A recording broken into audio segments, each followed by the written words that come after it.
not forget, we should focus only on research, because that was the reason even scientific setup was earlier different. Luckily, bad luckily, we adapted UGC. We diluted our importance. We should understand that. Now, just I'm giving example. NDRI, name is National Dairy Research Institute. You go to the website, maximum is given about the university. Why we speculate? That is the only institute we are first in world for milk production. Related to the dairy, research is given less importance. You see their reach. Just I'm giving it may be true with many organizations. You see the reach, how many people from different south and central states, farmers know that institute. Really, their technology has reached those. That's why what I feel, those such big institutes definitely should have educational part only up to postdoctorate and doctorate. Going for graduation is diluting their activity. The staff engaged there is engaged while taking in the entry as a scientist. They are not meant for education. They are not specialists in education. Mostly postgraduate students, they know how to do research. So they can be there for these institutes, but not the graduate level. I feel that we are diluting the importance of those institutes. They are national institutes, and they are seen, although National Dairy Institute is known only for Haryana and nearby. If you find, it is not a resource manpower generation institute. It should be a research institute. That's what I'm telling. IVRI, NDRI, IRI, maybe so many other may be there. They should focus only on research. This is what is my, as a person, because I have seen very closely these things.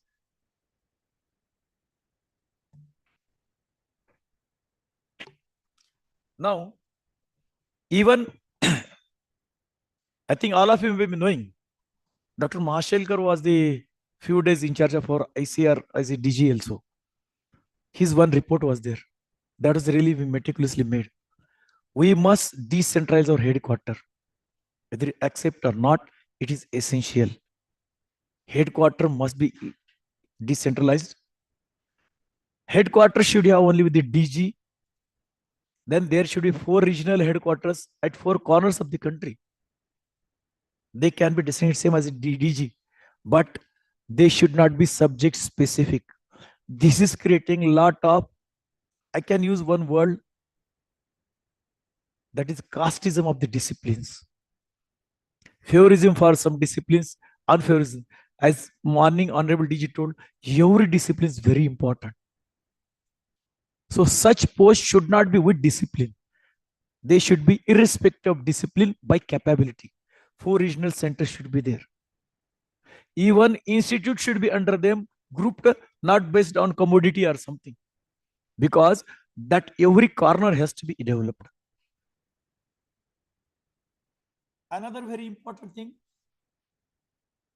some of the posts, whether we accept or not, it was recommendation there also. Posts like ADG and other so many things. If you go to SMDs, there are directors, we are non-technical directors, there are there. I'm not understanding. Just for name, some administrative director, what are these posts you are creating? Just to satisfy some category, some people, you are creating a problem. It should be research oriented. It should not be just for power making or power houses. Such posts should be abolished.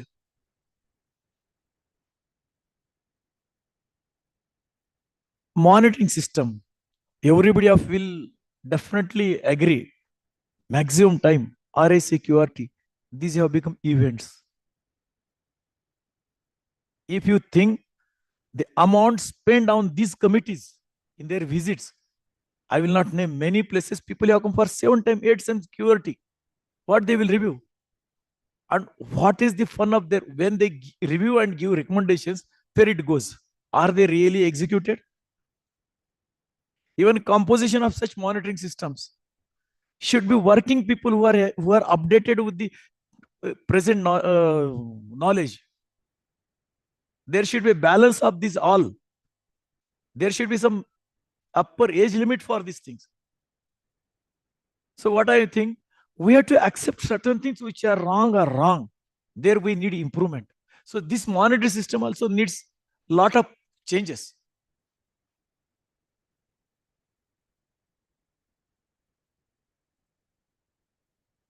Now, of course, many may agree, may not agree. Commodity wise, just I'm giving examples like maybe this institute, maybe dairy. See, there are too many institutes working on some commodity. This has come many times. Something has to be done about this. We have to prioritize with some institute, they should work only on this aspect. Then only, otherwise, everybody is working on everything. So it is not a focused part what will get some outcome. I will give the example from my field. There is a PDC, Project Director on Cattle, National Dairy Institute, Buffalo. These are all dairy animals. Why we need this disintegration? Ship one, go to one. Only small amount research should be there. But just to satisfy old days, we have done something. I'm not telling that this should be closed. We have to reorient our research projects. We have to reorient our working strategies. We have to reorient our focuses.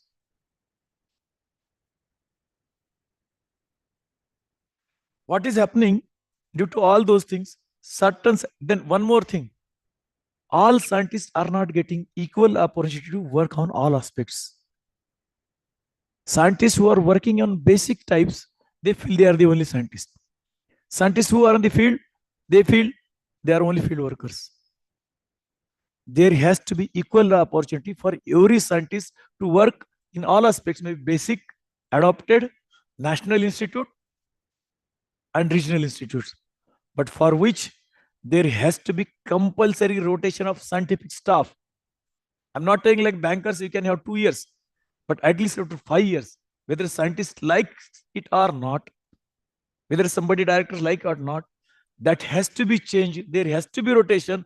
There has to be exposure of the scientist. Then only I think it is possible to get some quality research.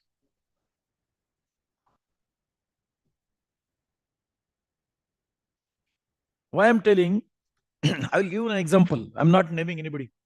One scientist from animal science working a place like Goa was asked by one DDG, how can you work on brucella? Because you are not in IVRI. Same scientist has passed the same examination, same discipline. He has developed his own expertise. Why he cannot work? And that is the need of that area. So such thing happens because we have got some prejudiced mind.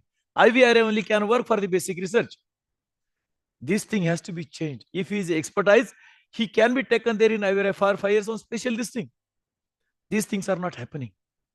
Many scientists in big institutes, they join there and retire from there. Do you feel really they are contributing? Many scientists are denying promotion, but they want to be there only. Is it a banker's job? Because as the day goes, they become mature. We expect more output from them. So that's what is happening. So rotation is a must. All scientists should get equal opportunity, and all scientists should be treated same way. Even example, I'm telling my own.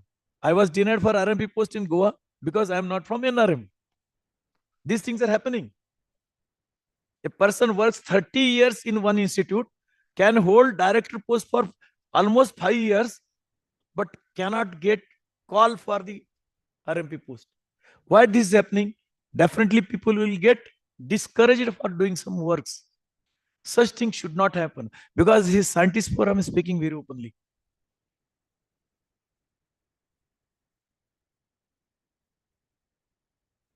Now, as I told already, this all small species, this thing are commodity institutes.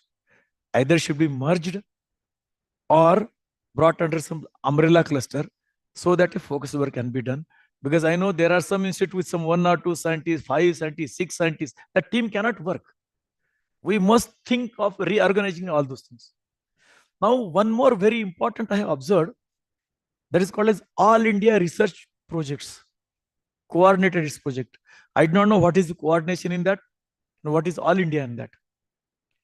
I'm telling very frankly, it is more than 50 years, many programs are going on, almost 50 years. Are we really feel? Many times AICRP is considered by universities to just get the money. Last February onwards till yesterday, I was listening to all the university presentations.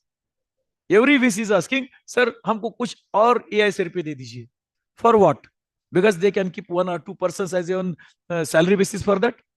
They get funding. I feel, if required, give separately lump sum funding to the universities. Don't give AICRPs. Their results are not clear. Many AICRP coordinators are telling. Simply they take, only they want grants.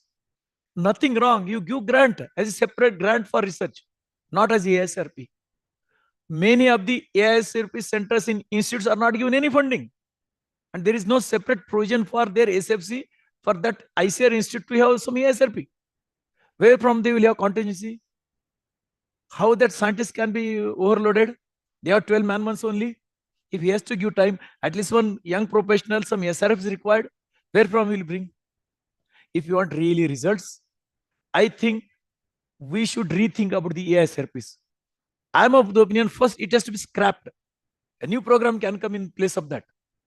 Very specific, with target oriented, and only with the ICAR should go.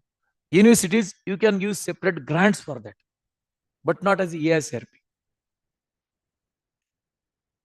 That's what I wanted to tell. Some of the things for what I have seen, primarily what is required. So unless we have this organizational change, I think we cannot face the coming problems in stepping up our research, because now definitely there is going to be a change. We have to accept the change. With same status, with same thing, we cannot continue and achieve our targets, what we are fixing for maybe 2030 and 2047. For both, if we have to prepare, we have to take some bitter decisions which some people may not like, but they are required for the research. Because I'm really telling, it's a very big organization, very respectful organization. Lot of contributions have come, but as everybody tells, there is a scope of improvement, and we have to bring those improvements. With this, I thank once again organizers for calling me, and chair and co-chair for listening patiently. Thank you very much. Thank you. Thank you for the wonderful talk and eye-opening talk on various aspects of agricultural research, education, and also coordination. I think we can reserve the questions after the last speaker finishes his talk. We can all note down the questions, whatever we have, both online and then offline participants, and we can ask the questions targeted to individual speakers at a later point of time today. This is because of paucity of time. Now, I request Kalyan.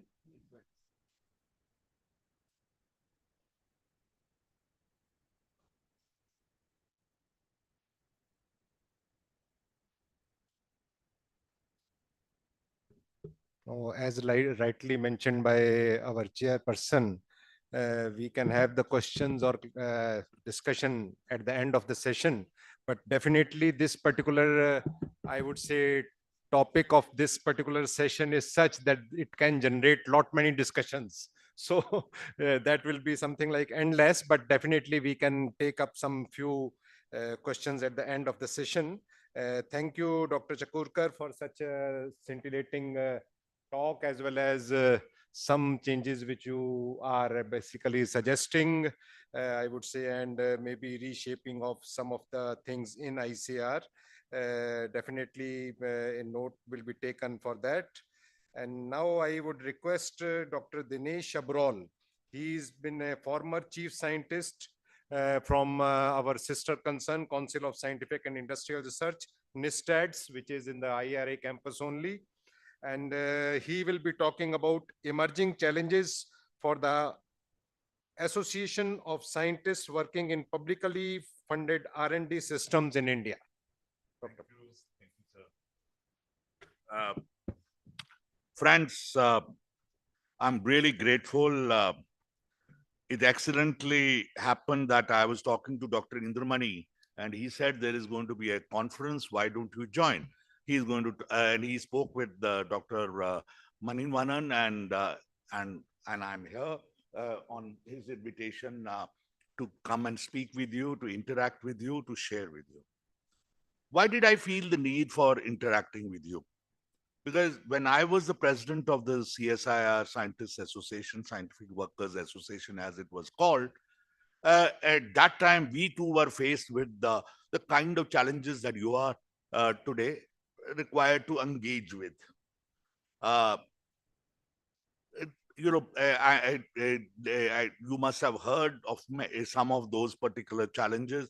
We were also asked to mobilize resources from the market, external budgetary resources, EBR, as we used to call 33%. That was the recommendation of the Abid Hussain committee, and we had to do a change. And Dr. A.P. Mitra, Professor M.G.K. Menon, all of them were involved in that particular exercise. Abid Hussain committee made recommendation. So we had to say, okay, fine, what is the viewpoint that we want to put forward? That a suggestion came from outside. Very many other suggestions. This is period late 80s, early 90s, as I'm talking of. And then by 2000, another major change is brought by Dr. Mashelkar, whose name was also mentioned with regard to the decentralization of the administration. And I and he did not agree. Let me be putting it on intellectual property. He was for accepting the stronger patent regime, which means exclusivity. And whereas I wanted patents for diffusion, so that affordability and exclusivity is not there, inclusivity is there. Today we are back with talk of inclusivity again now, etc. So we stuck to our viewpoint and we put forward it on the behalf of the CSIR Scientific Workers Association. Whether we win the battle or lose the battle, the question is what is right needs to be stated. And collectively, I hope this particular forum will state what is required to be stated today.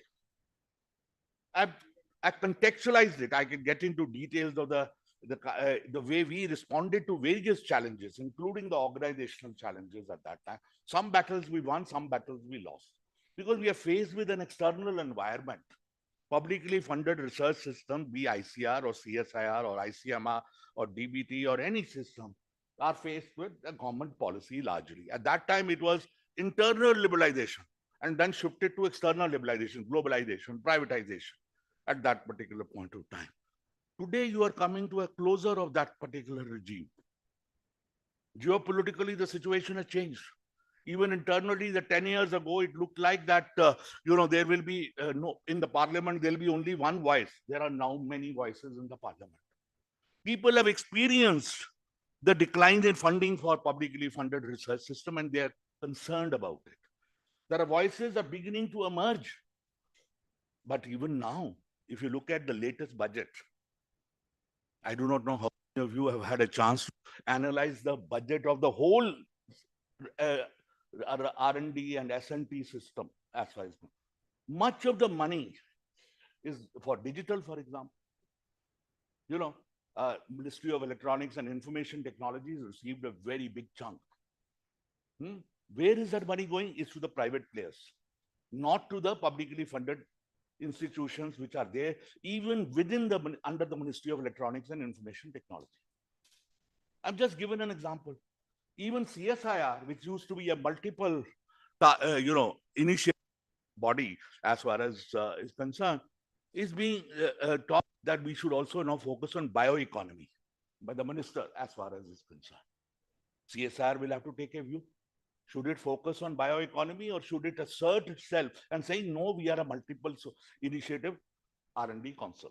I'm putting forward some of the examples so that right or wrong, what is required, and I think that voice should come from us and not from merely 1% or 2%, etc. Our voice must be heard. Whether we win or we lose is another battle altogether. And it's in that context I'm going to place my understanding of what the challenges are today. I feel that there are two challenges at the moment that we are facing. One is that, as I said, that there is in the case of ICR specifically, today, I think we need a greater public funding for the public sector research institution. And I think even ICR also articulated it very recently as far as in the presence of the ministers. as far as is concerned. Now I'll come to that. And then second is, when you are being asked to mobilize resources, you need to mobilize resources in a manner that you maintain the autonomy of the ICR research directions, which should not be determined by the private players, which are very powerful. And I'll come to, because I dealt with them in the Competition Commission of India. I and Dr. Dev Kumar, who used to be the Deputy Director General of Education, together we dealt with it, and etc. In Dr. Mahapatra intervened, Prabhu, various people came in, etc. And I'll get into the details of it as far as is concerned. But private players should not be determining the directions of ICR. This should be determined by a very different process altogether. What that process be, we can debate it. Let's discuss it. And that's what we did in the CSIR case. When we said that the larger public funding is required, the research directions are required, who should be there in determining was a major issue, and that we deal with it. We'll deal with it in a manner, we'll come to it. Safeguarding the autonomy of the direction, so as a result, to me, is a very, very important issue. There are some good enabling factors, that there is a realization outside that the publicly funded research needs support, but still state generosity, this union government generosity for publicly funded research system is not there. That's the reality. We have seen last couple of budgets, I will say the growth, our GRD, which means R&D as a percentage of GDP, has been declining. We wanted to go to 2%. We are there staying at 0.63 or something at the moment, as far as is concerned. It's been fluctuating between 0.7 and 0.63. At one time, it was 0. Now, this particular realization should really bring us together, whether it's the CSR scientists or ICR scientists or that general increase in publicly funded research, investment is required. I have just noted voices from within you as far as concerned. Suresh Pal talks of doubling of public investment in his address, which he published later. As far as similarly, Dr. Pratap Berathal has done an excellent publication on payoff, the return on investment from that. All these voices today need to be strengthened as far as is concerned, and ASRF can strengthen that as far as is concerned. We are disappointed with the budget, and we need to write in public. In fact, I'm very glad that today DG's ICR said, talk freely and frankly, and he must make commitment that if we talk freely and frankly, we will not be, disappointed. We will be heard, really. And I don't want to say with lesser words, I say it's better. There was earlier a suggestion from that even retired scientists should not utter their views. You know it, what I'm talking about it. So there is a concern that free, frank discussion now today is possible, because even in the parliament, the situation has changed. Now let me look at the challenge that we are facing. See, the green revolution directions were determined at one particular point of time, but they were done within the public sector framework and national framework. Today, your directions are now being and shaped by large agribusiness. In fact, I gave a suggestion in the Competition Commission of India that all the technologies which the agribusiness brings in, whether Bayer, Monsanto, Syngenta, DuPont, Dow, you name this, Pioneer, whatever various these bodies are there, they're all working in narrow specializations. They're wanting to sell their inputs as far as is concerned. Let those technologies come through a technical forum, which is governed by ICR system. And Dr. Mahapatra was at that time the DG at that time. And the idea was locked, but then the minister overruled it. I wish there was at that time a greater voice from our side. And because all these, whether Monsanto or Bayer, they want to sell their agrochemical. I have analyzed even their in-house R&D center, what research they do. I can tell you that there is outflow is taking place, technical fees and royalties, etc. And much of the work there is services. Whatever they want to do, the trials they are testing here, we are doubly charged. And I have a graph which I'll show to you maybe in the session later. If it's that, it's steeply gone up from the 2000 onwards. And I think we need to be concerned about it very much. Outflow taking place is very much of a matter of concern. Whereas ICAR, when did the Green Revolution, we did not allow an outflow. We, in fact, built our domestic system and we didn't pay for royalties, etc. We didn't pay for fees, though we borrowed technologies even then at that time, as far as is concerned, we could maintain the balance which we required. The challenges are many: climate resilient agriculture, digital agriculture. The knowledge renewal is always required. Newer disciplines, newer technologies, technological advancements come, we need to certainly absorb them. How do we absorb them? One is recruiting insights. Recruitment did not take place. It stopped, whether in CSIR or ICAR. Recruitment should be taking place. And what that new disciplines, new specialization should be coming in. How do we actually absorb them, integrate them? That challenge will be there. Well, you were referring to that particular challenge. And I know that that particular challenge is a great challenge. Even CSIR faced it. How do we organize and reorganize ourselves, etc.? And we can take it up in the next session. But let me also pose to you another challenge. You know about Anusandhan National Research Foundation? It's going to centralize all the extramural funding, including ICR's extramural funding. You today get money only for salaries. Project money you need. If the extramural funding, which is project funding largely, if it is going to get centralized in ANRF, where there is no representation of the ICR, where there is no representation of the state agriculture universities, even the voice is not there. ANRF, day after, I was talking to the PSA, the Principal Scientific Advisory Office people, as far as this, it's a meeting on Thursday or so, within 4 days or so, is going to, even the secretariat may shift out of Delhi and may go to Bangalore. That is also rumored, but that's a different matter altogether, wherever it is located. But the question is, ANRF is going to centralize all the extramural funding, where we will not have a voice. The voice is needed. Bill Melinda Gates Foundation has a huge amount of influence already. And ANRF, if you look at Anusandhan National Foundation, friends, is 4 years ago, I think 2019, or it's 5 years now, one can say 4 years, it was announced, and 50,000 crore was supposed to be given by the government. And we last year got 2,000 crore and got spent only 259 crore because even the body was not set up. The finance minister promised it in all the money which now they are expecting it to be mobilized from the philanthropies and from the private industry. Your research project directions will begin to be shaped by that. Okay, I can get into the more details of, say, etc. If maybe the next session which we are going to have in the afternoon, we will look at it. So I have already mentioned about the Competition Commission of India, the way we could deal with,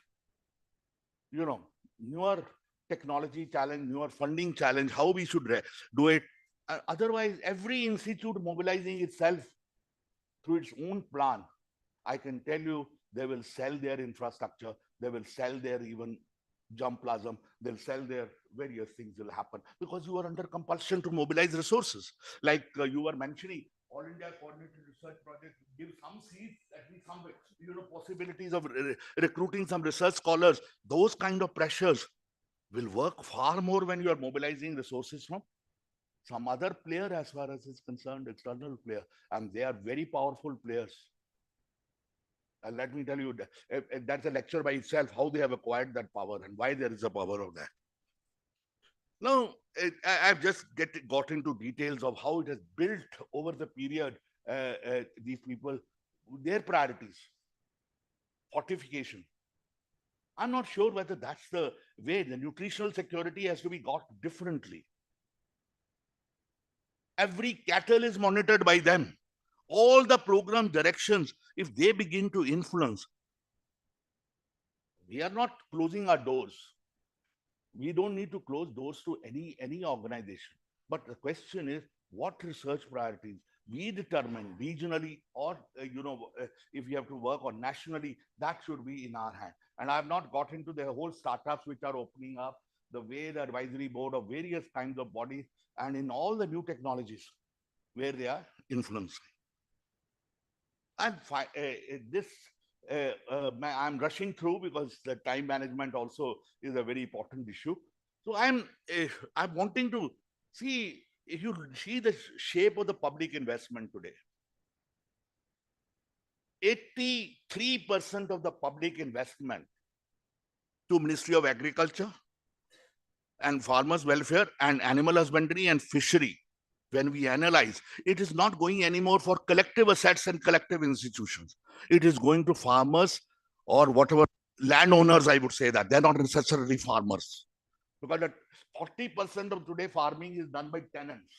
They're not even landowners. They don't get benefit of the Kisan Samman Nidhi or the Fasal Bima, because every scheme is tied to the land. And digitalization is happening of the land titles. I'll come to that. That's another major challenge as far as it's concerned.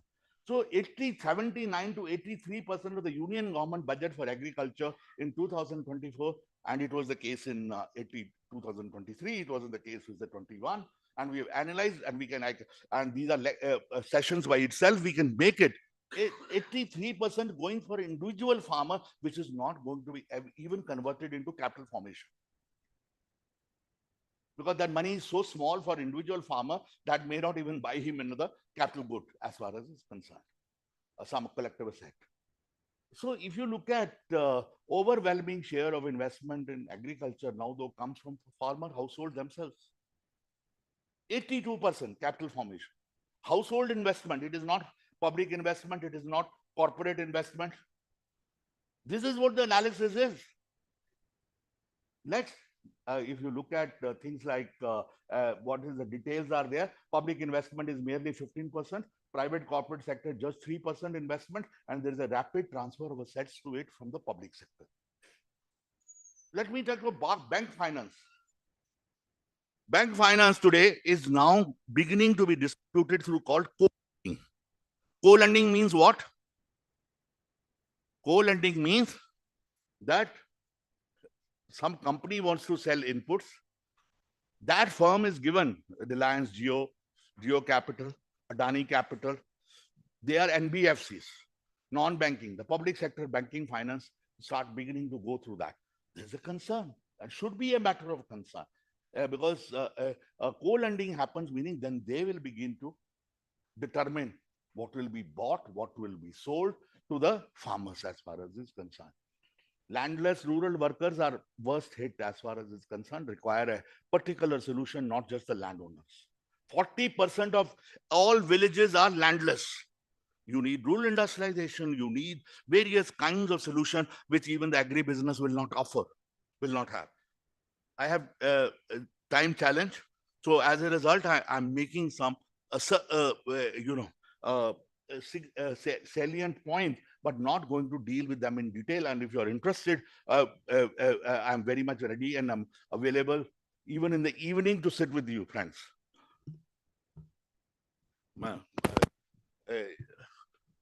Now, so I've just already said in this particular case that the PMKSK, I can even see from here, then I can address it that side. But I was looking at the bigger slide of that slide.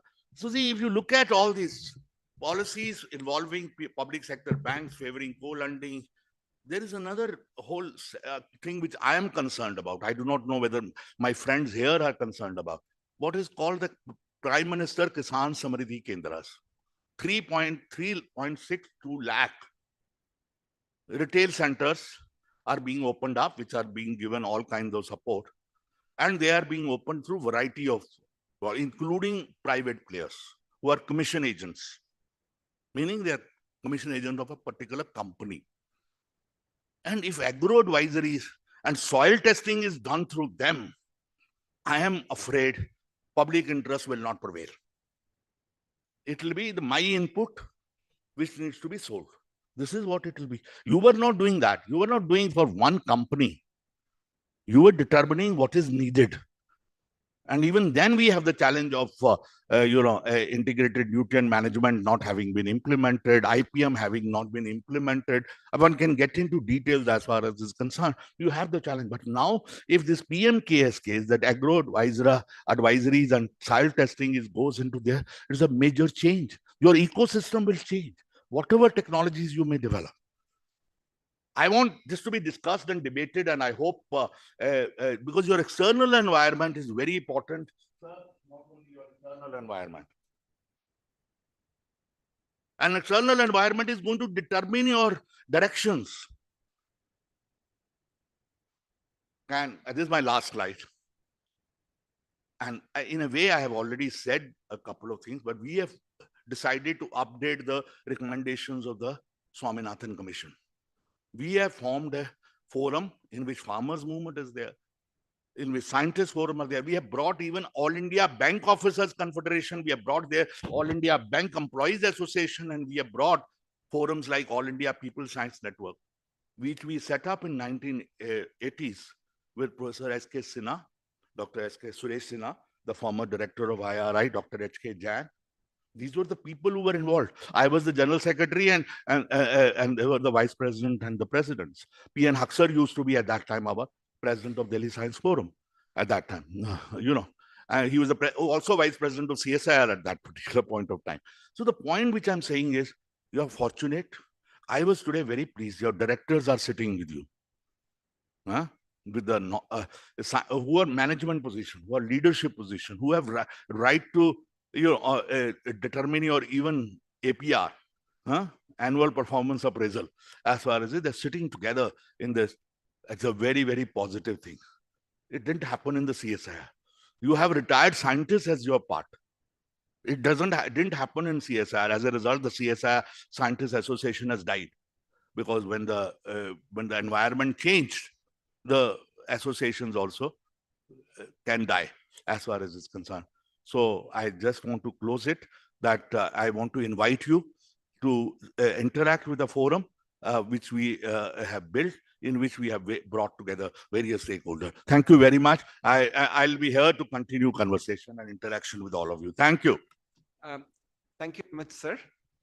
Your talk has indeed opened our eyes regarding many facets of privatization of agricultural research, education, and then extension.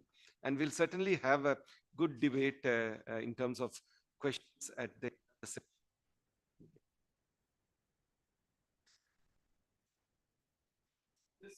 are available.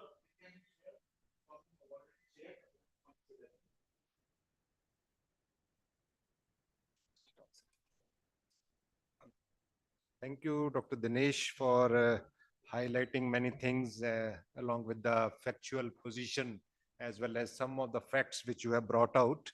Definitely, it needs further discussion and on a bigger platform, and along with the associations which you have been proposing. Thank you once again. So now I would invite Dr. S.B. Barbutke, Director ICAR-IIRR Hyderabad, and he shall be talking about revamping the research in India.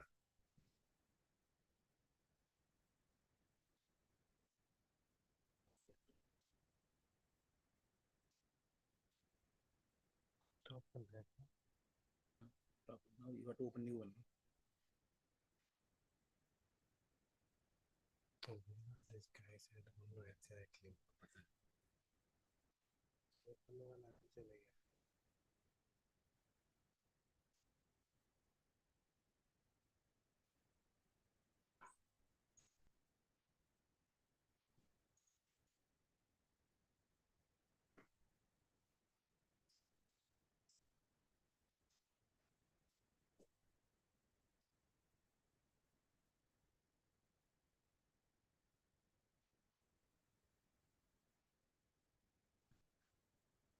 respected chairman of this session, co-chairman, my learned speakers, and all the delegates who are attending this national conference.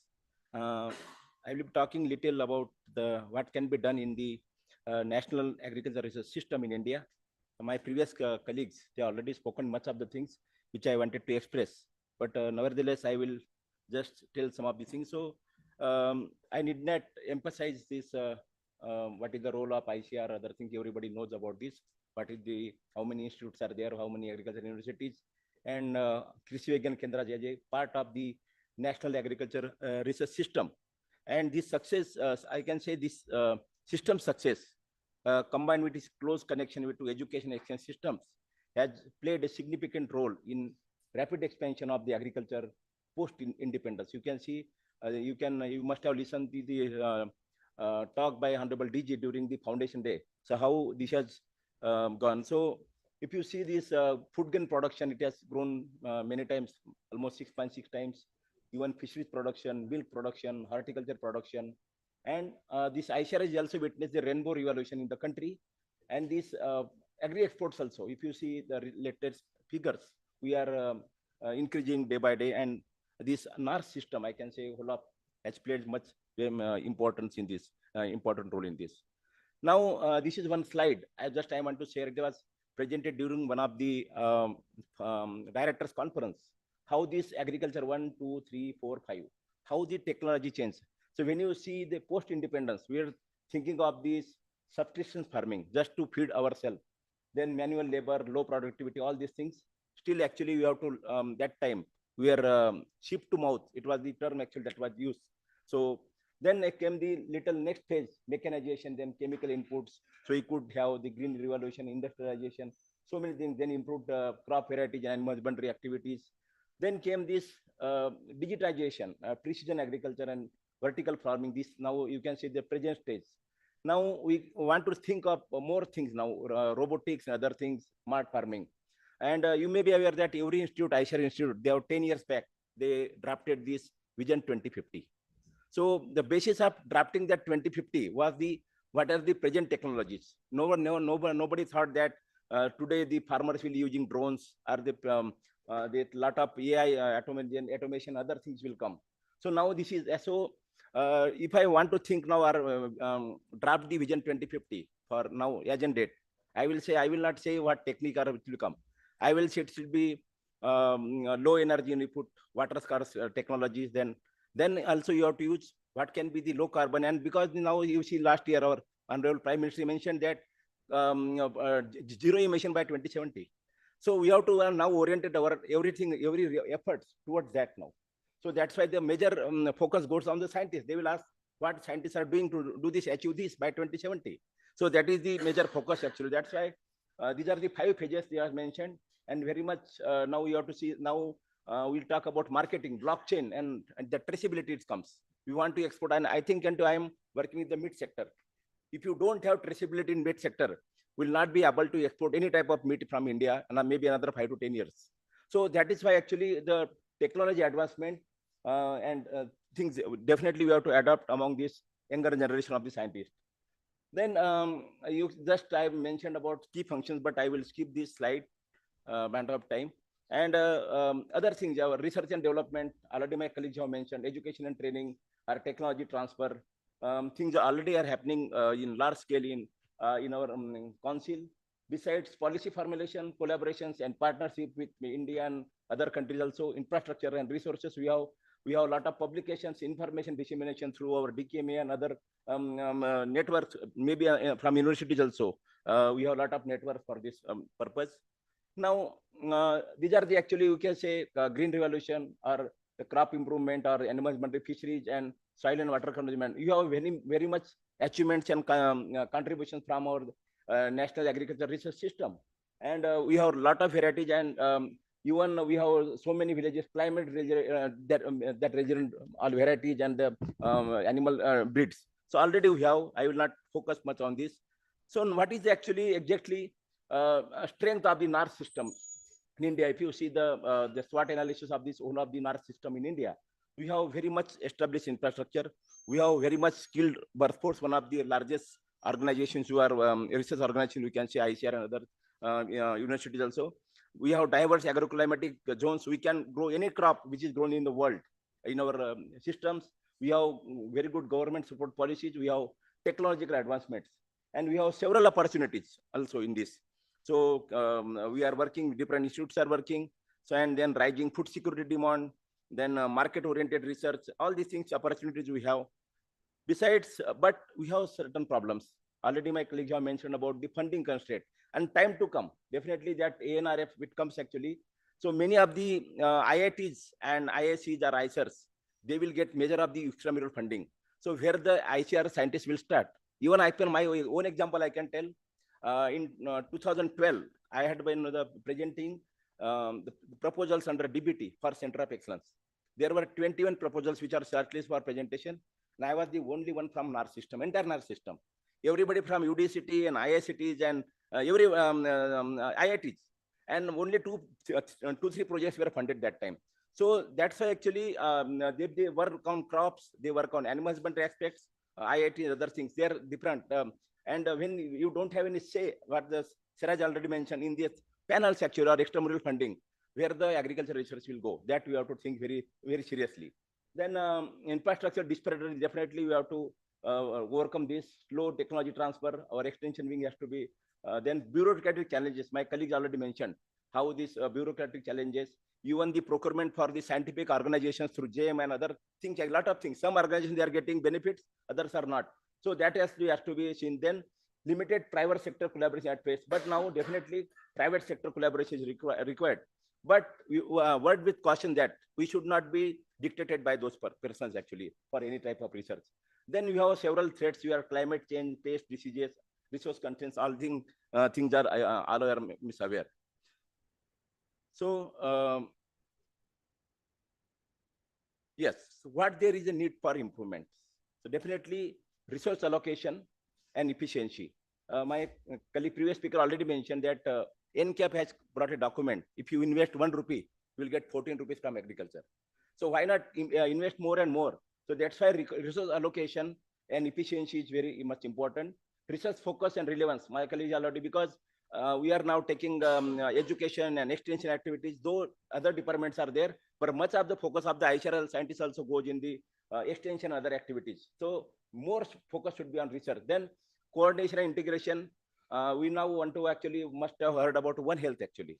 So One Health comes under agriculture or fisheries or even plant sciences. Now new definition of fishery, even plant sciences, it comes under to work. One example, I was working in Goa with Dr. Chakurkar, almost 18 years I worked. Some of my colleagues in plant pathology, they were working actually brinjal wilt, other things, and they will sample the soil from the rhizosphere of the brinjal wilt, brinjal actually. And when the soil, they organize metagenomics, they could found Burkholderia, Malay, which is the cause of glanders. They could find Clostridium perfringens, which is the cause of food poisoning. And Pseudomonas, these are organisms which causes disease in animals and humans. But how this my agriculture colleague actually may not be knowing this. That's why integration, coordination, and among disciplines is very much required actually. That is lacking, in our system definitely. So that is then technology transfer and adoption, this already we have discussed. Farmer engagement is required definitely. Then capacity building programs, next generation agriculture scientists and professionals.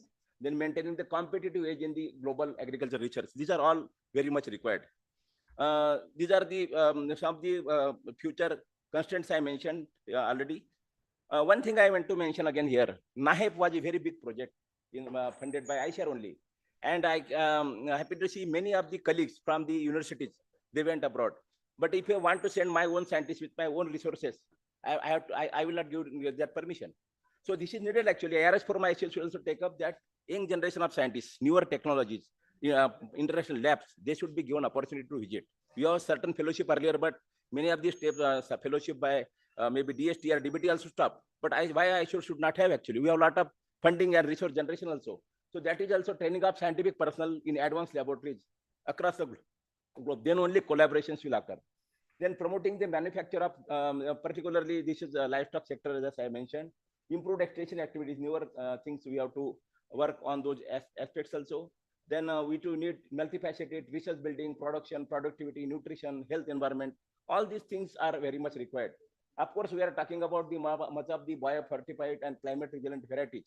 Even in animal science, we also work a lot of things on this actually biofortification in the products, maybe milk product, meat product, even biofortified rice varieties, carotene, other things, actually golden rice, all things are coming.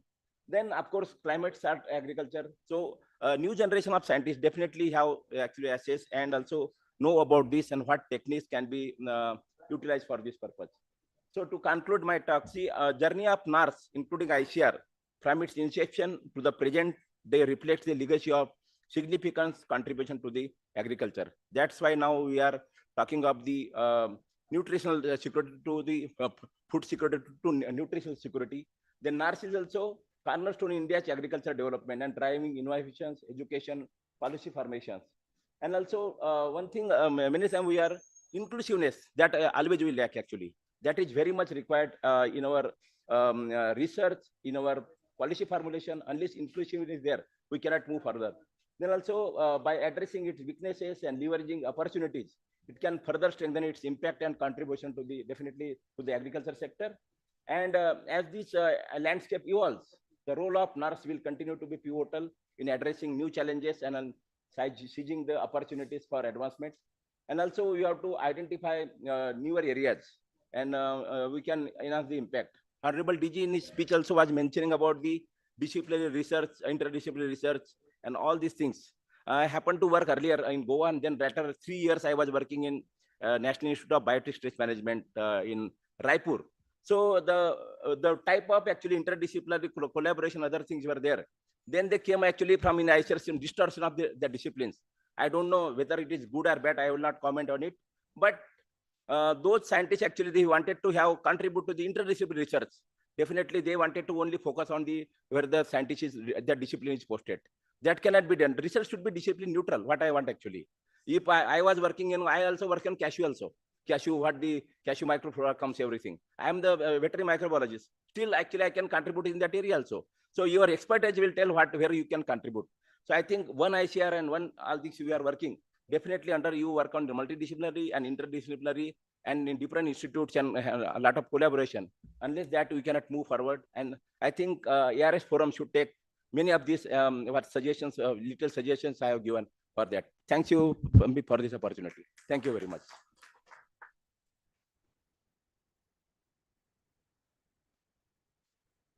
Thank you very much, sir, for bringing into perspective what are all the strengths, weaknesses, opportunities, and threat existing in the ICR system, and for batting for a thorough revamp of our agricultural research and education system. Thank you very much.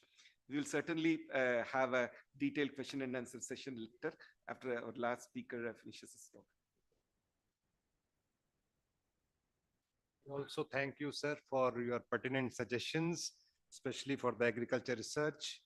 And of course, to have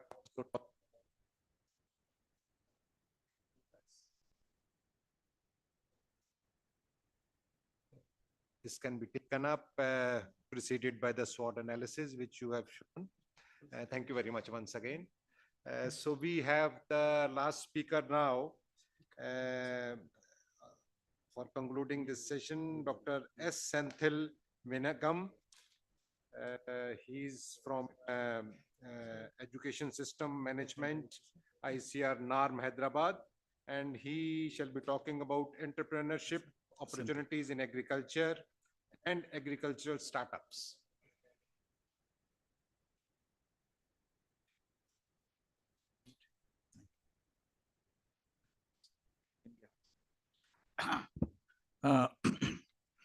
Very good afternoon.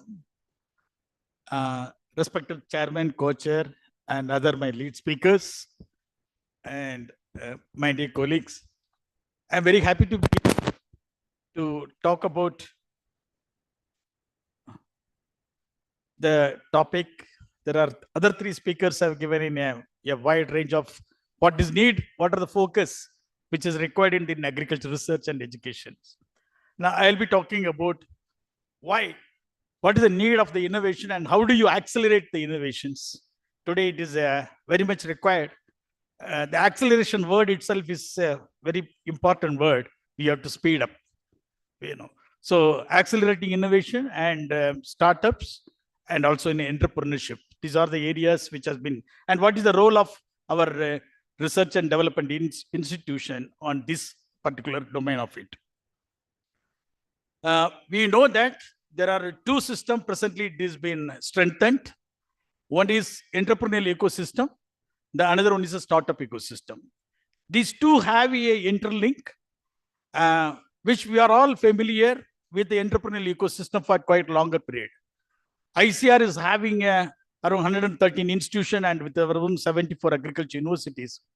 We could be able to create a lot of employment, a lot of entrepreneurship in the system, and we are able to provide our technologies to them, which has given a long return to them on the sustainability. From the 2015 onwards, we have entered into the another era called the startup ecosystem, in which, as morning, our Honorable DG said that we have to go beyond the box. We have to think about a new innovative ideas, right? You have to come out with the innovation which is required in the system. So in this regard, the startup ecosystem from 2014, we are in the process.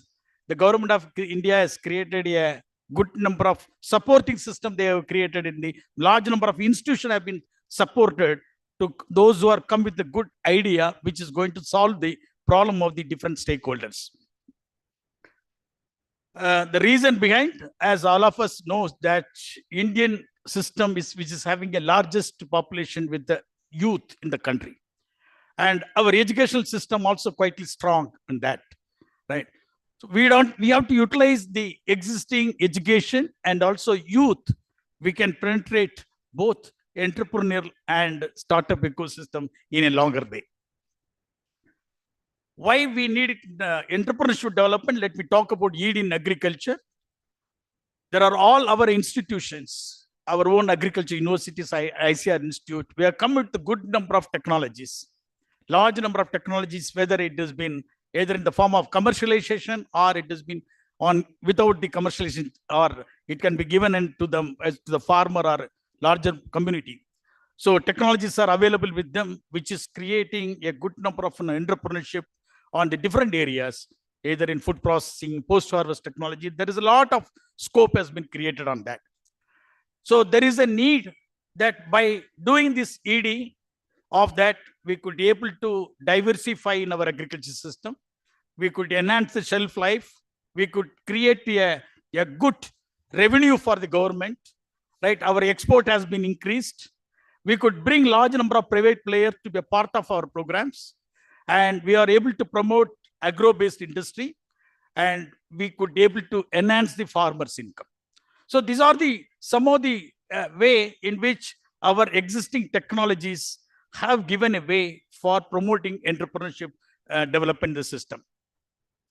So there is a need has come that how do we convert, how do we bring entrepreneurship system in which the institutions have been created of called the entrepreneurship development institutions, and the technologies which is available in the institutions, and adding with lot of skills to them, we could convert them as an entrepreneur.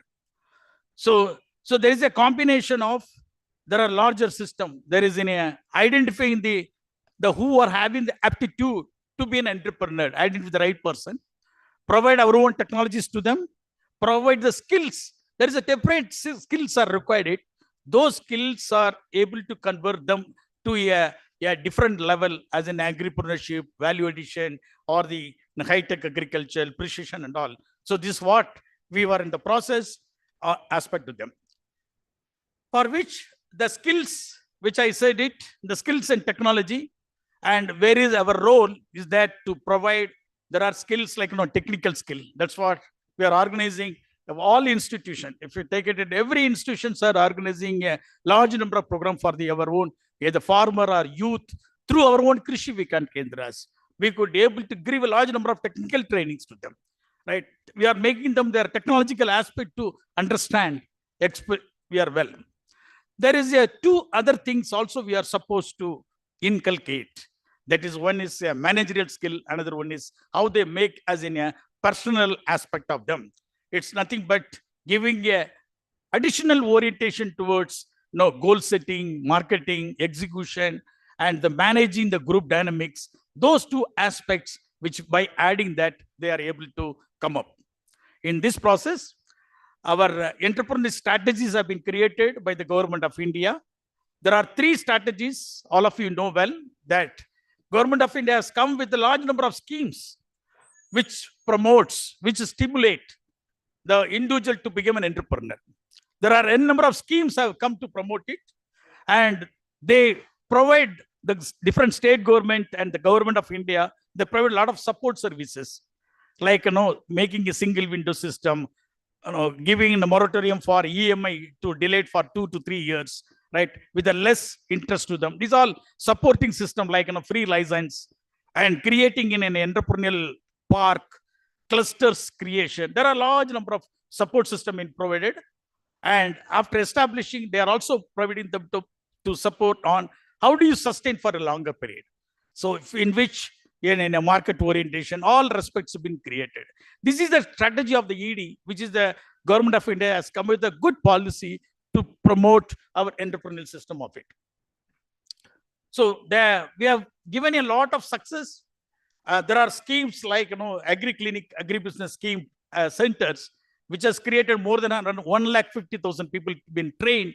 Around 40,000 entrepreneurs have come. There are many areas in which all our technological institution could be able to provide support in establishing some few indicated entrepreneurship, which I can indicate, which has become a part of their growth. Now coming to the second system, the earlier one, which is the already existing system, which all of us know that we are all part of it. The recent one from the 2015 onwards, right, we were in the process of the Startup India system. Even the present budget, also you can see that there is a lot of support has been given in the financial support for the Startup India system, right? So India is ahead of it. After US and UK, we are in third in the country, creating large number of startups in the system. It may be in agri or the health sector. It can be in e-commerce. Many sector, there is a support system. Government of India starts supporting it, which is giving in the form of many aspect is being considered of that. Coming to the agriculture sector, there is a big challenge in the startups in agriculture. Compared to other startups in the system, it is one of the big challenge in taking up of the identifying idea, making their idea to a prototype or a product or a process. It's a big challenge, right? In spite of that, having as of now, we have around 120,000 startups as per the DPIT portal, that we have only around 7,000 startups in the country in agri and sector. Again, in agriculture, if you look into that, more than around 65% is on the technology-oriented agri-tech, use of the artificial intelligence or IoT or blockchain technologies.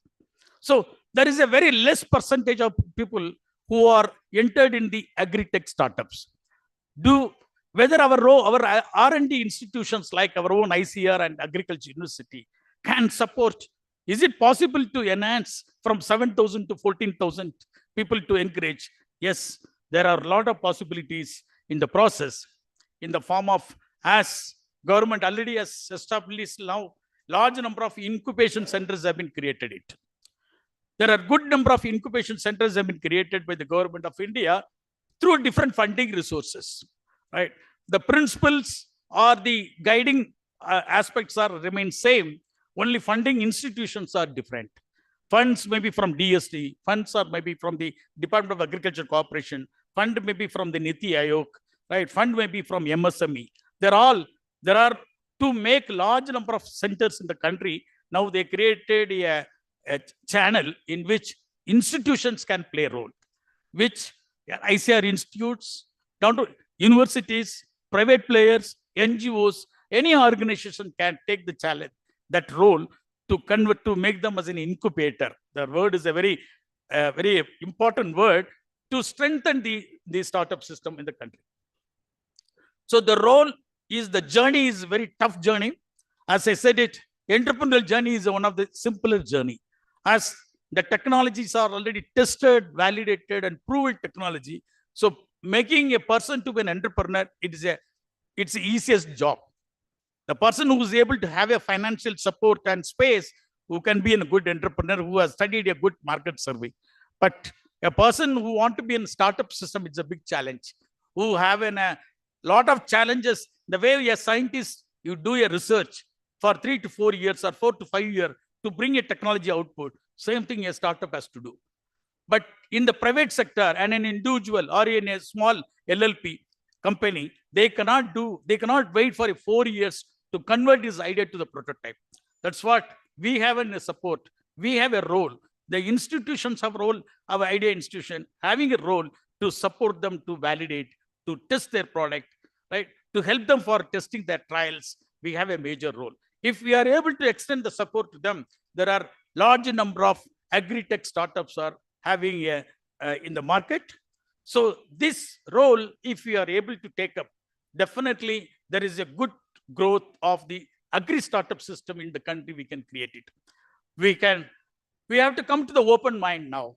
Would be able to mentor the people, right? Would be able to provide our own laboratory support to them. Or be able to validate their data, whatever the claim they are doing it. We have to provide some type of space to them for work together. We can provide our own IPR support, which most of the people are unaware of that. What is an IPR and how to apply for it, right?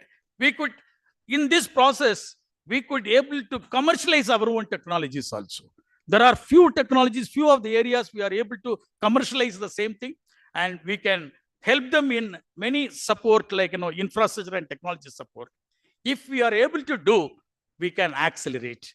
We are able to accelerate. Now, such a innovation, such a system, there is a need for an acceleration, right? Including our own technologies of ICR technologies. Now the time has come that we have a very good institution for commercialization of technology, our own Agro Innovate India Limited, which is working on with us, but we have to speed up. We have to commercialize our technology. Similarly, the present startup ecosystem need accelerated, in which the role of our ICR institution, which I indicated here, connecting them, networking them, creating, connecting with the experts, funding support. There are large number of system which is working on that. Presently, our R&D institutions are involved in, these are the areas. ICAR established around 50 agribusiness incubation centers to support it. ICAR, under the National Agriculture Innovation Fund, right? We have created the support for grassroots innovation. Similarly, DST, that National Innovation Foundation, also supporting of that. RK-Raftar, there are 29 institutions have been supported for the aspect. NABARD has created 7 centers. NSDDB, right? Technology and Development Board, they created 7 centers. Good number of TBS, around 200 TBS have been established. Atal Incubation Center, more than 70 Atal Incubation Centers have come. BIRAC nodal centers from the DBT support. DST has supported many centers. MSME now entered in the resource centers. And the entrepreneurs, we have an agri-clinic and agri-business center in the country. Now, the recently Principal Scientific Advisor also created called Rural Technology Action Group Centers. These are just indicative as per my knowledge, where I have an experience of that.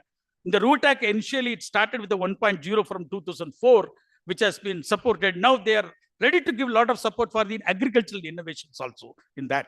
So we are, there is an indication that, so large number of R&D institutions having a major role to support in the aspect. To receive the fund, there are a lot of good organizations are working on that. The ecosystem is supported by DPAT, DST, many organizations which is working with the government level, in addition to large number of investor and funding system from venture capitalists or angel investors. There are many other organizations are part of it. To strengthen our own AB and our own ICR, we have a well diversified. We have a good incubation center in all areas: animal science, crop science, fisheries, right, horticulture, NRM. So there are good support have been provided. Our scientists can take a role of that. I am from the ICAR, NAR. So particularly NAR from institution of that, I have to say here, though we are not belong to the commodity institution, with the support of remaining 112 ICR institute, we could be able to work on the such startups who are in the 14 focus areas, which I have indicated here, which can be in many. For example, in meat, we take a support from our own Meat Research Institute. If it rice, we take from the Indian Staff Rice. So we are able to connect in all the institutions in the country, and we could able to support them. And by doing that, by taking that, as a scientist, we are really happy that we are supporting our own institution in this process. Our innovation system in agriculture, it is becoming getting strong.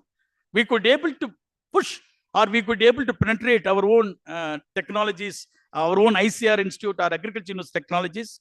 There are a good number of students today on research scholars are entering into the startup ecosystem. They are able to take up the research. There are a good number of financial institutions are ready to be a part of our own aspect, and we could be able to promote a lot of rural innovation, grassroots innovation in the country. And in this end of the things, we could create economic development and employment opportunities. It's our own experience. We were able to accelerate large number of startups. Till today, 65 startups have been promoted for the acceleration by raising the funds of 120 crores. And these two areas, entrepreneurship and startup, NARM alone could be able to sensitize around till today, around 20 agricultural universities of the students of around more than 6,000 agri and allied sector students. So let's my last slide. So these two systems, we can work together. All the institution, as Director DG said it, and one institution had to work together with the other institution. By doing that, by that synergy, we could support a large number of people called co-incubation, co-hosting. For example, today this program, ARS Forum, by having the co-hosting by IR, we could be able to reach to a large number of people, right? By networking, providing lab. So these are the areas in which I indicated. We can train the people, we can build their capacity, we can collaborate with the large number of entrepreneurship and startup or incubation centers like Rural Self-Employment Training Institution, KVKs, and creating an entrepreneurship development program. The both system is able to come up well. With this, let me thank for the opportunity given to me to present to you. Thank you. Thank you.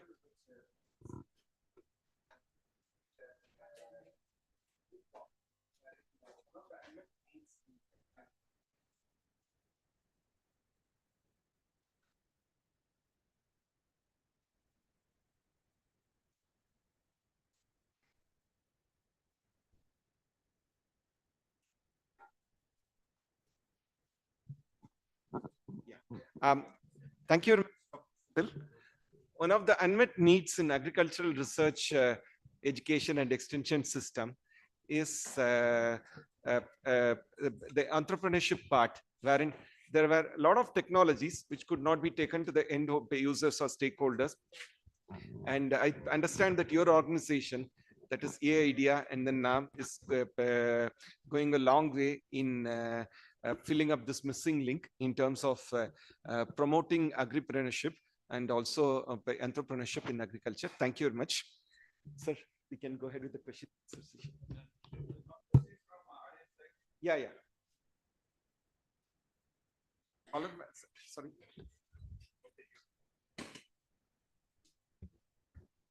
Yeah, thank you. To whom you're asking the question, sir? Yeah, for all the speakers, because I'm I. Srinivas, Principal Scientist, Central Research Institute for Dryland Agriculture, looking after formation and power, President ARS Forum, CRIDA. Sir, really everybody has given thought-provoking lectures and other things, but the lacuna is the discussion on administrative problems, because many scientists have a lot of ideas, they wanted to implement everything, and Sir from NAM spoke about the startups and innovations. That is not extended to all institutes, sir. It's only limited to the NAM and who are doing from the NAM. For example, anybody wants to give their idea, get it fabricated from any startup, no, there is no chance in the administrative setup to give for particular guy. So administrative hindrances are there, so which has to be some discussion on it at the end at least.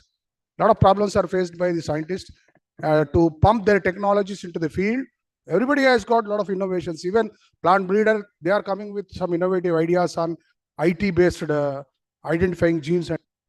But if they wanted to do something, taking the help of industry, it is not possible. You have to go through the process of selection of through lowest based or gem-based specifications and all these things. This is total and almost killing our tempo. So some focus has to be made in this end. Thank you.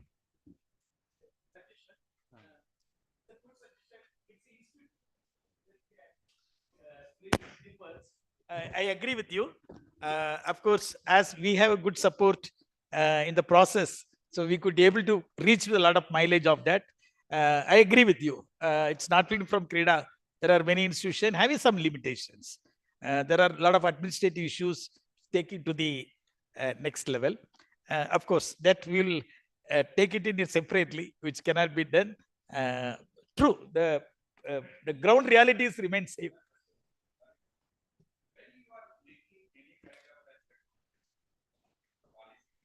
Why don't you incorporate this issue as one of the issue that this should be adopted by the council or whatever it is?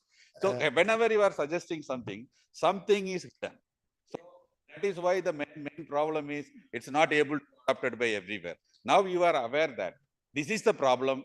So that whatever the administrative issues are there, to go from the north side to the ICAR so that administrative hurdles can be resolved. Second thing, so I started to talk another thing. I would like to thank all the speakers, and I am really pleased to have all of you. One thing I want to hear from any one of you, that how to generate fund. Dr. Barbude has proposed that we want more budget. It is nothing in our hand. Of course, it is in anybody's hands in the government also. It is decided by the finance ministry and high level. That will not materialize as we require. But now, DG also, Secretary Dar, he also told that you give generate fund. Moreover, all were telling all the directors, go for external funded. I am the witness. I proposed many number of external funders in DST. The first most when I presented, where are you from? You are from ICAR. ICAR itself a funding agency. Why you want money from us? This is the one of the drawback. We have it. Unless until they feel that is a very hi-fi project, it is nobody else could be able to do. Some projects has been accepted, and I am very much thankful to them. But rarely, all a funding agency has in the mindset of ICAR is the biggest source of money, giving fund to the university, funding fund. We are paying fund to the even ISRO. We no other paid money to the ISRO. We are paying money to the ISRO for conducting the research. Such a big organization, when we go for applying for the fund from other organizations, really they are not considering it. In this situations, what is that your ideas to how to generate the fund for running the projects or establishing the infrastructure or whatever may be? That second thing, administrative. You are saying that there are the issues are administration. Being a ICAR, we have been allowed to make own GFR rules quite 6 to 7 years back. Government itself, it is communicated. ICAR can adopt own rules. And we also told, okay, you generate own rules. The reply given by the higher authorities and our administrative finance, we don't have enough manpower, we don't have enough expertise to make our own GFR. Being a autonomous organization, we could not be able to make our own financial rules suitable for ICAR and agriculture research. I don't think that being continuous autonomous body, there is no meaning. So these two things, what is your ideas? What ARS Forum would like to take up to the higher level? If you give something, I will be thankful to you. Thank you, one and all.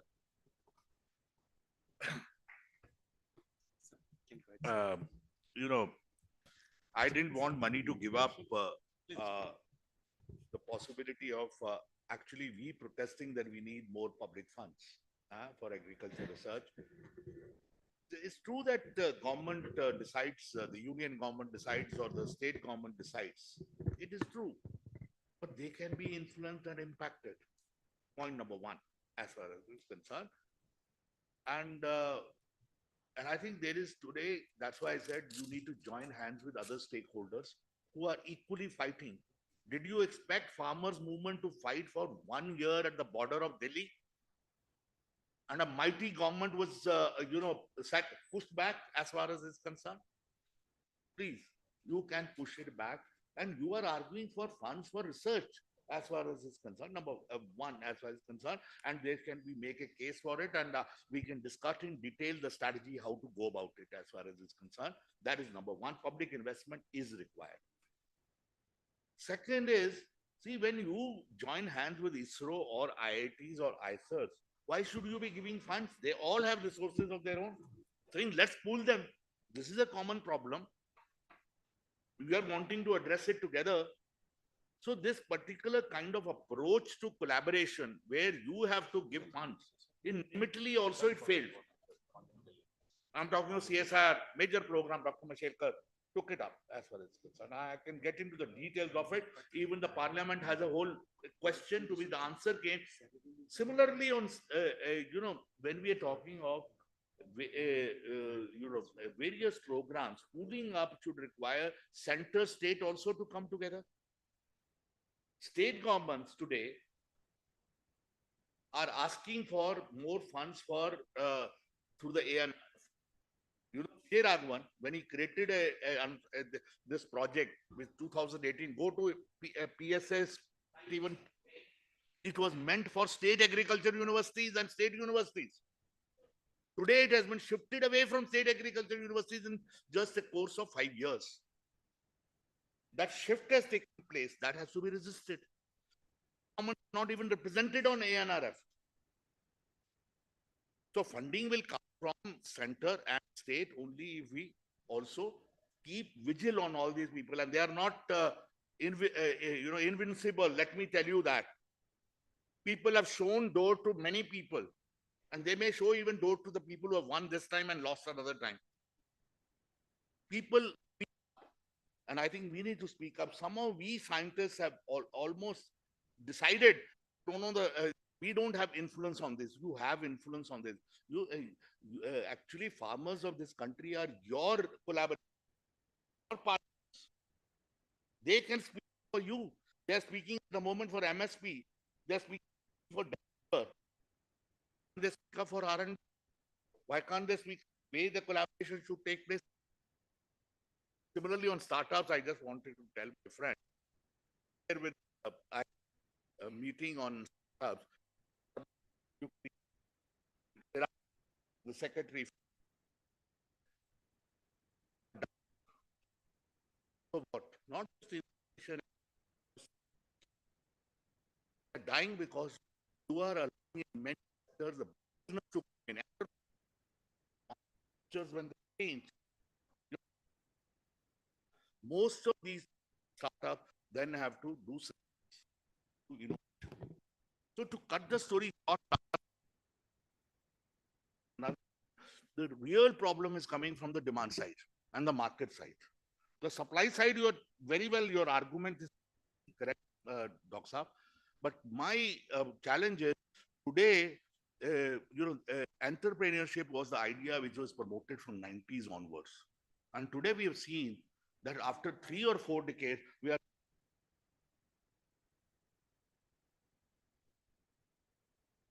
scheme for employment as far as concerned. I can get it 5 schemes, in fact. We can get into the details of it, what is wrong with it, and that will fail. What I'm saying is, proactive, put forward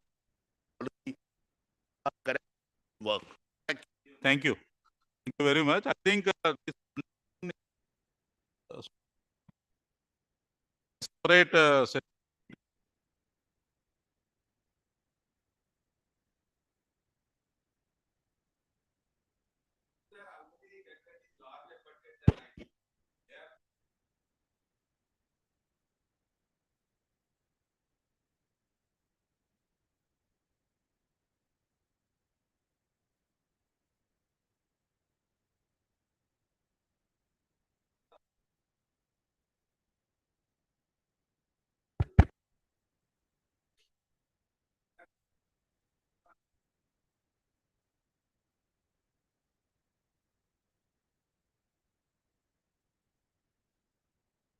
some of these.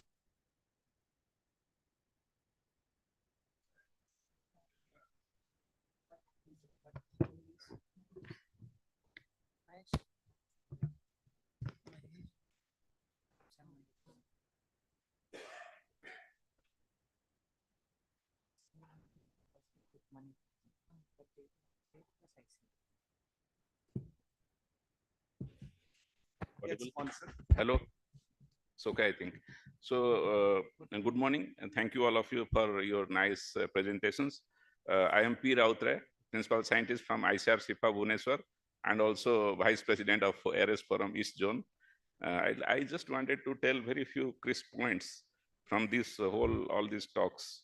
So I think Dr. Chakurkar presented very nicely, and just I wanted to sum one point, just I take home point, is that there should be rotation in the policy that will bring some changes like headship and all these things that will bring equal like lot of opportunities for others, and also unnecessary time and money waste at the council and SRB.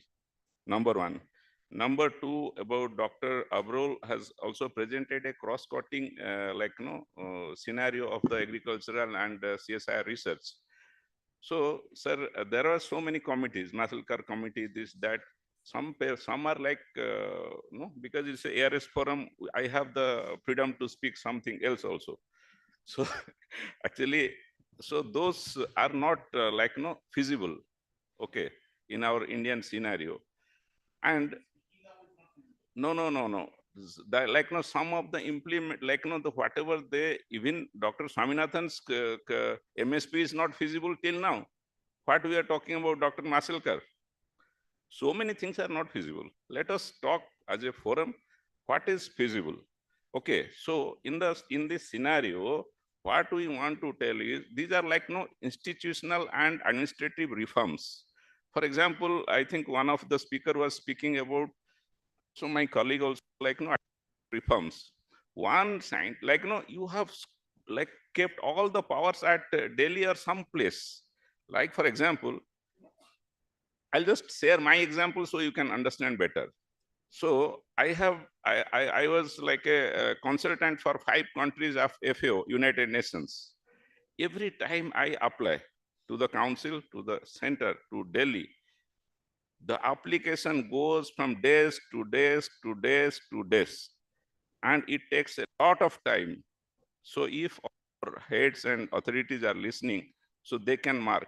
And sometimes when you go, my flight is in the morning, I get in the, yesterday, tomorrow is my flight, I will get the approval in the evening. So these are small things, but these are small things, not small things if you consider. So these are all small reforms are needed at those things. And about the funding, so I just come quickly to the points of funding. You see, one way we are told that you generate revenue, okay? Like if you see the GDP, which whatever is the contribution in US, in China, in India, in all European countries, how much is contributed towards the agricultural research? Other day, I was listening to our Pathak Saab's presentation, for all scientists. So there he was presenting, how much is that? No, it is the growth of, so much of growth in the agricultural funding. As a whole, we have 113 institutes, we get 9,000 crores, okay, plus as a budget. But out of that 9,000, 7,000 is going towards your light and electricity and salary. Where is the money left for your research? And of that 7,000, if you see as an institute, as a directors, you will see that suppose you take my institute, 5 crore is the budget. And from there will be 1.2 for ACSP and 1 crore for towards what you call this. I think so those things are there. So we have to, my point is that we have to delineate that when you have funding for kind of things, not let us not, then they will tell, okay, we have given all the funds to the research. So it is not for research. So those we have to deliberate and also make it a point if any rapporteur is noting down, so they can make it point. So the process of discussion will come out with several other things. So thank you very much. Thank you. Thank you very much, Dr. Rautraj. Anybody would like to make? Yeah.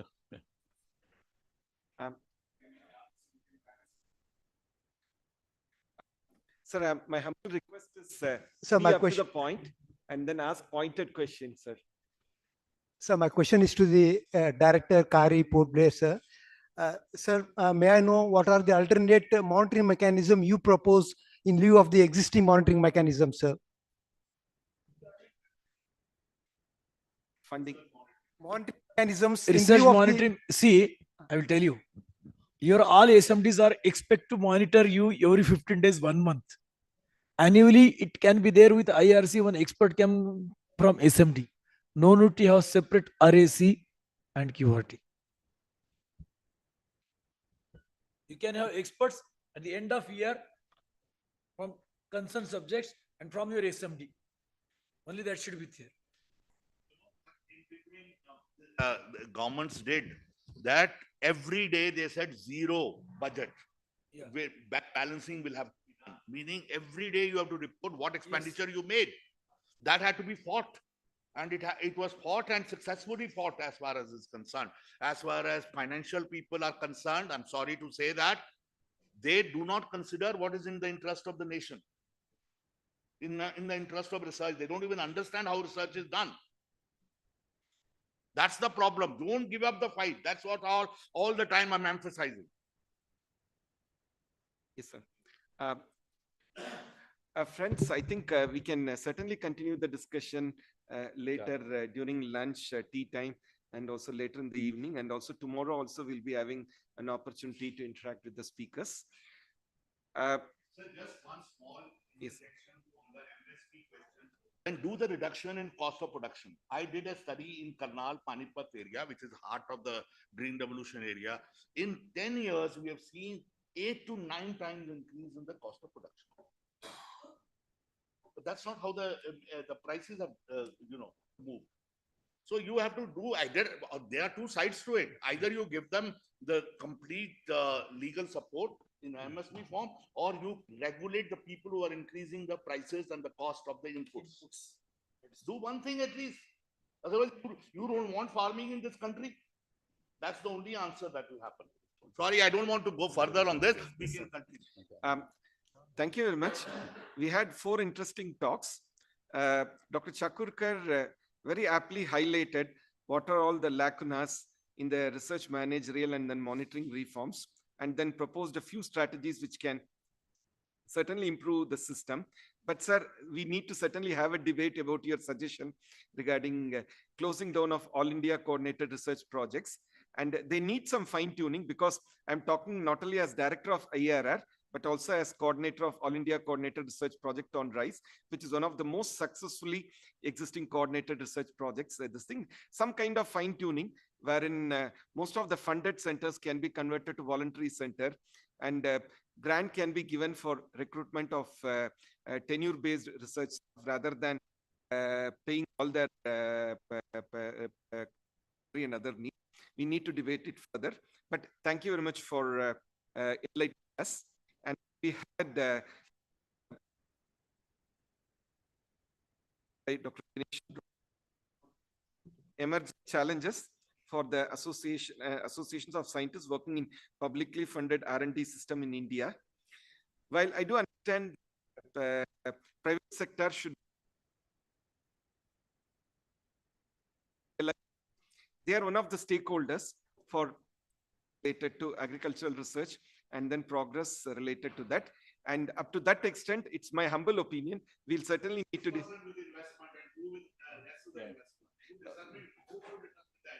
That's right. They should not decide the agenda, but we also need to realize that they are one of the important stakeholders for progress in agriculture.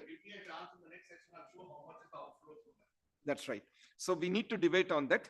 And thank you very much for enlightening us regarding the actual scenario with regard to agricultural research fund, what needs to be done in the future. Then we also had a very invigorating talk by Dr. Barun, wherein he highlighted the and also the threats in the system. And thank you very much, sir. And last but not the least, Dr. Senthil very aptly highlighted the need in our agricultural research extension education system in order to agripreneurship or agricultural entrepreneurship, what is to be done, what is being done, and what still can be done. Thank you very much, sir. And I thank each one of the speakers for talk. And this is not the end of the day with regard to this thing. We are certainly going to debate and then talk about each and every issue during the course of time. And I thank you one and all. I now request Chairman to offer his concluding remarks. Thank you. Thank you very much, respected co-chair Dr. Sundaramji, for excellently given a comprehensive brief summary of all the eminent speakers.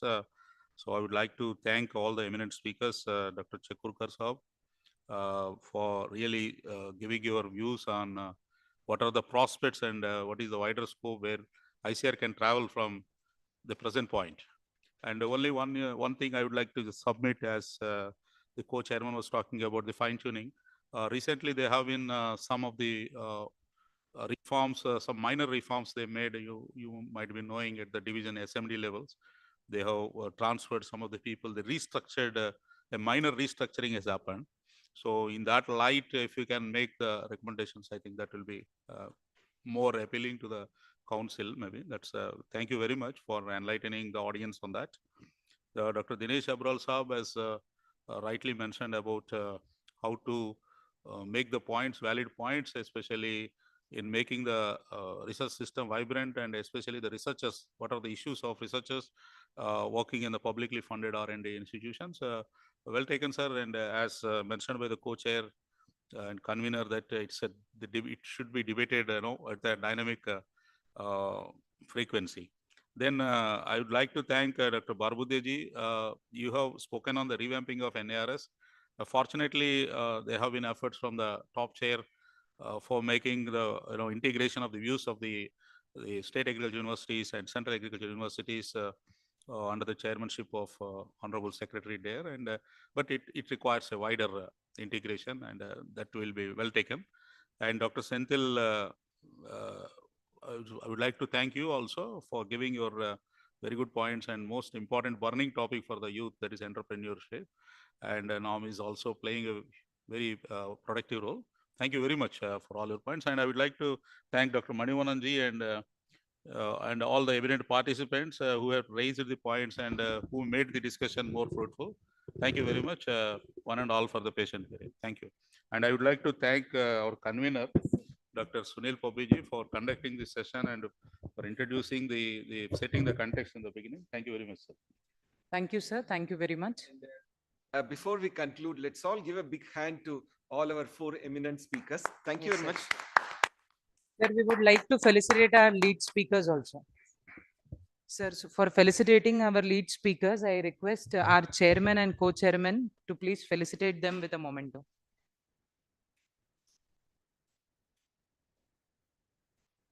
I request Dr. R.M. Sundaram sir to please felicitate Dr. E.B. Chakurkar sir. Yeah.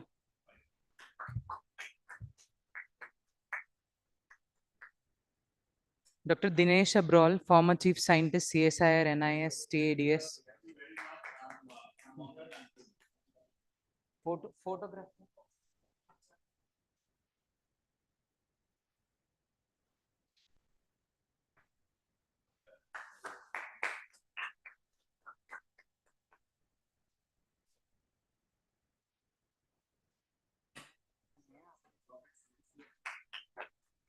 Dr. S. Senthil Vinayadan. Thank you. Thank you so much, sir.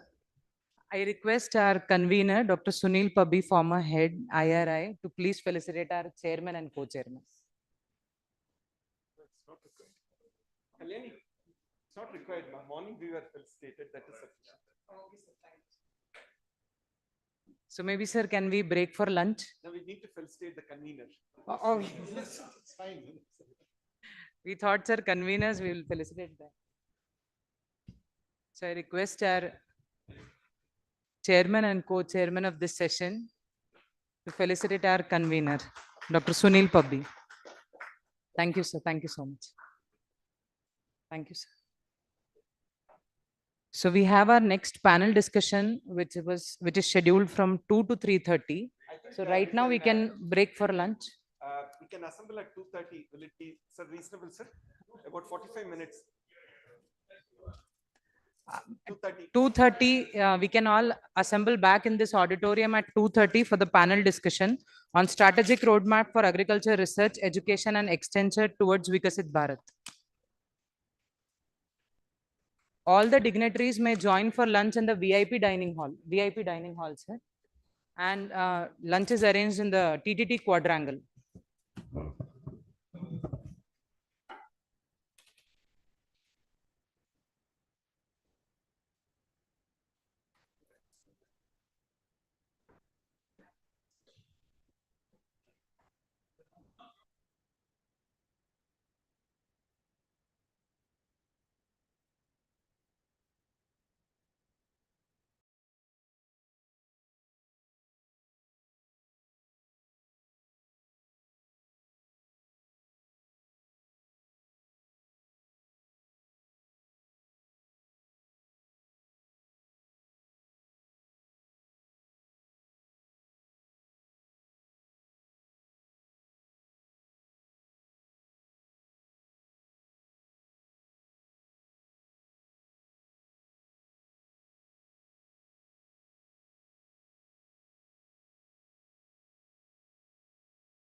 ये पानी का bottle और हमको चाहिए।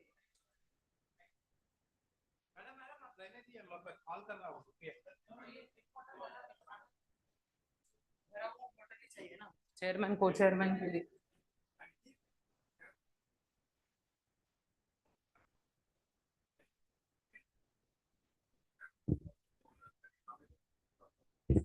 Okay, sir. Okay, sir. Good afternoon, everyone. We're going to begin with our panel discussion now. May I call upon the convener for this session, Dr. P. Rautrai, Principal Scientist, ICAR-IIRR, Bhubaneswar. Dr. P. Rautrai. Hello, sir. The rapporteurs for this session are Dr. Guttam Sridhar, Principal Scientist, ICAR-IIHR, Bangalore, and Dr. Satish Chauhan, Scientist, ICAR-IIRR, Hyderabad. Sir, you will take. Will you sit this side or that side? Any side is okay, sir. Yeah. Because here, chairman and co-chair are there, sir, and then panelists are there. Who will be there, sir? He is there also. He's not there.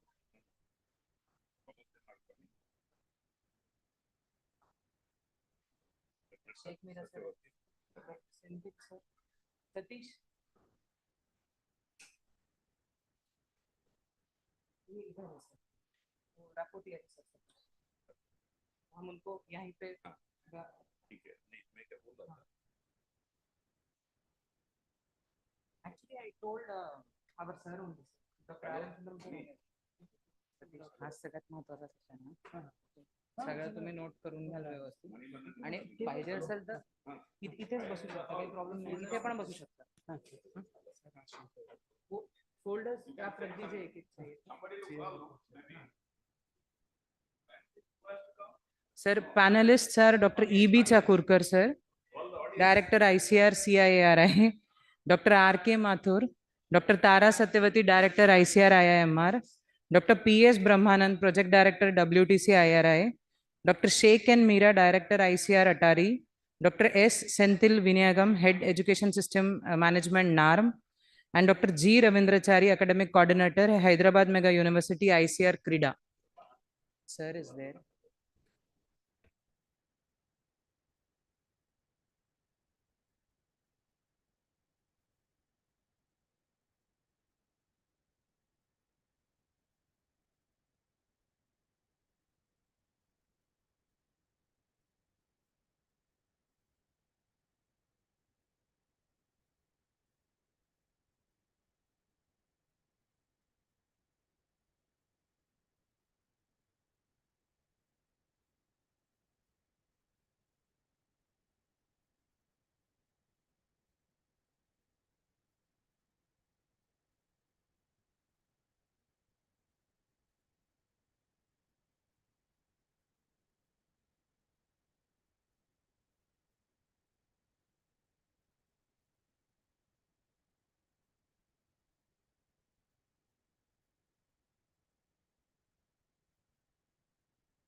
Should we start?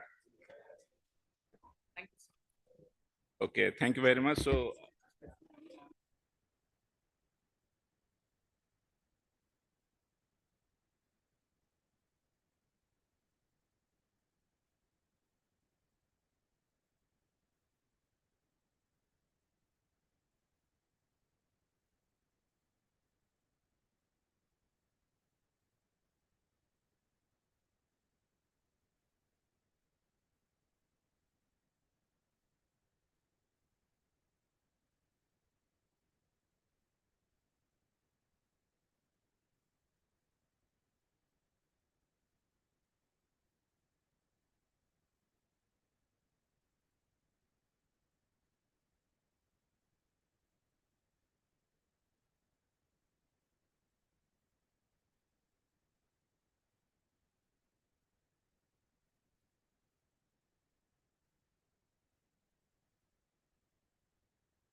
Okay, so good afternoon, and it's difficult sometimes to keep people after post lunch, but anyway, so we have to start at this time.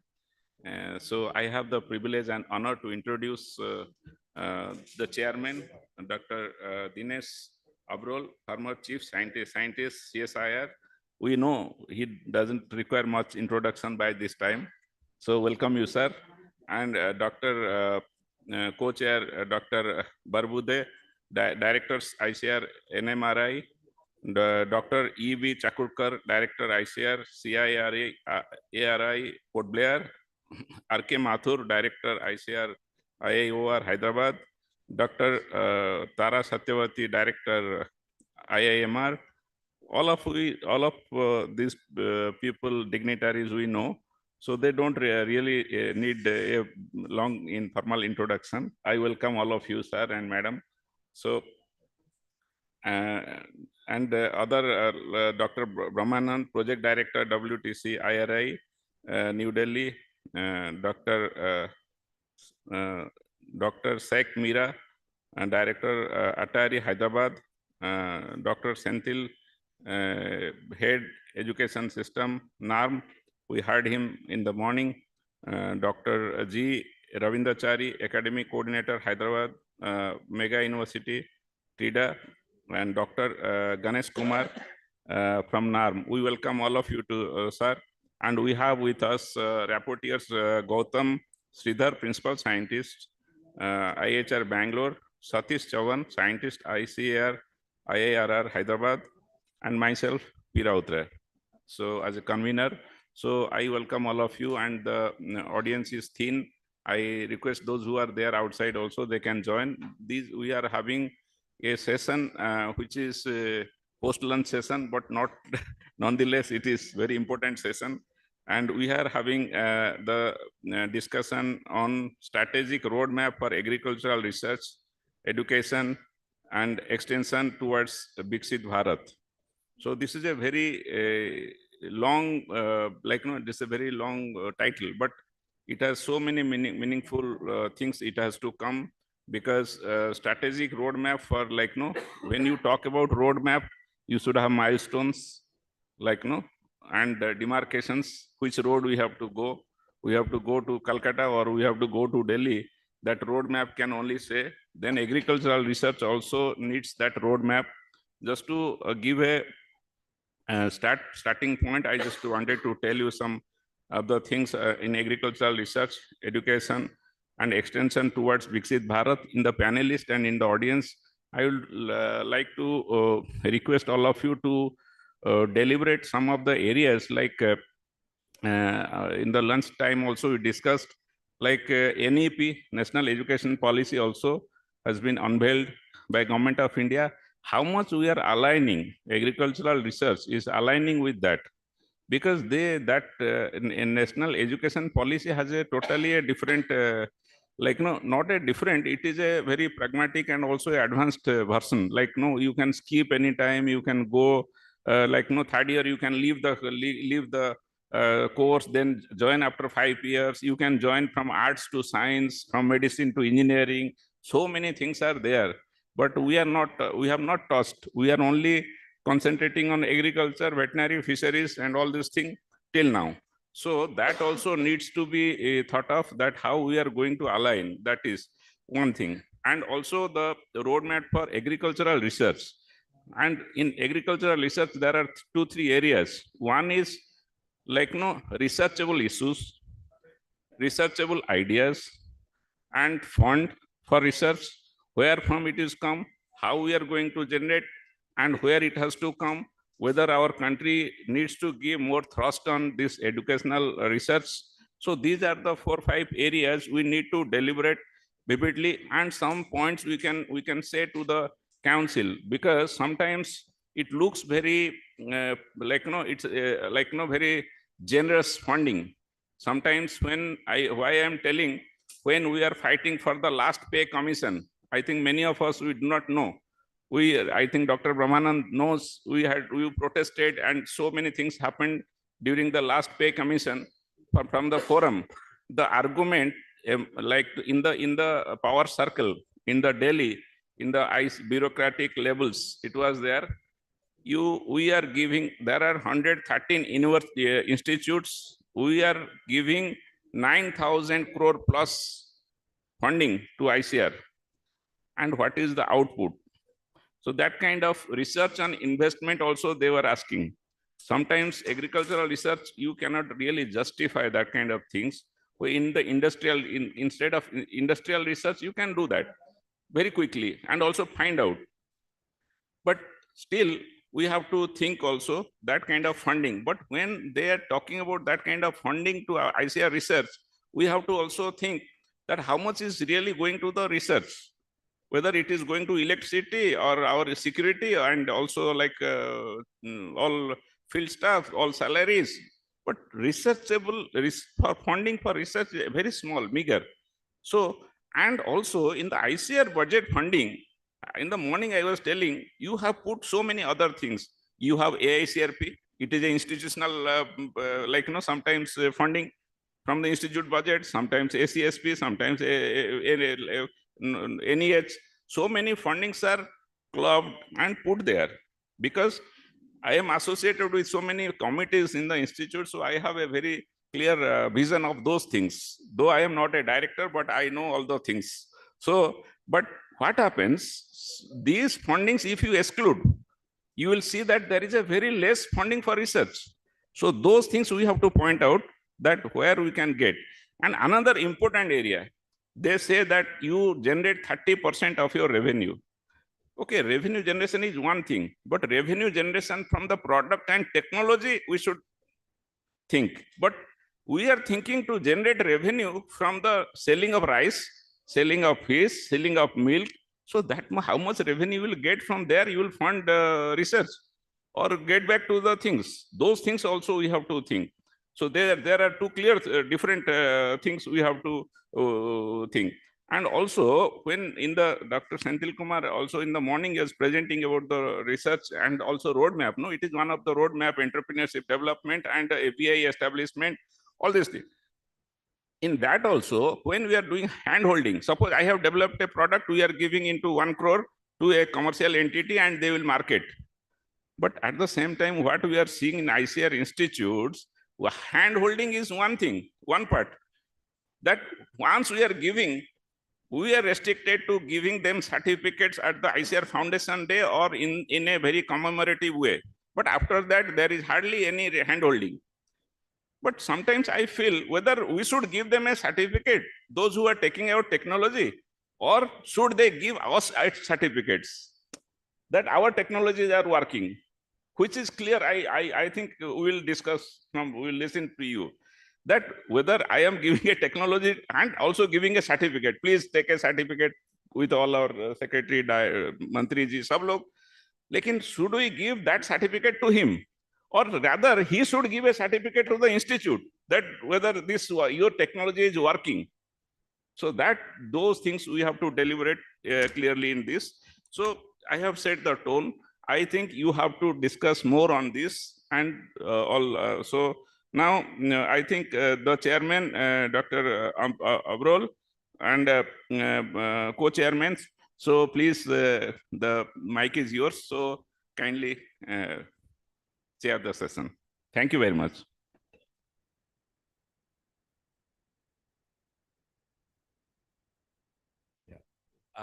My understanding is that no more introductory remarks.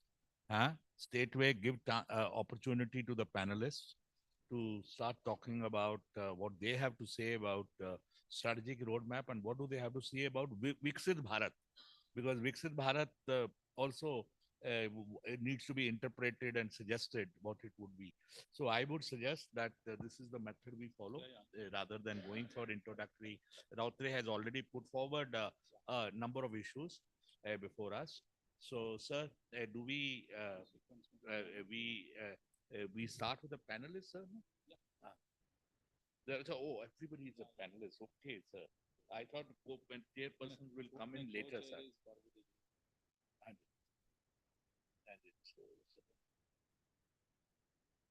Takurkar ji and R.K. Mathur ji and Tara Satyavati ji are there. So with whom do we start first, sir? And everybody will get only, sir, 5 to 7 minutes. I think that not That's more fine. than that. That suggestion is okay? No, that's Huh? fine. Okay, sir.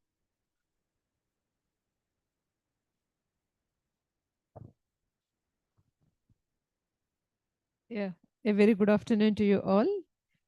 Thank you for making me part of this panel discussion. As rightly said, the tone has been set, and I would like to focus on 2-3 points, not more. So, when we talk of funding and how much fund is being utilized in the research, and right from morning we're hearing that lot of money, major chunk of the fund is going for our establishment, the salaries, then to the SAUs and other things. I've been there as the project coordinator, and I worked very closely with the state agriculture universities, and I have seen the kind of system that is in place. As the understanding between ICR and the SAUs, most of the ASRP fund, which is distributed among different centers, leaving apart the project coordinating unit, 75% of the salaries come from ICR and 25% is borne by the SAUs. And in the project coordinating unit, where the project coordinating unit is there in located in the SAU, 100% of the fund for the salary comes from ICR. Now, the point here is, in most of the SAUs, the situation is many of the positions are vacant.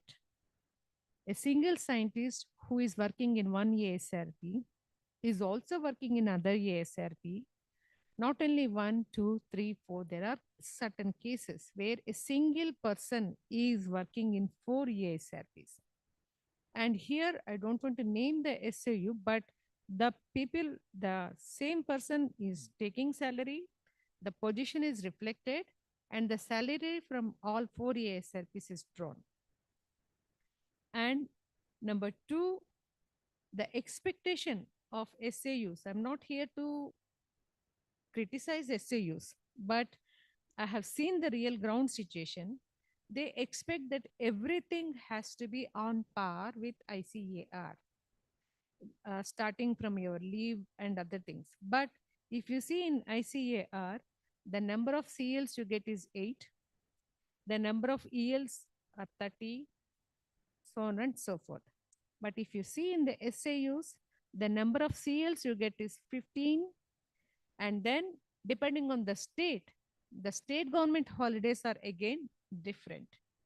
Again, they get some leave, vacation, summer holidays, winter break, summer break, all these things. And these are not present in ICAR. And for those people who are working in PC units, they expect the same kind of remuneration and equal benefits. And for those people who are working there, they expect that 100% benefits of ICR also should be transferred to SAUs. For example, if a ICR employee retires, 300 days of EL benefit is given, then remaining all benefits are given. Now they also demand that the same benefit also has to be given to the SAU. It is not feasible because ICR is a different system, SAU is a different system. And the kind of contribution we expect, leave apart, few SAUs are doing commendable job, no doubt in that. But many of SAUs, I should say, below standard, especially in ASRPs. Because it is an open forum, I'm telling the remarks very openly. I may be sorry if I'm hurting someone. And then the expectations are high, the contributions are less. In such cases, and since we are spending lot of amount of establishment fund on salaries, I have a proposition that we should scrap the centers contribution from ICR 75% or 100% to those centers. Let them be voluntary centers. Let ICR give them contingency fund, general, grant in aid general. Let them employ SRFs or YPs or YP1 or YP2, whatever category they want, and give them amount for conducting the research. Because by taking the employees of SAUs into the fold of AICRP, we are spending lot of amount, which is going unrecognized. And it is becoming a burden on ICR at the facing the financial committees and Ministry of Finance. We are forced to answer for those things. Number two, the contributions again. Suppose you are working in an ASRP, the variety or a hybrid released from SAU, they claim it is their own. But the fund to conduct that research is coming from ICAR. And ICAR is not given the recognition here. Nor equal credit sharing is happening. In spite of repeated mentioning of this point, this never happens. So these things can be curtailed. Coming to education, if we want to have good quality research, education also should be there, because the researcher also has to update his or her knowledge. And when he or she is involved in teaching, because of the fear of facing the students, the teacher keeps himself or herself updated. And then because of the situation we see in the institutions or the ICR, in some cases there is lack of funding and also working hands. So if you're getting a student, you are able to guide them, you are able to get the work done in a precise manner, because the student is able to record the data very efficiently compared to your so-called technical. This is good. And also the approach what now ICR with the IRM mega university, you see both sides, plus and minus. But I think this is a positive thing, that we get more hands for research, thought, and action. And coming to extension, again, we think that extension is the activity of only extension scientists. It is not so. Each institute, each scientist has to plan how her product or his technology has to go to field, and who are the people he is trying to address through his research. So he has to identify and prepare an action plan in that direction. You are preparing a project, RPF1, RPF2, that's fine. But along with that, I think we need to make it a part and parcel, that the extension, what are the kind of extension activities you are going to do with this particular piece of research. I think if we can include that in our RPF forms, that would be really encouraging, and slowly we can move from lab to land, from transferring the technology that was generated in the institute to the farmers who are the real beneficiaries. And also the recent policy of one scientist, one product, one scientist, one technology, it is welcome. Only thing is we need to groom our scientists in that direction, because it is new for some people. So they need to be hand-holded and proper direction has to be given. I think that can happen. And with small changes, we can be able to reach the goals in this Amrit Kal time. Thank you for giving me this opportunity.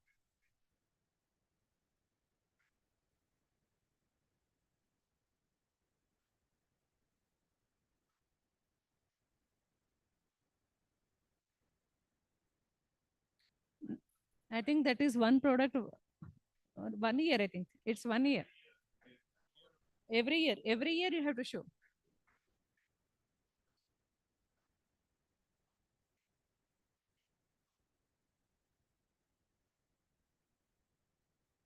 See, that is where, if you see outside India, many people, the public research institutions also take private research. And those research are funded by the private sector. There, whenever you take a project from the private partners, they are very clear in the timeline, the achievables, the deliverables, and the product or the paper or communication, whatever it is. I think we also have to do from in that direction. It is not very difficult to achieve. I do understand for a breeder to breed a variety, it will take 6 years or 5 years. But the breeder is not breeding only one variety. In the due course of time, he or she will be developing a series of material which will see the light of the day in a process. So if you are developing one variety, it is not that you will develop another variety only after 5 years. In the breeding program, you will develop and you will come up with a number of material. So we have to plan our research in that direction. Fine. But what I'm telling is, for what you told about the product, that is a product-oriented research with public-private partnership or with private partners. Even in our public Okay. institutions also it So can happen. that is there. But at the same time, don't you think that we have also double standards? In ICR, we will tell that you do basic research, you do strategic research, you so prepare it like what is your preparedness for the future, like future roadmap. But at the same time, when you divert to this product development research, so it becomes a little bit I do not know how to tell that, but there I think in my view, it is not like just one point will go ahead with that. So it should be not like every year. A project takes 3 years to develop a product. How we are telling that one product, one sign, 1 year? Okay, here you have, this point has given one more thought to me. Sorry, I'm taking one more minute. In our promotional system, scientist, senior scientist, principal scientist. And we also know the other definition. Scientist is Suki. Then what is senior scientist? PS is, we all say, Param Suki. Once we become Param Suki, how many people are really contributing? You see the percentage? How many people are really contributing? Those who are aspiring to go ahead, they are doing. But for those people who have built their houses, they have established in that system, in that very particular place, how many are interested to go? How many are contributing? So I think we need to introspect in both the way, to ourselves and also from the system perspective. So there are both sides. I think we have to take a balanced way.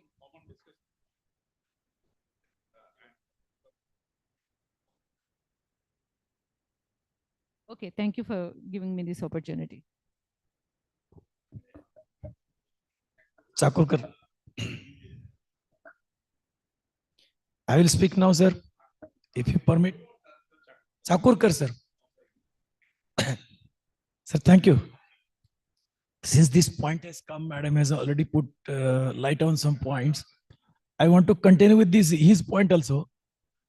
See, if we focus by keeping one product one, I mean to say in that we should encourage more for teamwork, which is missing. Unless there is a teamwork, alone scientists cannot do research. It will only what is happening now for the scorecard, they will produce something. When I was scanning the technologies of the scientist, whatever they are doing, they are putting this is technology. When I ask justify, if it is a technology, who will purchase? You show me the purchaser. I'm giving full marks now. That is not my job. If I'm developing technology, I have done. My job is over. Now to take it to different people, it is somebody's job. Whether it is saleable or not, it is somebody's job. So unless we encourage teamwork working, this is not going to happen. And in that team, responsibility has to be shared and responsibility has to be fixed. Right from director to FAO, responsibility has to be fixed. Sometime a point has emerged. How to judge? We go on putting good, very good, outstanding on some basis. And every year they have made some rule. If 6 months somebody is working, you have to give the increment. But there was a thought from central government. If somebody is not having a very good, let us stop at least increment for that year. So people who are working and contributing and people who are not working and contributing, there has to be discrimination. There has to be a system for this, which should be very transparent system. Not that director feels is not good, we cannot spoil his here. So maybe scorecard for annual plan, but we have to categorically, very specifically judge that his work and how much he is doing in teamwork. These two factors only can contribute to get a focused this thing, because rewarding as well as punishing both is required. Then only we can get work done. That is one part. While doing team, again with team, make team with similar people. It should not be like-minded. There has to be combination of different people. There should be extension working team.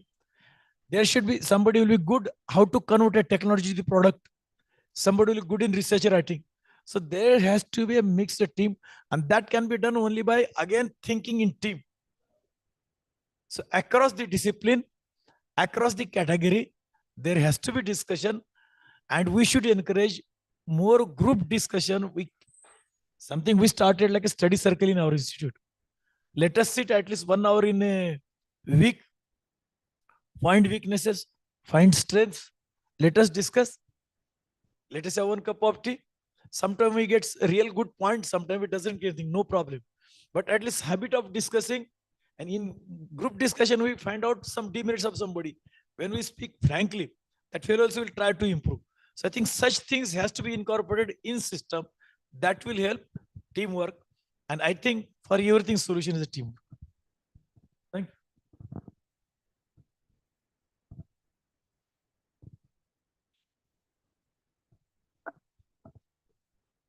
Going by the list. Thank you.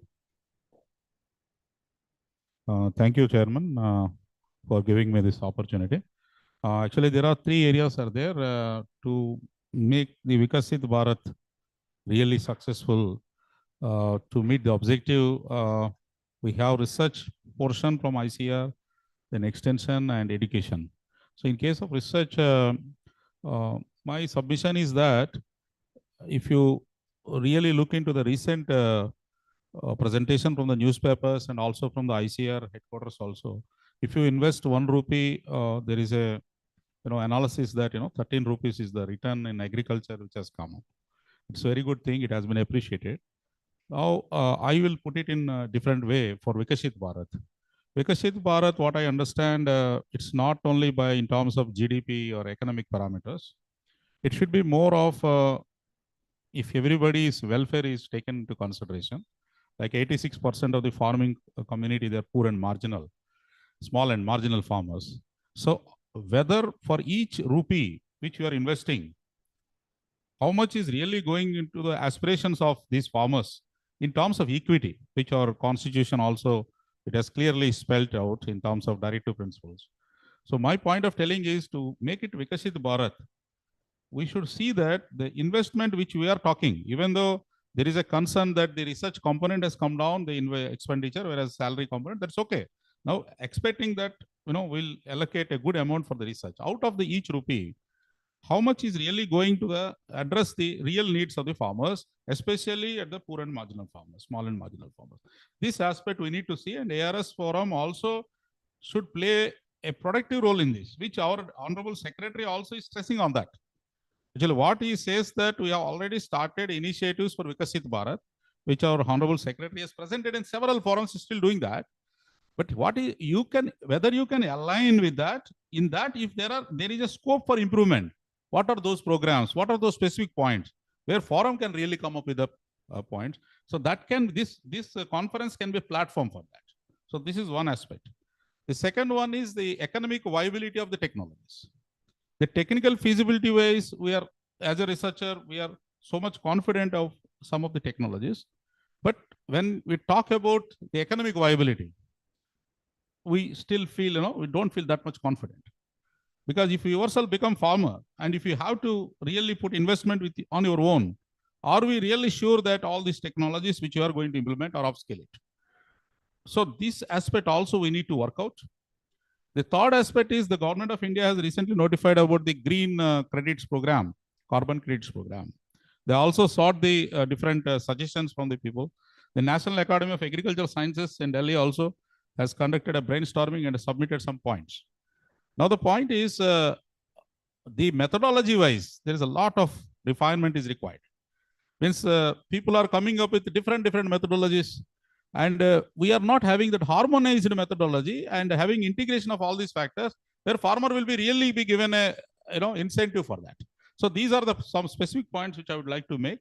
Then for education, in case of education, the LOCF, the learning outcome based education, that needs to be only now people are trying to, the faculty is trying to just put it in the structure. But really we have to integrate, and in terms of, we have to synthesize it and we have to translate it. That is, if it can happen in the agricultural education, then that will be great help. And then integration, and with the help of the industry, the linkage with the industry, the problem identification, and get the fund from the industry, because a lot of discussion is happening on the fund. You cannot think only allocation under the budget. We should see that some sustainable angle where CSR fund can also come from the industry, and that integration is very much required. In case of extension, we are depending mainly on the Krishi Vigyan Kendras at the country level.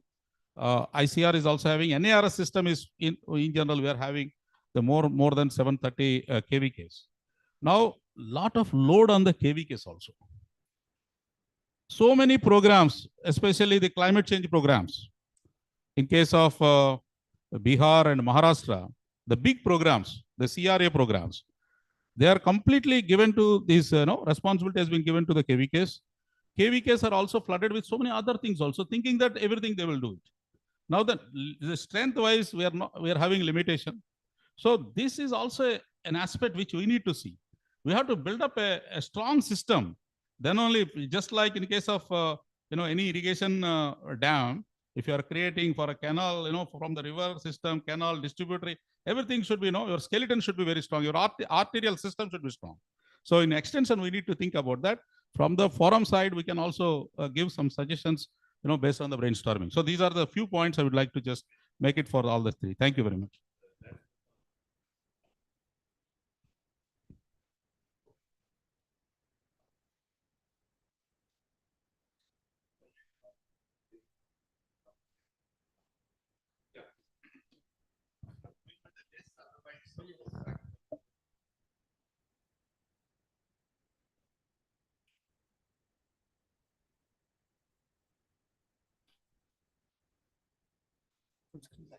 Yeah. Sir, shall we present there? Yeah, please.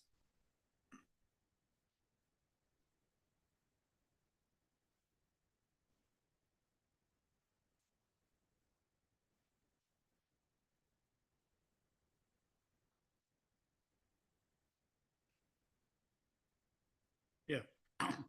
So no problem. I can see here if you're able to connect it.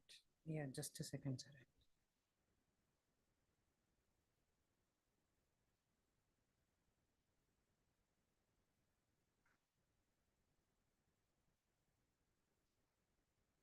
Pradeep Manish को वहां से वो बंद करके रखे होंगे. Sir, just a second. Sir, so now I can speak. With respect to the, as I am being in an agricultural extension, belongs to a discipline of agriculture extension. Sir, it came, no? Okay. I can give one important suggestion, was earlier panelists also informed that KVKs, actually the concept of KVK has been moved out. It was called a frontline extension. It's a research-based extension. But presently what we are doing, it is in a first-line extension system. That's the reason that workload has been increased. And so if the forum is able to recommend very well that it should work on the research-based extension, the entire things will be taken care of it. And at least now there are likely to have another 125 KVKs are likely to be sanctioned very shortly. And we have to work on that aspect, that how the existing member, because number of employees also very less in the most of the KVKs, and which we are going to make it, that has to be made little more number. It was 22. When till it was in 1996, it was 22 people we had it. It was reduced to 16 people strength. It is a big challenge, and large number of things have been added. We have moved out from the research-based extension system. The third important is we have to make uniform policy for the extension system, whether the KVKs are belong to the research, ICAR, or agriculture university, or NGOs, or state government. We have to make the uniform recruitment policy, pay structure policy, promotion policy. Then there will be a strength for the KVK system to work well. Coming to the education aspect, as I am from the education division of North, and moreover, we are the SMD of education division. We have a major role to strengthen or give the feedback. Presently, we have to follow the national education policy, and the NEP, which is giving a very clear guidelines that it should be an inclusive growth. Sustainable inclusive growth is one of the vision. Second vision is we have to bring large number of institutions of excellence have to be built. These are the two visions which you are working it. Cabinet has been approved in the 2020, which given a 5-year things, any person have to be access, equity should be there, quality, affordability, and accountability. These are the 5 parameters when we are developing a course content. When we are developing any courses for the institution, these are the 5 parameters to be mind. And of course, in the school education, we are not going to talk about it. We are about the higher education. As of now, among all these agriculture, in all the universities, right, in higher education, only 9% only it is going for the higher education. Among the 9%, agricultural education, if you look into that, it is only 1% only it's going for the higher education. That's the reason in NEP, when my convener has said it, that how we are aligned with that. As of now, our gross enrollment ratio in agriculture higher education is only 26.3%. So the government of India has made it that we have to see that it has to come for the 50%. That's how our policy, our education policy have to work towards that angle of it. So there are, all of us know that how do we bring multiple entry and multiple exist? Already we are in the following. ICAR is the one of the organization, particularly education system. There are many alignment already we initiated. In fact, we have 1 year certificate course, 2 years diploma course, 3. They are insisting in a graduation supposed to be a 4 years. We are already in 4 years course. So we have a no confusion at all. We are able to implement national education policy recommendation of 4 years course. Of course, there is a challenges that how do you carry over the academic bank of credit? See, now in the agriculture education, there are large number of distance education courses are being offered, right? And how we are going to give the credit for it? This NEP indicates even distance education is allowed for 20%, which is allowed into promotion, which has been accounted for your credit hours. So how we are going to give credit for all our courses in the distance course, it is one of the challenge. And how we are going to accumulate our credit to the national bank. The third one, already the earlier panelist in the earlier meeting also, earlier presentation and morning presentation, we have said about research fund. So there is a national level research foundation. I can say that that is a good idea. It's a good initiative. It is going to support our research. National Research Foundation, the fund allocation, if your projects, if your projects are competitive project, if you are able to give you a competitive idea, our projects will get success for it. So NRF, which is going to increase our strength of the research, good research. And of course, we have and all these deemed universities will be phased out. And there is a good fund on the gender inclusion fund. It is another important aspect. They are going to create it. And educational technology is the last 10 years which you are talking it. Many of the universities started following it. Now, every institution will have an educational technology fund. Every cell will have it. Because in future, online educations or in the digital education is going to be the future of it. Right? So to that extent, our faculty are going to be improved. Of course, they are going to add STEAM in the place of the STEM, which we are going to, arts is going to be a part of our education. That's what even our MERU concept also indicate how we are going to add. It's very much required. Socialization has gone. So we have to make a person is most important. We are working with the farmers, right? We need arts in the subject to be added on that. And this is the academic curriculum, which is a very well designed structure they've created. Definitely any new entrance, new aspect will be a challenge, right? But we have to find the refinement where our challenges are going to address. Excellent bodies are going to be there for your regulation body, accreditation council, higher education council. There is a very regulation body, but definitely it will be aligned with our, in the, for example, in the NIRF ranking now, we have made it one NIRF ranking for the all, including in agriculture university, right? It is not bad. We have to compete with any educational institutions. And faculty are going to, dear friends, we are going to really whatever we are going to make it, faculty also going to get it supported. NEP gives lot of motivation, lot of encouragement has been made it, and it has given any support to them for the international exposure. And Digital India, which is going to make it data science in agriculture, is going to be fund allocation will be more on the data science. Digital infrastructure, we are going to get the fund support. And international level, our students will go for the other places, right? And we are going to bring the other countries, educational institutions are going to be made it here. And we are going to have a good number of MOE with the international organization. Mornings, there were some of our scientists also conveyed that, right? We will have a better opportunity to have an international collaboration with that. There is a lot of scope for the faculty improvement. University with a lot of autonomy will be implemented, and we will have a lot of partnership with the different universities and institutions, and we'll have a center-state relationship. The way there is in every state, for example, in UP CAR, in like similar to that state level body will be created, like MCAR, ICAR type, and it's non-formal education or vocational education will be a part of our education system. And of course, Central Agriculture University, we are already far ahead of it. They connected with Central University. We are already far above the Central Agriculture University. We are proud that IRI has taken this as a thing. Dr. Chari is here, that it's become a big challenge to us. Definitely, but we are learning it. What are the challenges we face? We are going to make it. We have made it a very good education system. In this process, our GR has been increased on that. So let me conclude. We have a lot of support system. New NEP is going to give a lot of support to the faculty and making a good quality education system. So our Viksit Bharat is one of the developed nation component is providing a quality education, which is going to be part of it. And there are, now the last slide, definitely it is a boost to the research, right? NEP is a boost to research.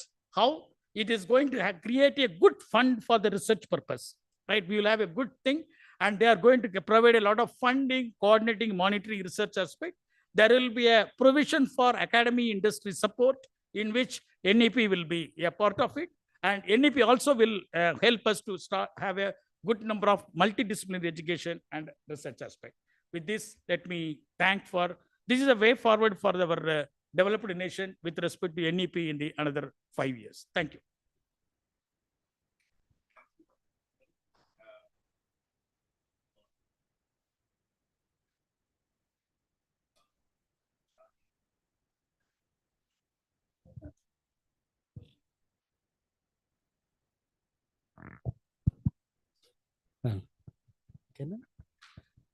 Yeah, good afternoon, respected chair, co-chair, convener, and all the dignitaries, my esteemed panelists on the dais, and colleagues. Sir, for the last 1 year or so, we are working here. IRI Mega University, Hyderabad hub. IRI Mega University, we have 16 hubs across the country, and Hyderabad hub is one of them. Of course, we have been dealing with the UG, PG, and PhD programs. So with that background, I would like to highlight some of the points in this forum. First, is that we need to have the curriculum modernization. In the sense, we need to update and modernize agriculture education curriculum to include recent advancements in technology, sustainable practices, environmental conservation, and climate change adaptation also. This agriculture education should be offered in a multidisciplinary mode, but in an integrated manner. We have been disseminating in different subjects, agriculture, veterinary, horticulture, and all that, but somehow need to be integrated again. Then second point I would like to highlight is educational innovation. There are new forms of teaching now available. For example, interactive learning programs, teaching, student-centered learning. These have to be really innovative. Then next one is research teaching integration. Here, a pool of research problems at state, I mean, that's at SAU level or at national level, at the central institutes like NDR, deemed to be university like IRI, must be put together every 5 years. Otherwise, what we are doing on an ad hoc basis, we are giving the research program, PG research programs to the students. Then hands-on training. Hands-on training, this should increase the opportunity for practicals, particularly hands-on experience through farm-based learning, internships, and also collaborations with agriculture industries.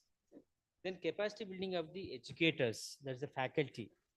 Here, you should invest in the professional development of agriculture educators. The one thing I would like to highlight to Dr. Manivannan and the ARS forum is that the PG faculty recognized is not really good in the sense to have the hubs to run very smoothly. We have the guidelines given by IRI, which doesn't work at the hubs. All the ARS scientists, why they should not be considered or approved by the PG faculty at hubs? Otherwise, we will be missing the really the kind of the philosophy or the kind of spirit what in which this program has been started. Then strengthening research and extension services, which really should focus on the research and extension services within the educational institutions.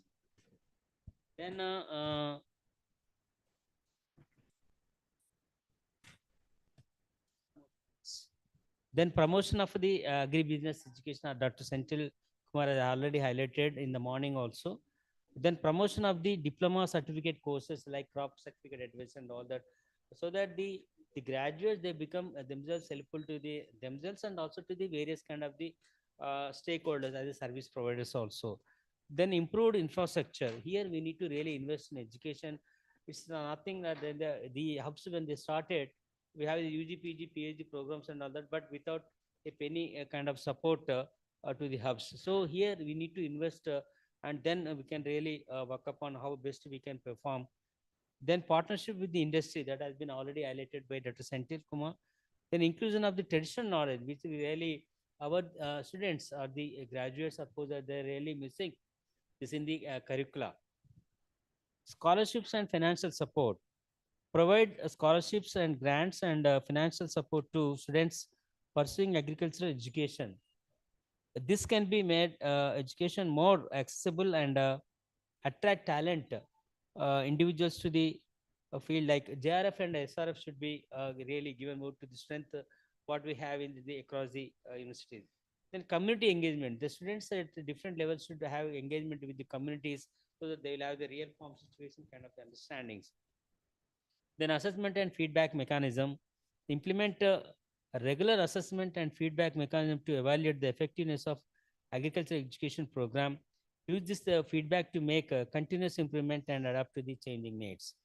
Then institutional collaboration within national agriculture system, that has to be not like on paper, but we should have the really the what the Honorable DG always said, the one ICR. So that should be really strengthened. Then government and policy support. Here, advocate for supporting government policies and funding for agriculture education initiatives. And agriculture education must be prioritized in national and state level educational policies. These are all the in general what I would like to highlight about the agriculture education, particularly the IRA Mega University program, which has started across the 16 hubs. And we have certain specific UG, PG, and as we discuss, I will highlight some more points. So thank you very much for this opportunity.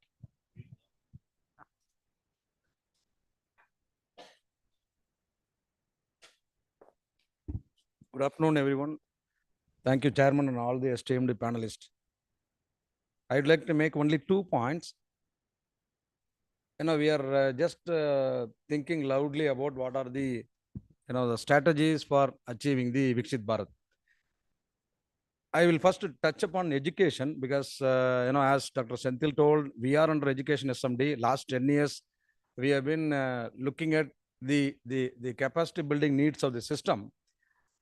But very specifically, if I would like to say about the education which we are delivering to the undergraduate students, we are far from reality, and I think we are very obsolete.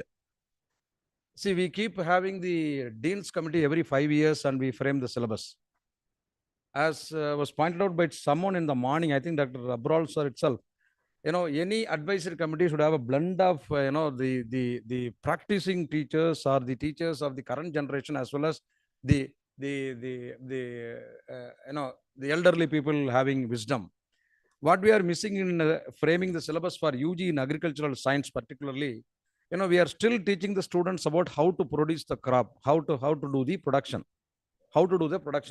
because that was the requirement, let us say some 30 years ago, 30, 40 years ago, where we were in shortage of food and all, and we were, required to produce lots of food grains. Now we are self-sufficient. We are number one or number two in several aspects, but still we are teaching the students only about how to produce the commodity.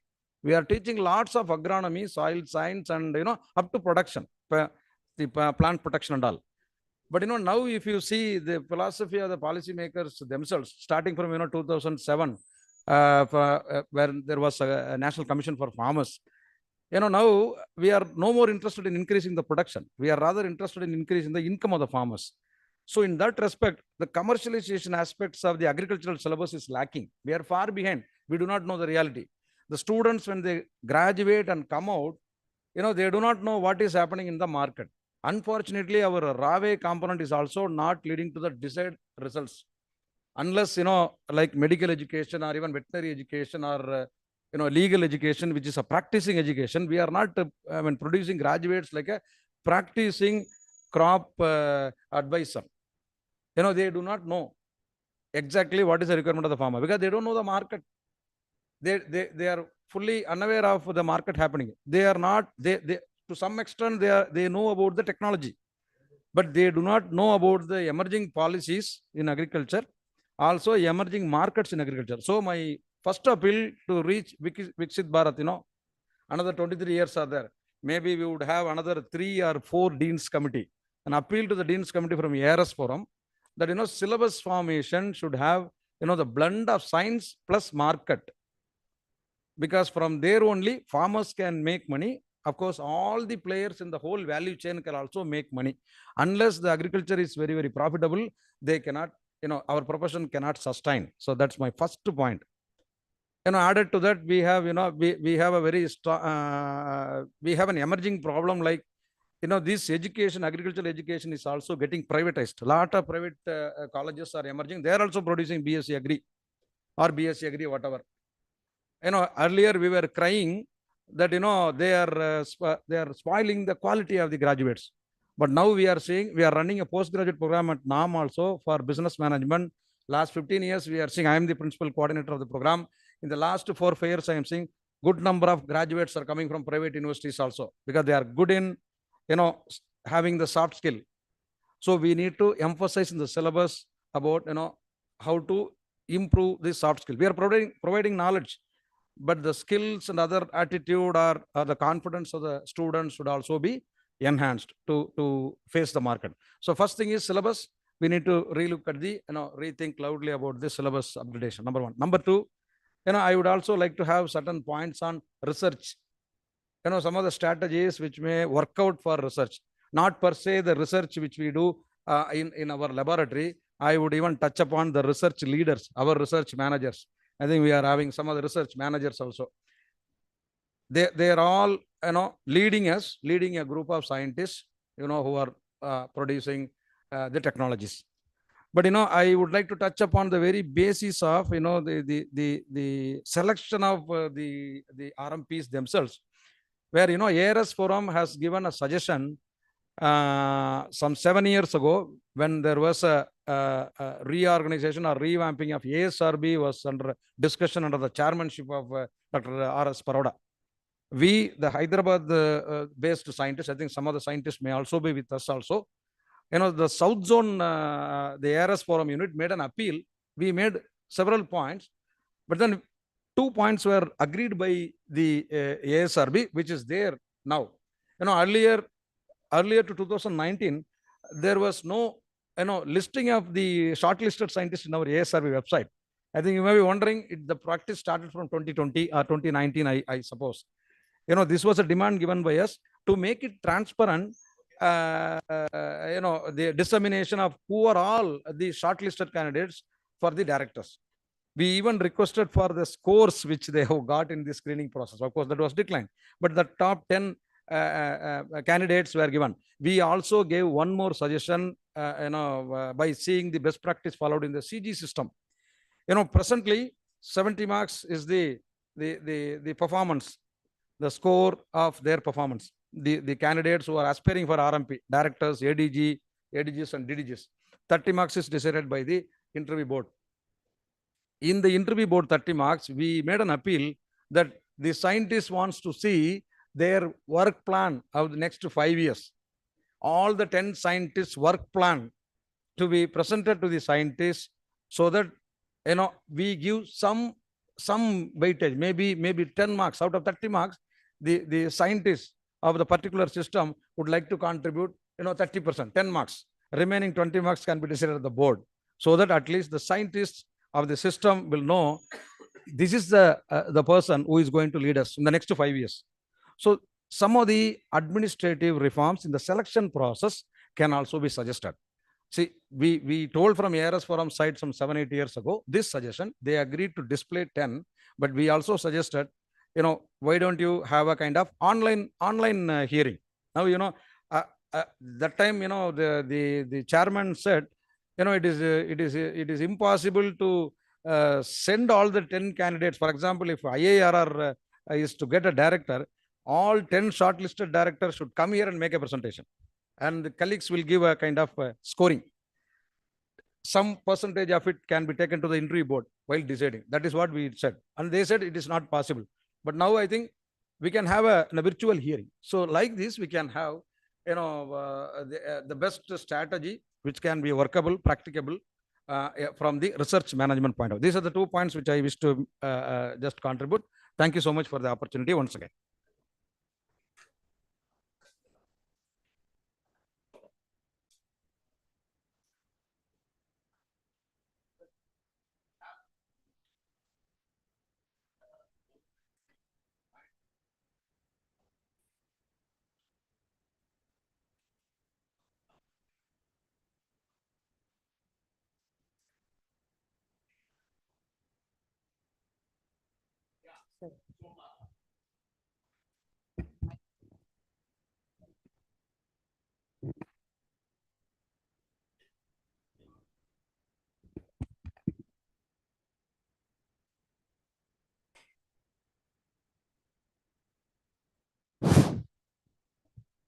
Good afternoon.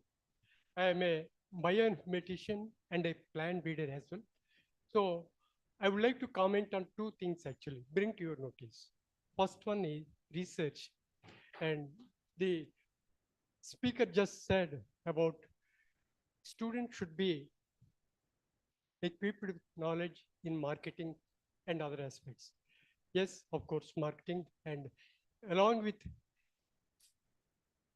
giving a product, we should also suggest him how profitable he can produce, and also give him some inputs about market situation and MSPs and other aspects. Another aspect is climate related aspects. With our education system, agricultural education system is very poor in climate aspects. Why I'm telling is, in NBPGR germplasm, we have mini core sets.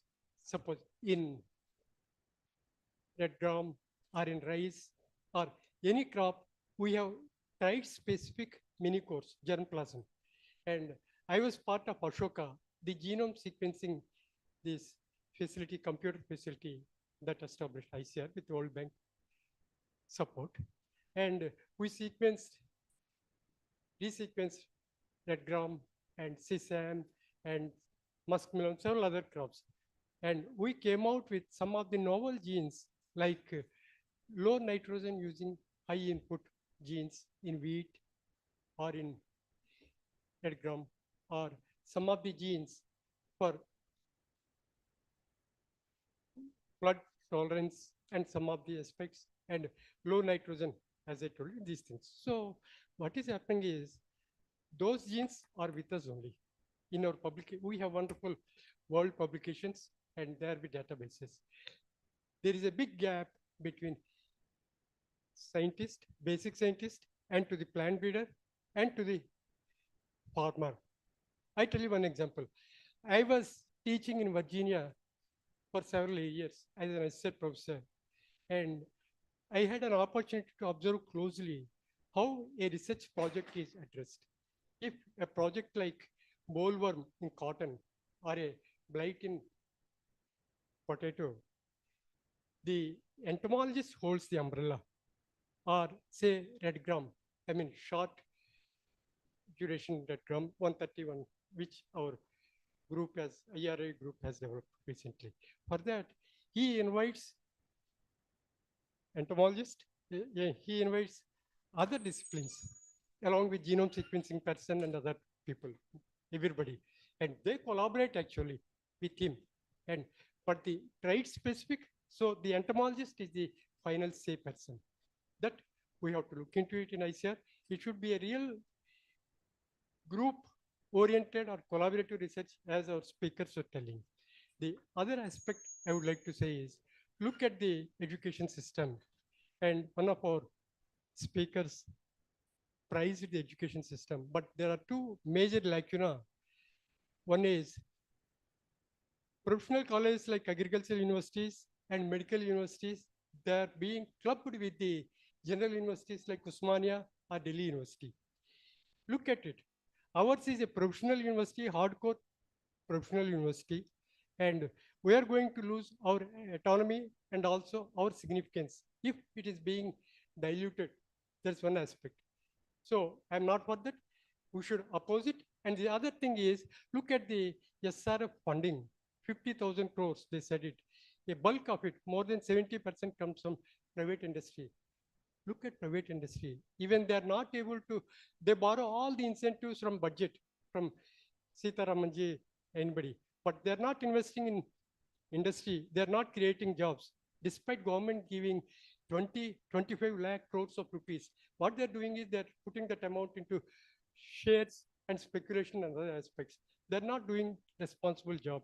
Similar way, our 50,000 promised 2 years back, even after these 20 months or so, they did not even contribute even 1,000 crores. That is the fate of it. So we should put pressure on our government to give more funds for research, because 1 rupee spent on research yields 13.2 rupees in productive improvement and also in poverty reduction. That we should explain to government. Our Ramesh Chandji is there. We should put pressure on him. We should look into it. And these are some of the things I want to say. Thank you very much for the opportunity. Also get some more. Thanks, so.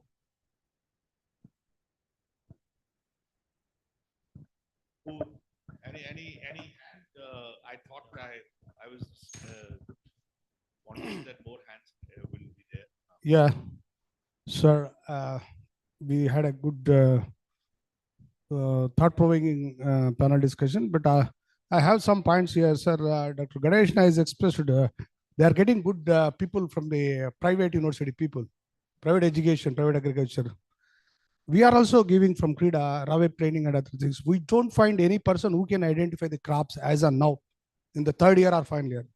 Hardcore research core, there are nowhere core knowledge is coming from them.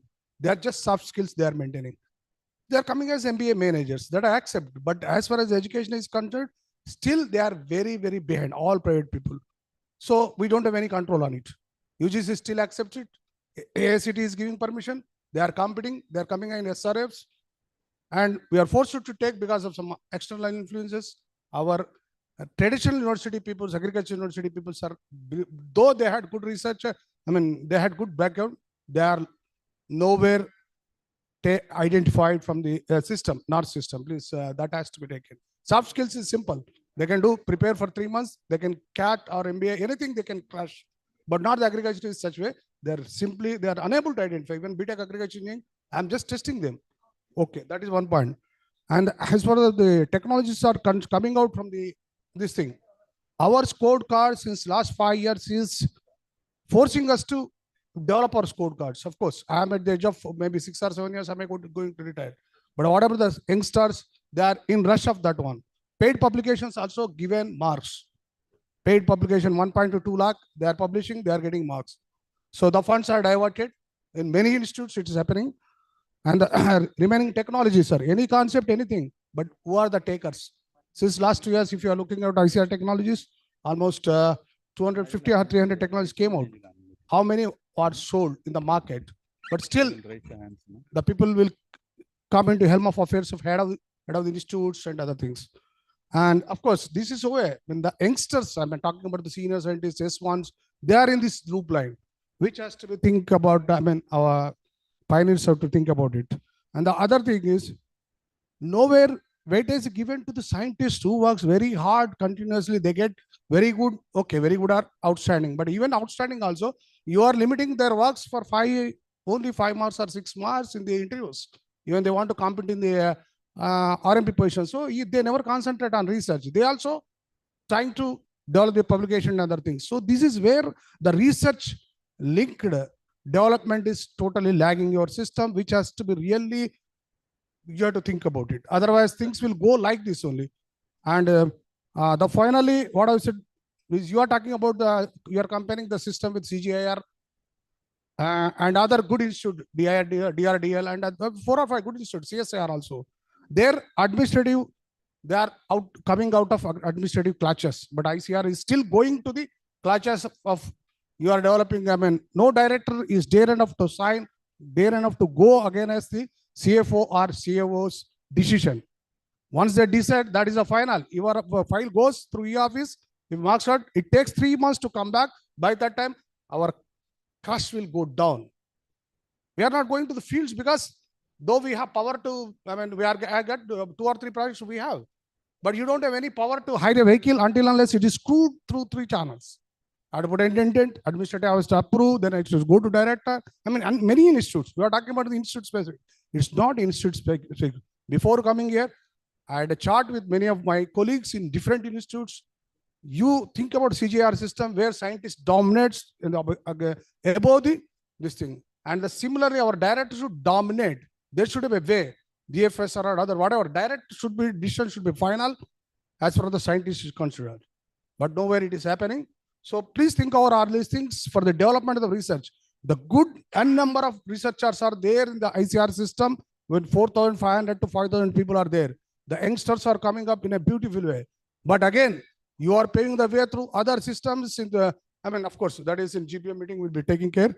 But still, you can think that the disadvantage is you see this scorecard and you are not at all giving weightage, sir. 10 years or 15 years of scientists are just, they are throwing out of the scene when they are competing for RMP positions.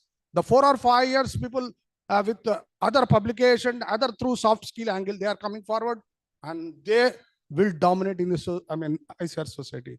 So this everybody is feeling, and especially senior scientists and S1s are feeling a lot for these things. They are not in the race, in the cat race of making publication with the paid or so, whatever may be. So think about all these things. This is my humble request. Just send the, we have to be out of the clutches of administration. That's it.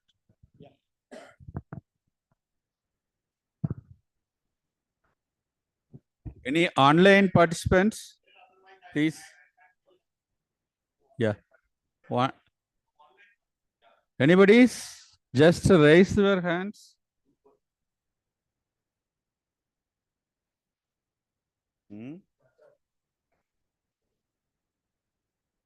Chart. Nothing. No questions. We only put it. Oh yeah, please, madam. Panelists are always allowed.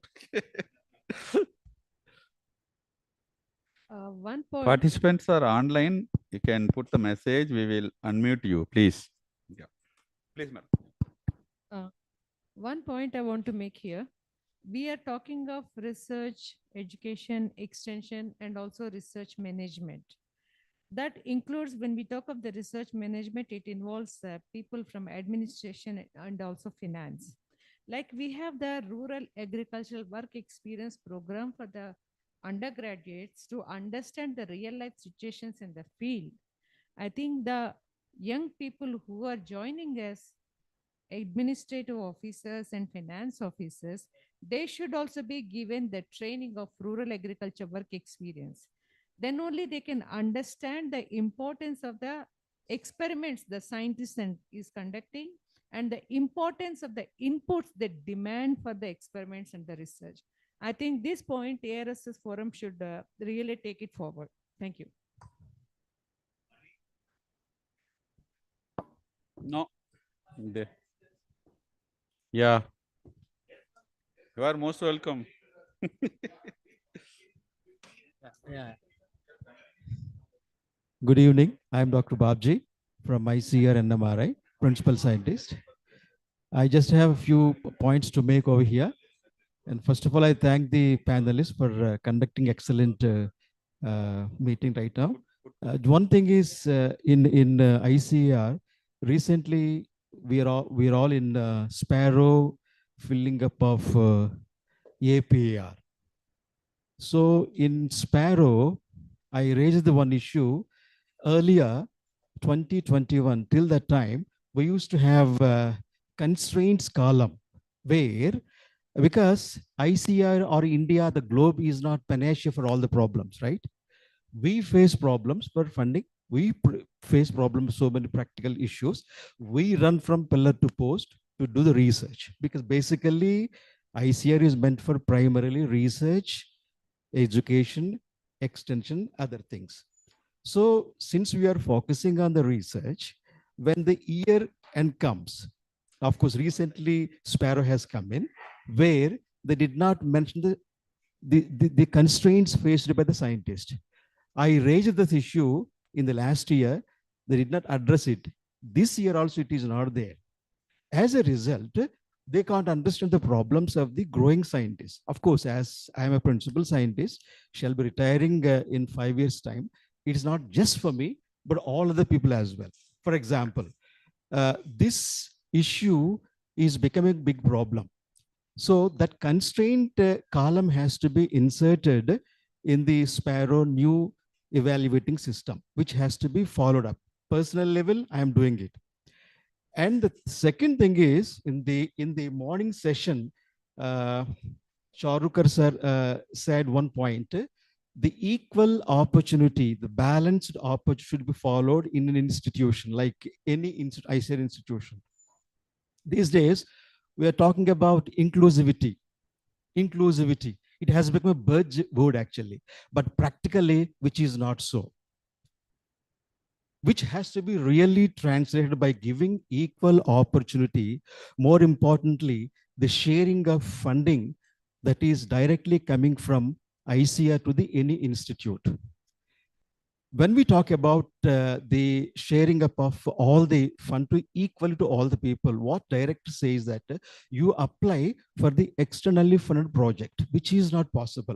Say, for example, I applied for 1.25 crore project of DST. It was highly competitive, because people are using that word actually, right? Mine was highly competitive, but I wasn't given this opportunity. So as a result, I didn't get the project.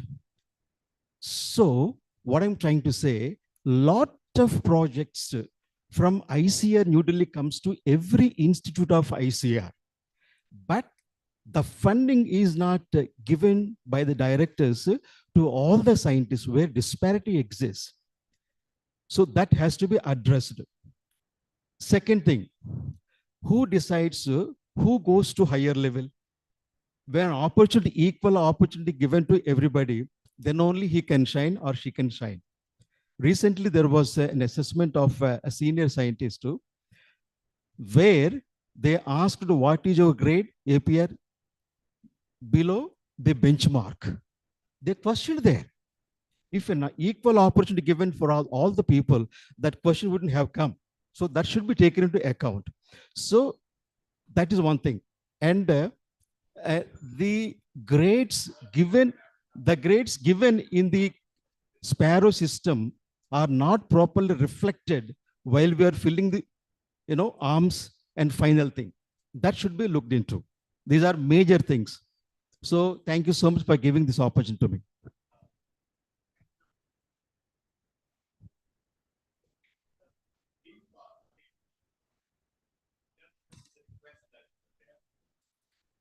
Good afternoon to all of you. I am Dr. Sanjeev Rao from IIRR, Hyderabad.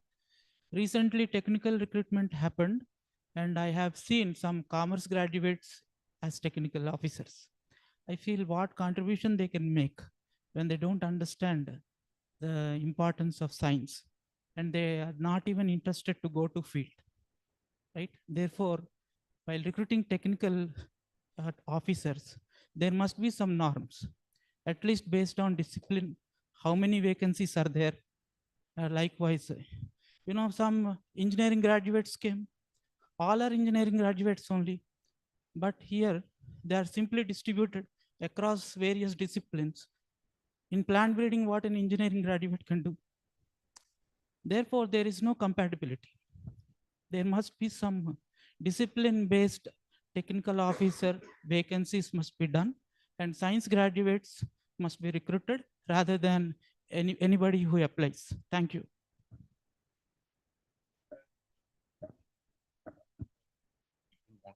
To another meeting. So you firstly want to have one minute, sir. One minute.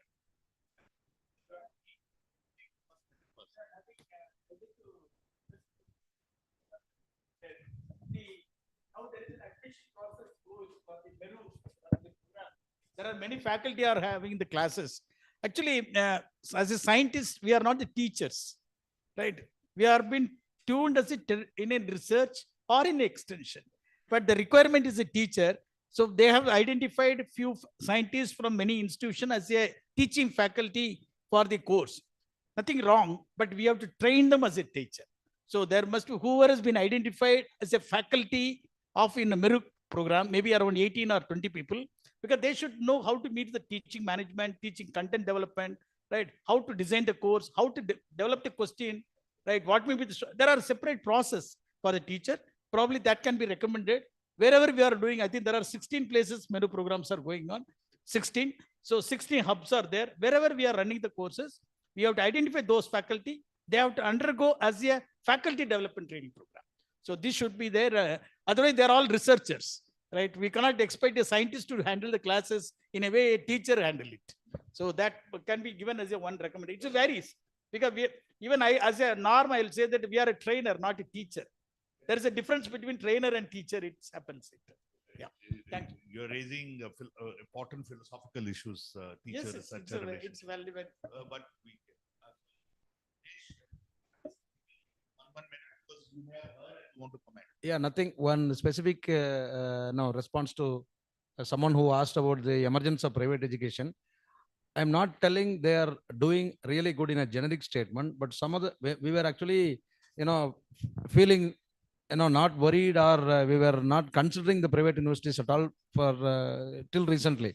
But some of the universities are really catching up and they are doing the best education technology and they are teaching the students with the latest updated one by integrating with the industry, which we are missing. Slowly, the universities, colleges under public system should not be complacent, for which, our syllabus upgradation should keep market and emerging policies in addition to what science we are teaching. That's what I wish to say, so that, we remain competitive. Thank you. Only 2-3 recommendations through ARS forum to the Honorable DG are with their concern. First of all the scientists who are ARS with PhD should be considered as the PG faculty at every hub. That's one point. Second thing, the hub should be given some flexibility in identifying the or approving the research guides for PG students or PG student guidance. So we have a board of studies at each hub. So once a decision has been taken at board in the board of studies, that should be honored and also should be recognized, and those scientists should be given the research guide. Otherwise, it's going to be really a problem for a smooth conduct of this program at hubs. Thank you. If I have to take my 2 or 3 minutes, I've been a traffic manager and I hope I did a good job as a police person. Let me now wear the hat of a scholar who's been looking at research policy, research management. See, if you look back in 1948, there was a Radhakrishnan Commission. The Rural University vision. And Dr. S.K. Sinha, who is the former director of IRI, and I had the fortune of working with him in a number of things. revived it in 98, 99, that saying that when the Green Revolution strategy had exhausted itself, where do we go from there? And that you will need a vision. And I think the rural university model had a vision which needs to be, in terms of principles, 5 principles which somebody was saying that are needed, etc. I think that can be revisited because it had a conception of local economy, rural economy, and it had 27 departments, and it had, even programs which we are today taking up, maximum, yield out of a drop of water as far as it's concerned, consciousness about water, because that was all about India. And it was not one, just Punjab, Haryana, and, which were relatively endowed for reasons of, history as far as is concerned.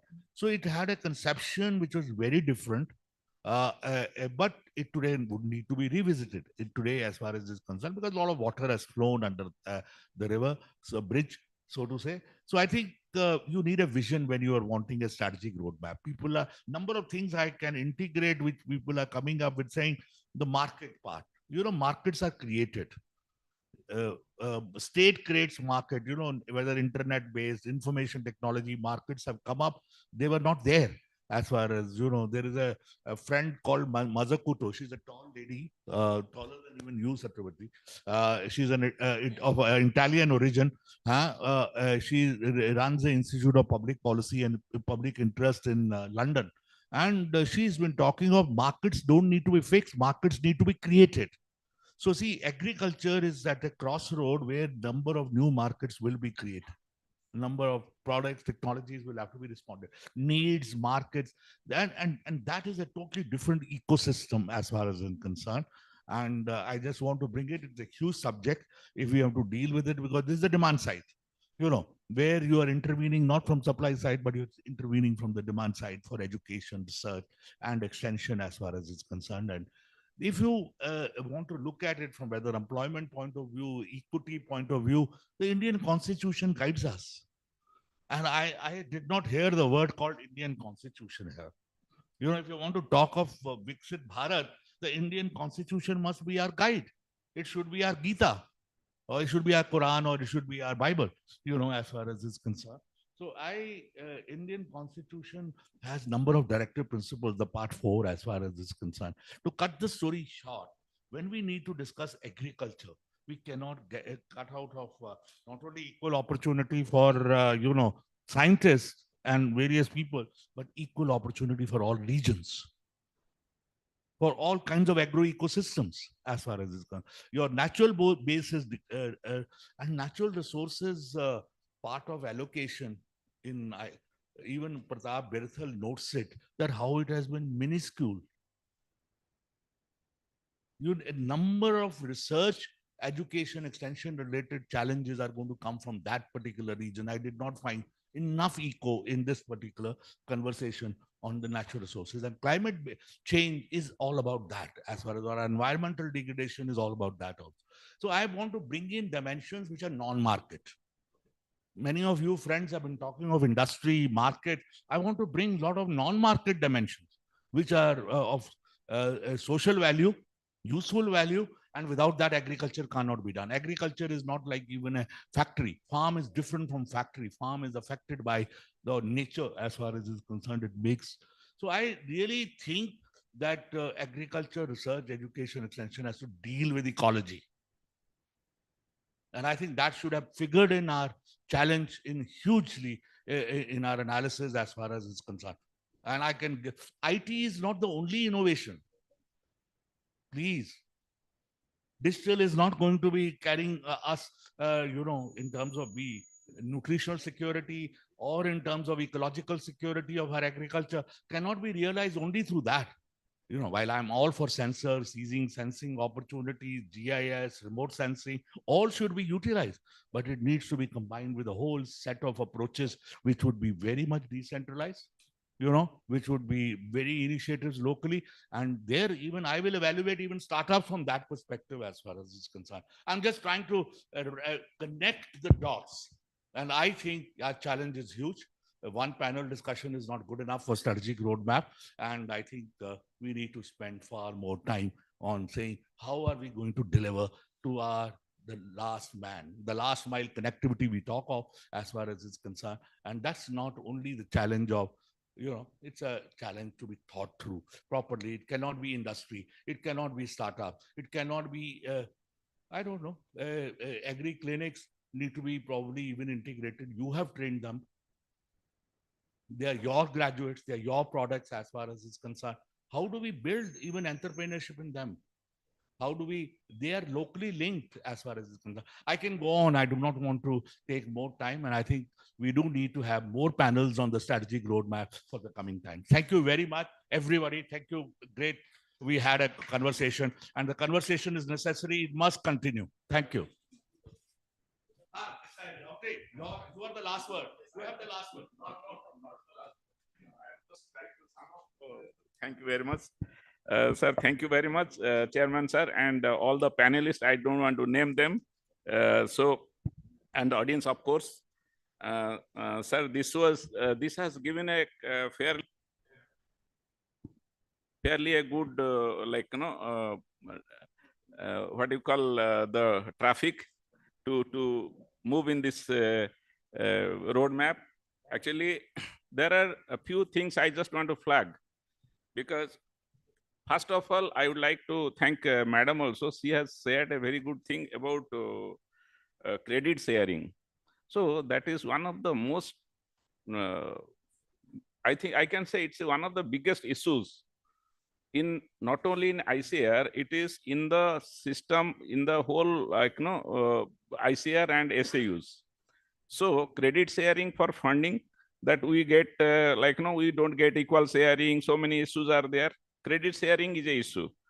And credit sharing at the institute level, at the divisional level, because, for example, I am working with stem cells, but my director is an extension man, but I put his name as an author. Just I'm giving a hypothetical example. So I am, I'm just telling these are the issues which all my colleagues will also agree with me. So this credit sharing is not with ICAR and SAUs, among SAUs with, and you can understand, sir, this is, I'll just take 2-3 minutes, just I have flagged off some issues. And another issue is like, each ICAR is becoming too much bureaucratic. Somebody was telling it moves, the file moves and moves and moves. When the Prime Minister has said it should not move from 3 to 4 places, why should it move for hundreds of places, round and round, months and months together? Sometimes we talk of fast moving, but we are slow moving, and when we are putting in the computer, that is another issue. Then, and Viksit Bharat, Dr. Brahmanand was telling, but actually for whom we are working also we have to think. Whether we are working for the sustenance farmers, those who are landless farmers, or we are working for the corporates. But in my view, and I think we have to give a very judicious view that we have to work with balance, because we cannot ignore corporates and industry. Neither also we can do with farmers. So this is another area. And the KVK, somebody was telling about research-based extension also is there. And also Dr. Senthil also was mentioning about national education policy. I think one thing you missed in the whole presentation, that is that when you have this for 4-year course, for medical education, it is 4.5 + 1. For legal also, they are making 4+. For if somebody is studying English also, it is 4+. But agriculture, fishery, veterinary, all are professional courses. To make it professional, when it is in US or in South America or in Europe, you should have an exit exam. Just you might be knowing, suppose I have studied MBBS, so I have to give an exit exam to practice. I am a graduate, medical graduate, but I am not supposed to practice unless I pass. That will give a quality. For agriculture also similar, for fisheries also similar, for veterinary also similar. So that has to be there. And about Ganesh Kumar, he has told about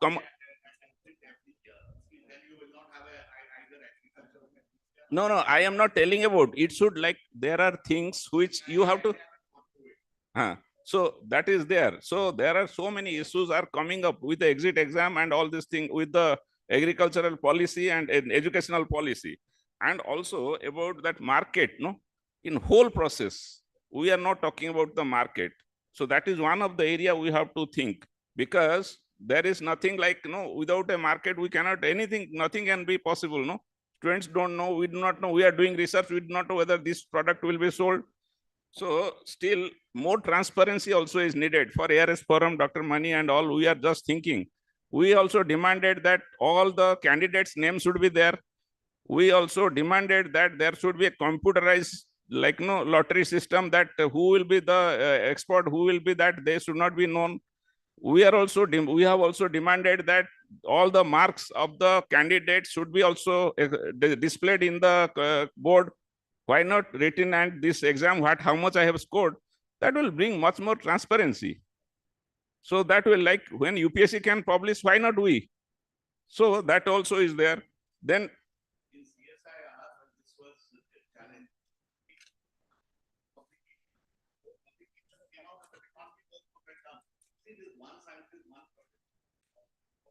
yes, that also needs.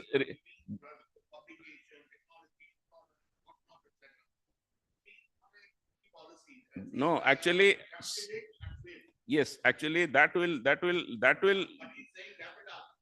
make the, actually, sir, that will make the organization richer, but that will intellectually make the scientist poorer, because we are putting too many places our hand. So that will, I am doing extension, I am doing product research, I am doing this research, that research, so many places. I am scoring 100 marks, but I am nowhere. So that is there. And another issue, which is just last point. No, just I'll tell. Let me finish this. Having separate session. No. Assessment is there next also. Okay. Yeah, please. Education. We are talking about education policy about this, and also one point came. Those points came up. I am telling those things, and one major point also came, that about the sparrow. Somebody was talking. No, I think that is a mess, and we have to, that sparrow and what is that, arms. That was like, can you imagine 6,000 scientists spending 3 months. 3 months. So that was there. So thank you very much. These are all the things I have brought it up. So, like, no, we have to think and just propose, because it's a open discussion. So it is our organization. We are not criticizing anyone. We just want to improve. So thank you very much. And lastly, and not the least, I would like to thank each one of you and all the audience, or whoever has given me this opportunity to be the convener, and also to share my thoughts with all of you. So thank you very much. So thank you very much once again. Thank you very much. Thank you, sir. Thank you so much. So just as a token of our gratitude, we would like to felicitate Dr. Ganesh Kumar, sir, because he participated in our panel discussion.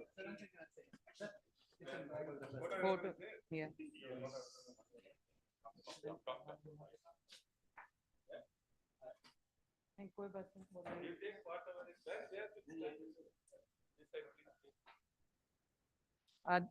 I'll just inform that there will not be a tea break after this. We can have break after the next technical session. So, sir, I request Dr. Ravindrachari, sir, to please accept this from ARS Forum President.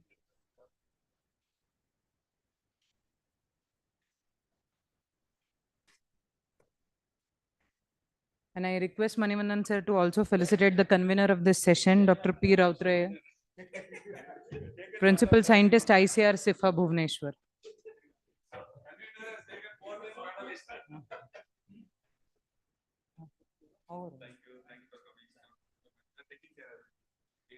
So, the next technical session is assessment and recruitment of agricultural scientists.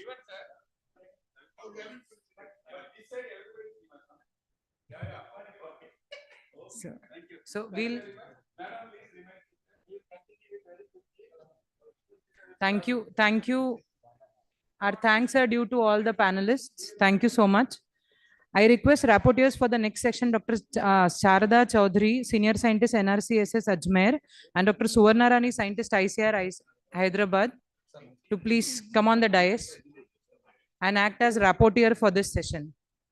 All the rapporteurs may note the proceedings so that tomorrow we can come out with the draft proceedings.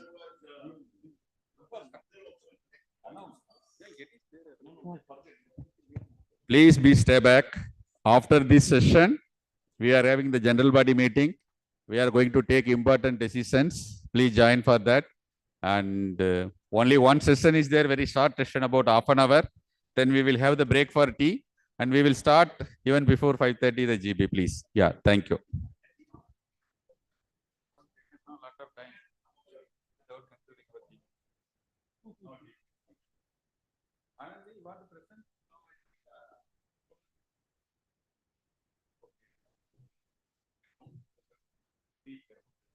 Okay, thank you very much.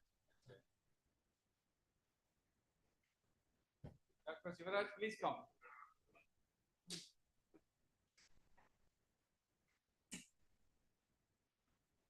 You come here, comfortable. Come here. Here.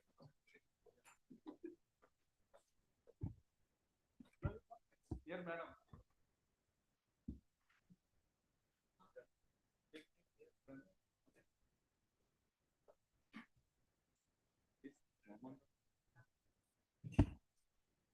So good afternoon, everybody. This is the third section of today. This section is assessment of agriculture scientist recruitment in the agriculture system. So today's this session will request Dr. Tara Satyavati Madam, Director, ICAR-IIRR, acting as a chair. Coming the co-chair, Dr. Shivaraj Sir, Head in charge NBPG Regional Station, Hyderabad. So I have today the two lead speakers are there. One sir. So Dr. Sridhar sir only think the session is going to present, and I request two rapporteurs, Dr. Suvarna Rani and Sharada Chaudhary. So thank you, madam. I will hand over to mic to Tara Satyavati. Thank you very much. In this session on assessment and recruitment of agricultural scientists, we have one speaker, Dr. Gautam Sridhar, who is Principal Scientist, ICAR, Indian Institute of Horticultural Research.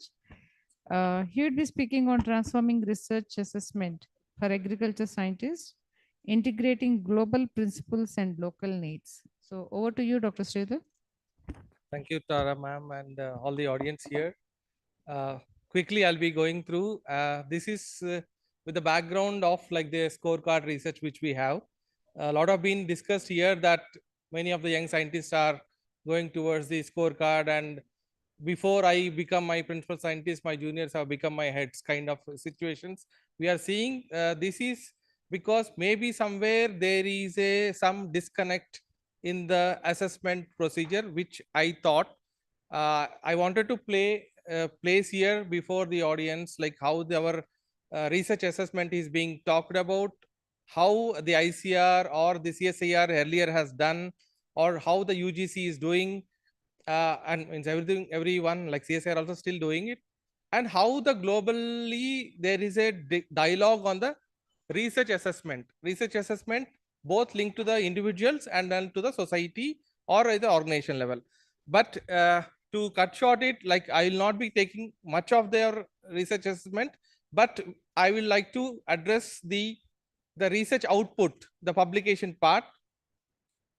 If you see the current landscape of agricultural research, I was just going through the lens.org, which combines the data from all the agencies and then try to put at one place.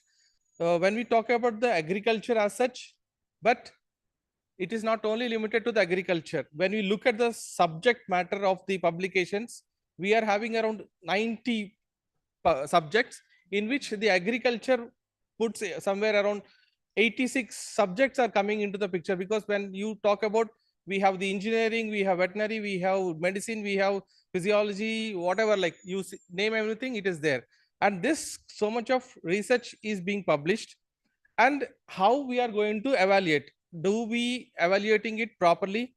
There are metrics which we are using it, because there is no scale to uh, measure something which we thought.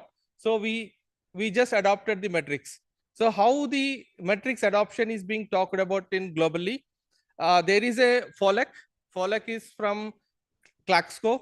It is a Latin American organization which is working on the research assessment. And there is a initiative called Helsinki Initiative, which talks about not only the research in the English, but it should be considered in the multilingual and the context also, not the and the players or the actors into the contribution of that research. And then we have a DORA declaration, which talks about that you should not surrogatively use the metrics, that is the impact factor. And we have the STIP policy in India, which is still at the draft, but it also talks about the research metrics. And the research, as we see the research assessment, it should be mostly on these principles, like the high quality. It need not be publication in a high impact factor journal.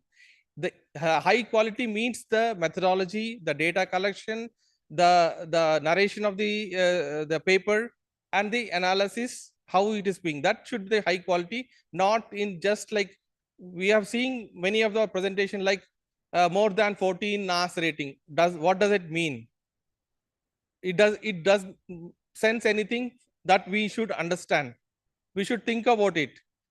And we are seeing like in our journal, I just wanted to take one example of our journal, which is there from the IHR. It was there from 2006. We were not getting papers. Now, as soon as it has become 6, we are getting every day some 20 papers per day. What has happened to our journal? Just because the rating has made the quality, it was there since 2006.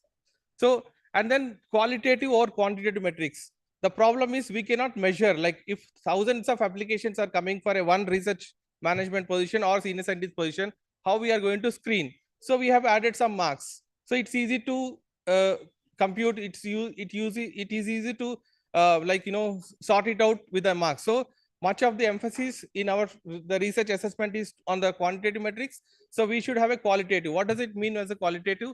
It means like it should be have a more narrativeness. What is your contribution? How you went? What is your teamwork? So the CVs should be more narrative than the metrics. And the earlier also they were talking about the more transparency. The more transparency and participatory evaluation process should be there.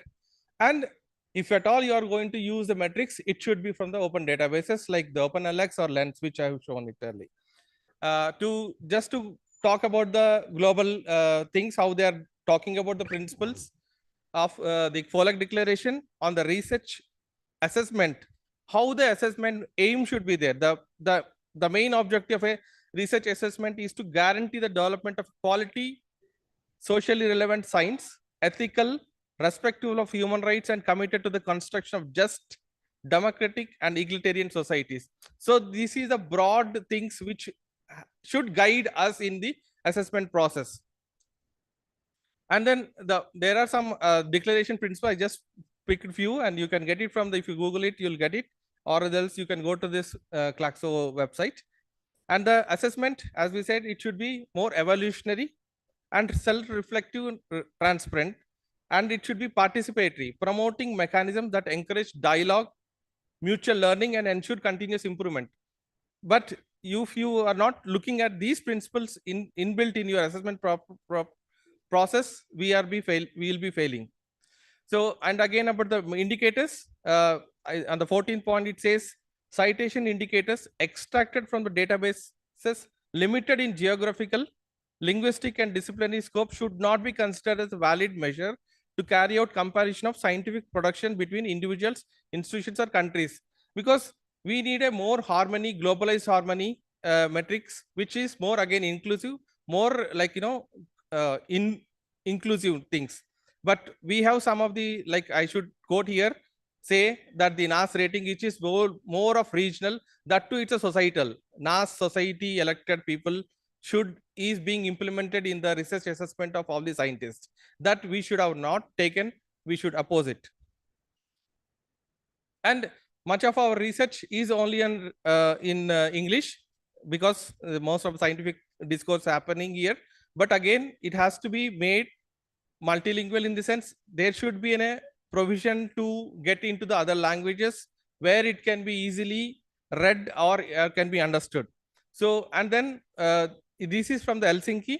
So some of the Helsinki initiatives, they talk about the multilingualism, in which our, like, now we have the popular articles which we write in our regional languages, plus also the national language, not national language, official language Hindi, and also English.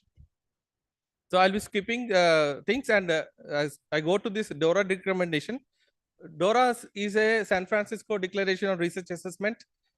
Many of our Indian scientists are signatory to that. Every day this number of signatures are growing. Our even previous scientific advisor to the PM office, he is also individually signed DORA declaration, and also said in 2-3 meetings that we should do away with the journal metrics, that is especially the impact factor. But much of our research assessment is based on the research impact factor, which is 6. Means 0 impact factor is 6 rating. I don't know how that logic goes. So eliminate the journal based metrics, assess research on its own merits, recognize diverse research outputs. Most of the research outputs can be a data also, not only paper and software or whatever. And in the STIP, the Science Technology Innovation Policy, which is still under draft from 2020, talks about the research excellence frameworks. So all HEIs, higher education institutions, should have a research excellence framework. So that should not be the scorecard what we have, mostly on the quantitative. It should be more of qualitative, that we should, when we design our next assessment policies, we should think about these things in that.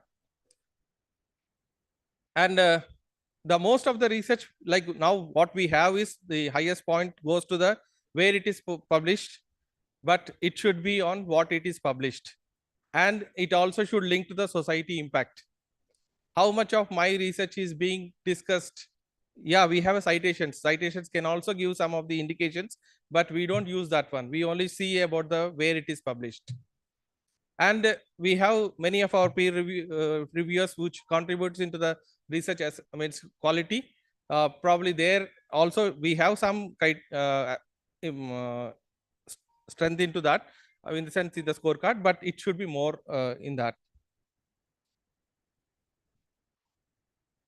So I would like to conclude that the assessment policies should be more through the democratizing and making sustainable, enhancing the research impact through inclusive and transparent policies.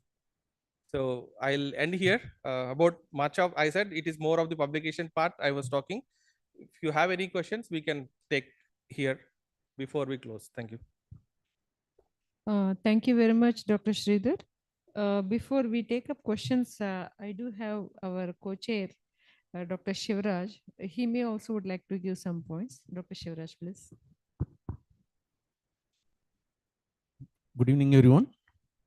Respected Chairperson, Dr. Satyavati ma'am, and my dear colleagues and friends. At the outset, I would like to thank the opportunity given to me by Agriculture Scientists Research Forum to co-chair the session on assessment and recruitment of agriculture scientists in the National Conference on Stepping Up on Agriculture Research and Evaluation for Next Generation Researchers' Perspectives. I'd like to congratulate the speaker, Dr. Sridhar Gutam, for having given overall transforming assessment factor here. Before going to that, I would like to put forth my points for consideration here. In the light of continuous evaluation of the agriculture sector and the critical need for innovative scientific contributions, I would like to stress the following points. This morning, Dr. Pathakji has stressed on the focus on research and innovation, that is prioritizing research experience. We should ensure that candidates have demonstrated experience in relevant research areas, as a practical research experience is crucial for agriculture scientists. Then innovation in agriculture, look for candidates who have contributed to innovative solutions in agriculture, as these individuals can bring valuable new perspectives and technologies. And also we need to create a supportive and collaborative work environment that encourages innovation and excellence. One point Dr. Pathakji morning told, the collaboration between the institutes, sharing the facilities, that is a very good point told by Dr. Our DG sir. Then continual professional management, as we know that we have the mandatory training programs by NORM and other organizations. We need to have the periodic skill enhancement, conduct regular workshops. That is also done by our more than 100 institutes, 113 institutes.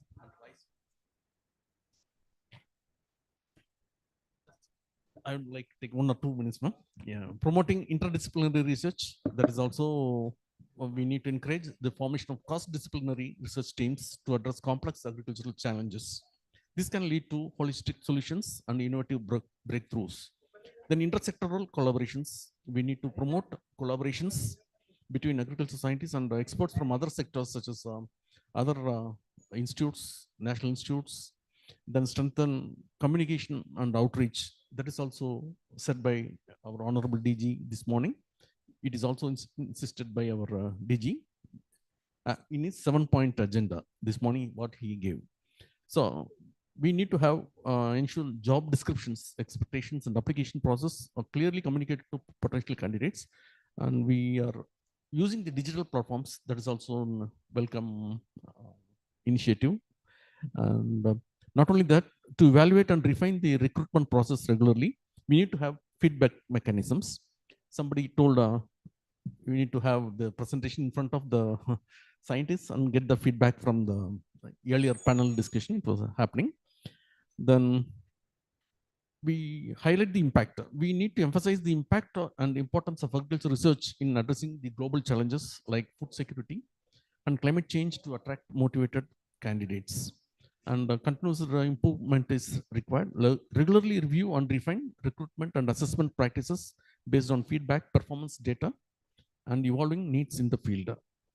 So by implementing this, I'm confident that we can improve the recruitment assessment of agricultural scientists, ensuring that India's agricultural research sector continues to thrive and address the nation's agricultural challenges effectively.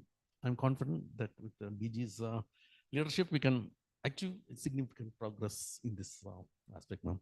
Thank you for the opportunity given once again. 1 minute, we can ask them online, anybody are here. You are all clarified? Any you want to tell about assessment and anybody online participants? Please raise your hand.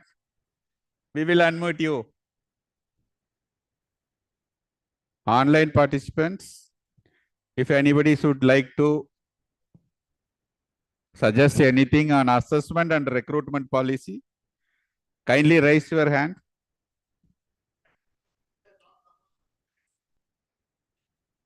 Yeah.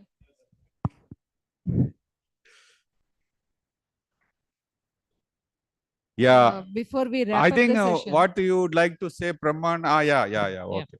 Before we wrap up the session, I request Dr. Brahmanan to come up with few points. Yeah, okay. Thank you, madam. Actually, first of all, I would like to appreciate the efforts of Dr. Sridhar Gautam for coming up with a very good presentation. I think maybe some of the points which you have shown out of the those very good slides, maybe we can customize it according to our ICAR scientist recruitment. I think that will be very helpful. So it's a good presentation. Now coming to the points of the central theme of this particular technical session, that is assessment and recruitment of agricultural scientists. Under this, I have 2 points. The first point is related to actually when DG sir was talking about in the morning, the very first point which he emphasized, that is irrespective of whatever the circumstances and finance, whatever funding may be, the main DNA for the drive, for the ICAR scientific drive, for the agricultural research, that is mainly to come with some innovative out-of-box ideas which he was talking. So Vikasit Bharat also has a mixture of, one is innovation, second one is equity. Both the things should go together. I think which our other colleagues also have spoken. I have one suggestion that we have to come up with such a model where ICR has to maintain at least 10% of the total scientific strength.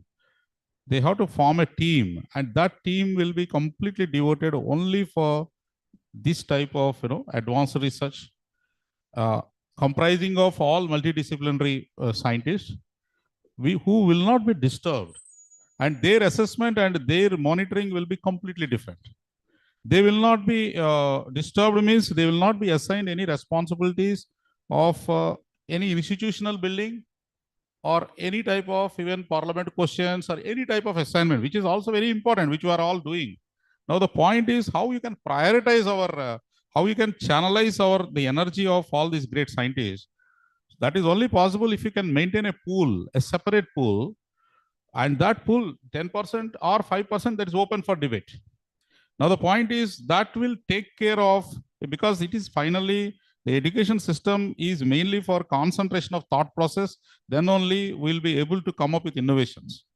And unless we create such type of ambience within the system, it is not possible for us only by deliberating, it will not be proportionately, we are not able to create that ambience. So that's my suggestion, and for which the ARSSF can think over it, and you can come up with even a better synthesis of this particular idea. The second one is related to all of us, that is in the university system, in the earlier pay commission, when the senior professor position has come, there were some efforts at the ICR also. ARSSF also has given representation for the senior principal scientist. That is basically like 10% of the cadre strength of principal scientists, because in UGC it is 10% of the cadre strength of the professors. That one is the final figure up to which you are eligible. So the same thing actually it needs to be implemented in ICR. ARSSF has done several times, the requests have been made, but somehow because earlier what I came to know once that because our IARI, IVRI, NDRI who are having an educational system, that type of curriculum is not with the other centers. That was the one objection. But now because we are also having the educational hubs and all we have created, and we are also looking for even more expansion of these type of centers, that becomes a strength for us. So what I want that we can further again make an effort with justification points with the recent developments, again that can be tried. So these 2 points I just would like to put it, and it is open for the debate also. So thank you, madam. Thank you, Dr. Brahmanand, for your inputs. Anyone from the audience or online participants, any query or any suggestion? Madam, can you check? There is one point there. Yeah, please.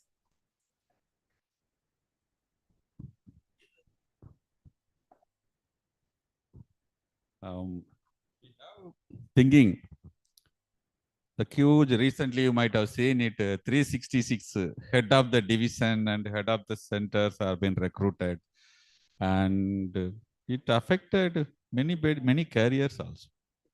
People just cut others' leg and running. It's a running competition, but everybody should run without touching each other.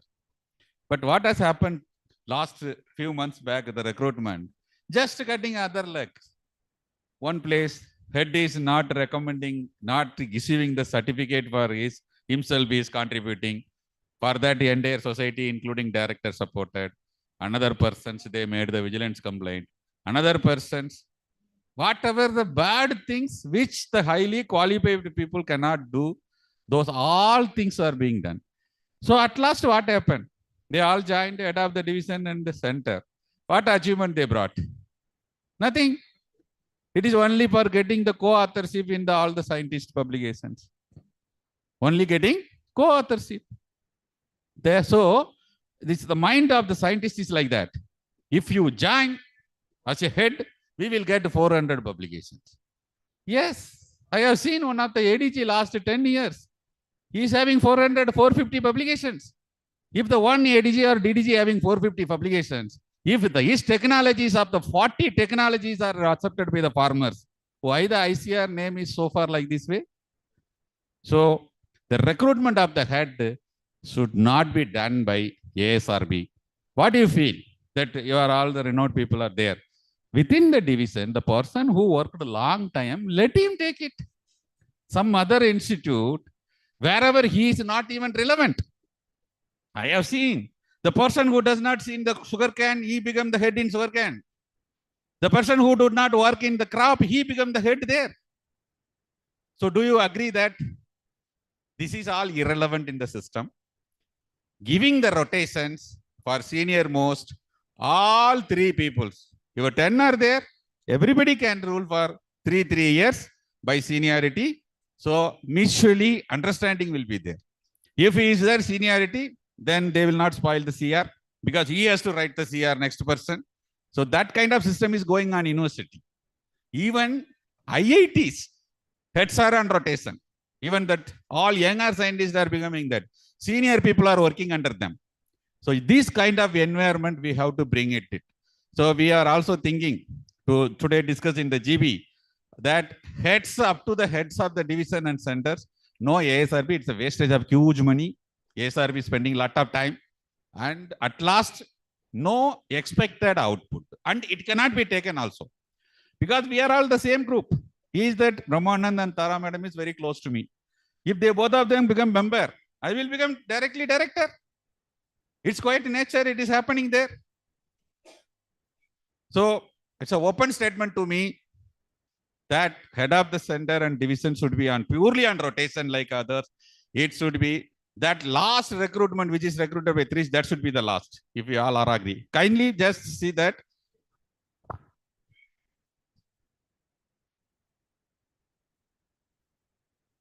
Yeah, thank you. Thank you very much.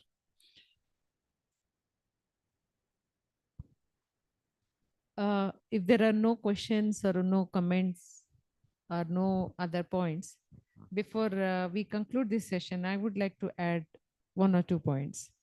Of course, Dr. Sridhar has made a very good presentation and they try to bring in different angles of evaluation and assessment for the recruitment process. Dr. Brahmanand also highlighted the things which we are, most of the ARS scientists are waiting for that senior professor cadre. And also rightly mentioned by Dr. Manivannan, as during the process of this competition and trying to achieve the position, many people are going through many procedures, which are sometimes legal, sometimes other way round.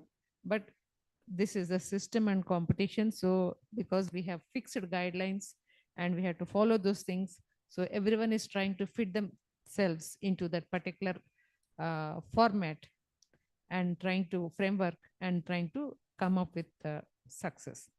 And during this process, yes, many people are getting affected, many people are suffering, but many people are also achieving. No doubt, both we have both plus and minus.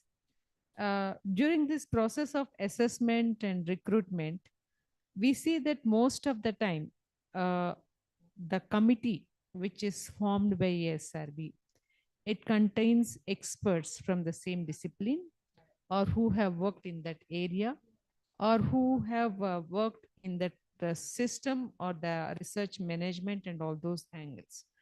Along with this, if we can have one psychologist in the team to assess the capability or one,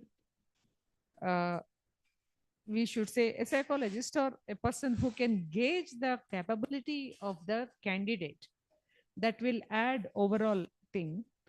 That is one suggestion I would like to put forth. And also the point raised by Dr. Manivannan regarding the heads and other people.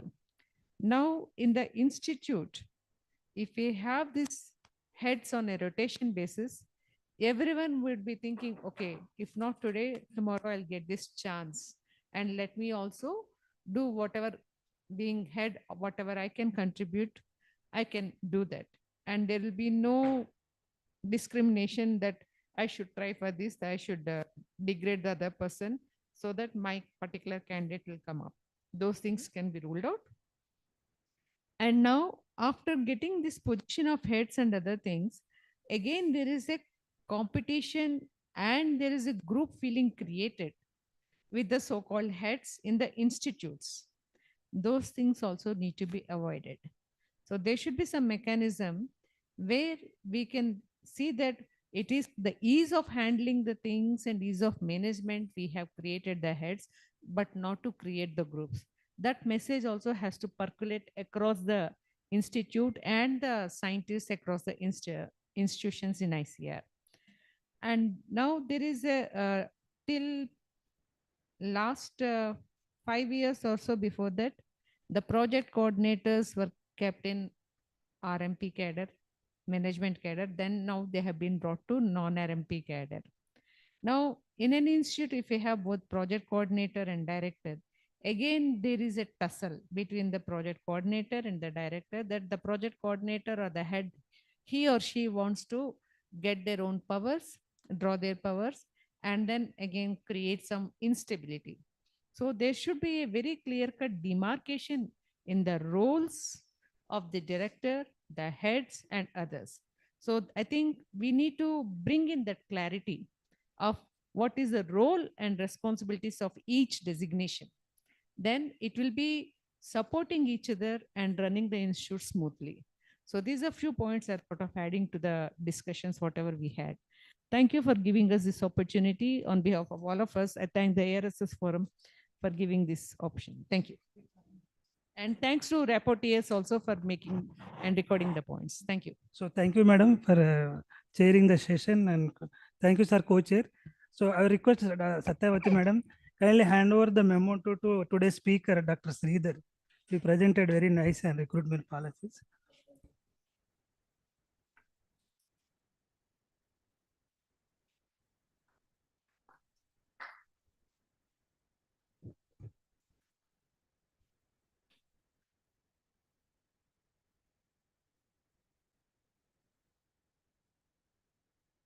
I also requested Shivraj sir, madam, please hand over to the memento to Dr. Shivraj sir, today co-chair of session.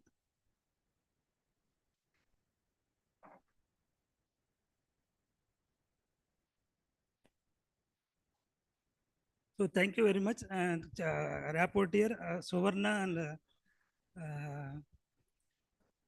Sarada madam, thank you very much.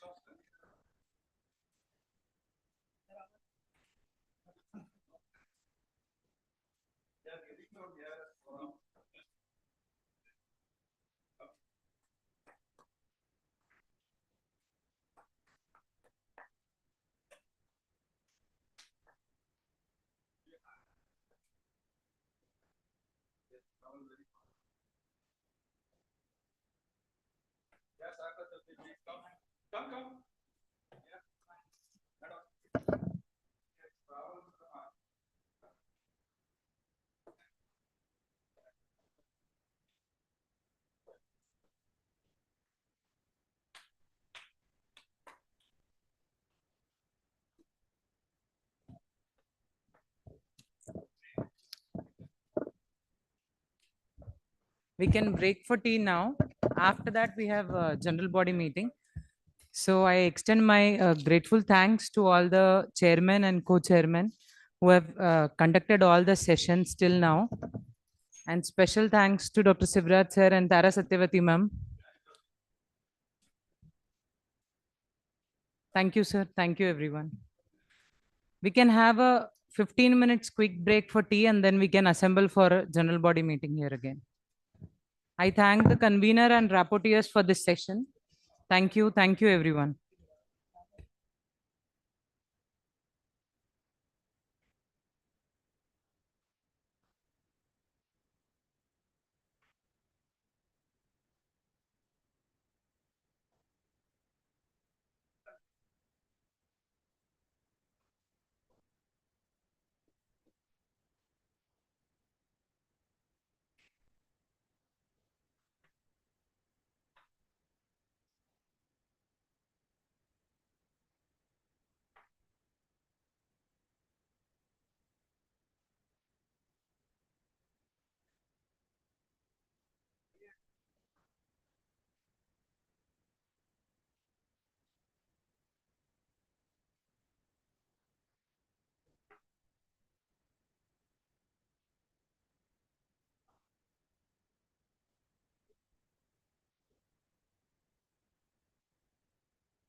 okay.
Just move here. And this also you have to manage.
Online, how many participants are there? Welcome to all of you. Very good evening to each and every one of you. It is our privilege that ARS Forum is conducting the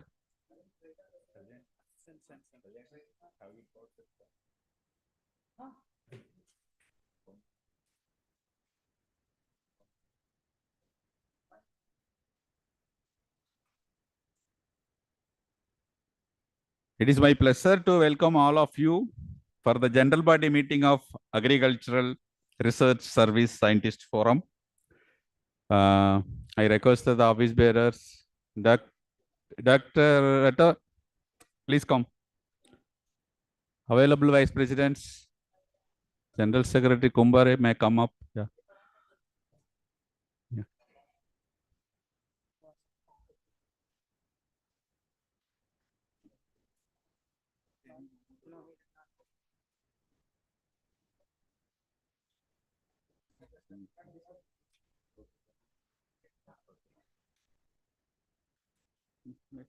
Yeah. We are going to start the general body meeting. Before welcome address, you all know about the father of Green Revolution, the scientist who brought changes in the farming community, the scientist who had created the agriculture research services, the scientist who framed the agriculture research service scientist rules. Many of you might not be knowing it. As on day when we were in the NAM, ARS rules are being circulated by NAM training. I have not found any young scientist to know about the ARS rules. That ARS rule was created and framed by Dr. M.S. Swaminathan. The forum is privileged because Dr. Professor Swaminathan also was our honorary patron quite some time. He was active member of the forum, and during his time that we got all recognitions as well as the registration of the forum, all this. In this aspect, he is no more with us.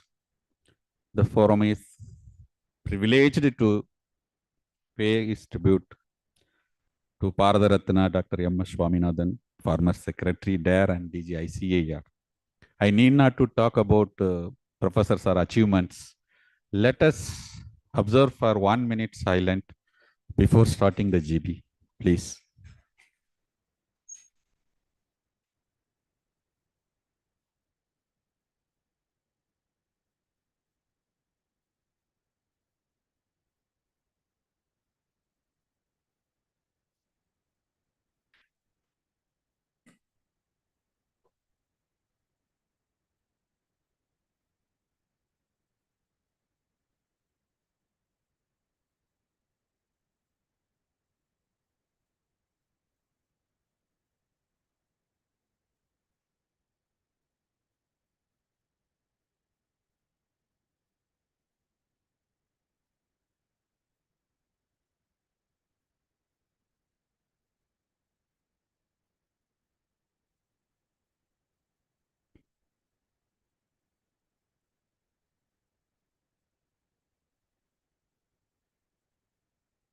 Thank you, Anandal. So, I think everybody is having the agenda points of the today program. I have the privilege to welcome all of you. Before that, it's my duty to, before going for the formal GB, the GB should like to honor the two important officers of this institute for organizing this event. Because these events are been very morning also, you might have heard from Director General, it's not so easy for organized by the ARS Forum. As associations, you can do many things because it is been, you are doing within your organization and the directors of the institutes are the president. And scientists would like to come, take forward, facilities will be extended. For the forum, it is a very tough job. And this is the third conference after 2000. 2003, we conducted under the presidency of Dr. Rajendra Chaudhary at Delhi. The topic was knowledge-driven agriculture. Then when I was the General Secretary 2000, under the leadership of Dr. Indra Mani, we conducted at Bhubaneswar 2018. And you see the time gap between 2003 and 2018. This is the another conference after 2018. Due to the COVID, we could not able to prolong it. This is our next conference we conducted in 2024. This is the rare occasions. Such occasions can be achieved only by like-minded people, like scientists like Dr. R. Meenakshi Sundaram, and the eminent director who is a positive opinion of ARS Forum. The forum is privileged to honor that the general body meeting of ARS Forum. We are privileged and proud to honor the director and who is the chairman of the organizing committee and the organizing secretary, MPP Prashad. We are proud. We request Dr. R.M. Sundaram to come to the dais, please, sir. Yeah.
Consider IRR as one of the hosts for organizing this particular event.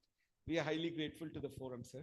And thank you very much, sir.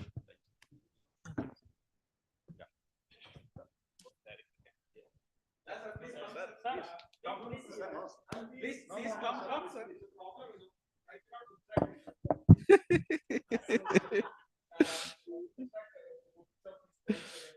Yeah.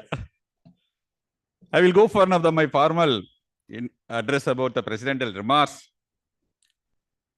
The forum, as you know, that it has been created very long time ago. It's 1980. Are you aware that or not? Compared to your all societies, the only societies which is having recognition from the ICAR under the signature of secretary, that is only ARS Forum. No other society might have got any kind of recognition from the ICAR. We should be proud of it. You are registering, but you think that those all societies are bigger than this. I'm not saying bigger or small. We have the recognition letter from the secretary of ICAR very long back. You can go through our new websites. Such a society was active whenever was there. We were very happy. The forum was the reason for that switch over this UGC pay also. I will just like to take over that. I entered this forum around way back by 2003 as a vice president, Western Zone, then again second time, then joint secretary 2013, around 14 or 15, I took the charge of general secretary. As you know that when I became general secretary, we made that forum as a vibrant under the leadership of Indramani Misra. Then subsequently we have initiated a 19 and still now we are going back. When we took the charge of the last term, immediately the COVID affected.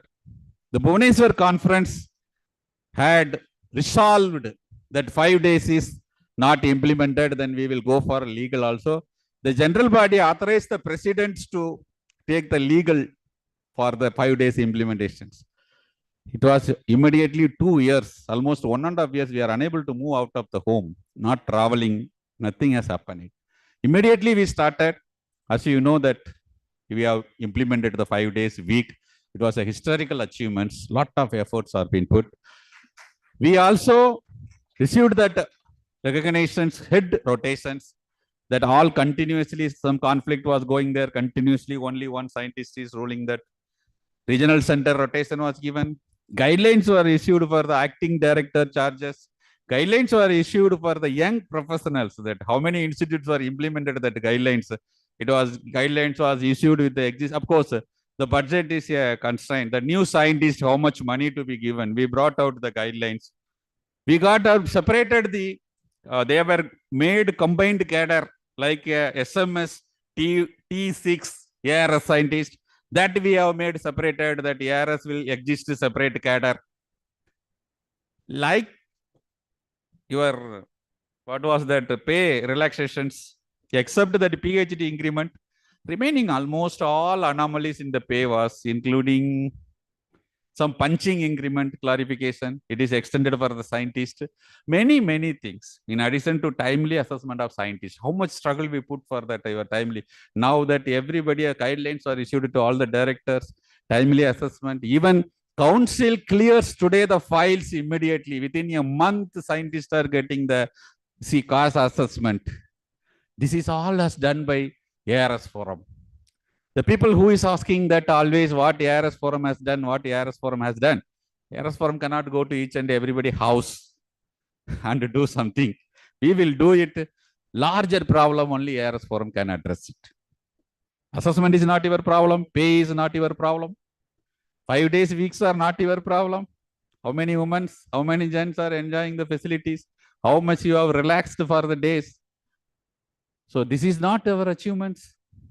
How that simply you are saying the word, even when it is vibrant forum also you are using the word always that forum is not doing, forum is not doing. First of all, who is forum? Only Manivanan is the forum. Out of 4,000 scientists, only I am the forum. If such much is paid for me, definitely I will take responsibility. But you are the forum. You, each one of you are the forum. If you say that forum is not doing anything, it meaning you are not doing anything. That is the meaning. You are not understanding while blaming yourself. Casually you are thinking you are blaming someone and you are telling somebody's. Some people will scold the son or somebody's. Themselves they will scold also. They won't understand they are scolding. If you say that your father don't have knowledge, my son, I cannot scold like that. That means I am scolding myself. So please, I am appealing to all the scientists. Don't blame the forum. You are the forum. Come forward. Take responsibility. And you are all here. I came 3 days before. I put the efforts, stay here. But the person who lives here, we are not able to find here. Why? Throughout the 365 days, I am not calling. The events are called for once in 3 years, once in 10 years, once in 20 years. Many scientists, without seeing ARS Forum General Body meeting, they retired. It is gift for you that attending the ARS Forum, this ARS Forum General Body meeting in your lifetime. Or at least once you can say that I attended the ARS Forum General Body meeting. That achievement also you are leaving it. IAS people, nobody miss it. IFS people, nobody miss it. They are giving first importance to them.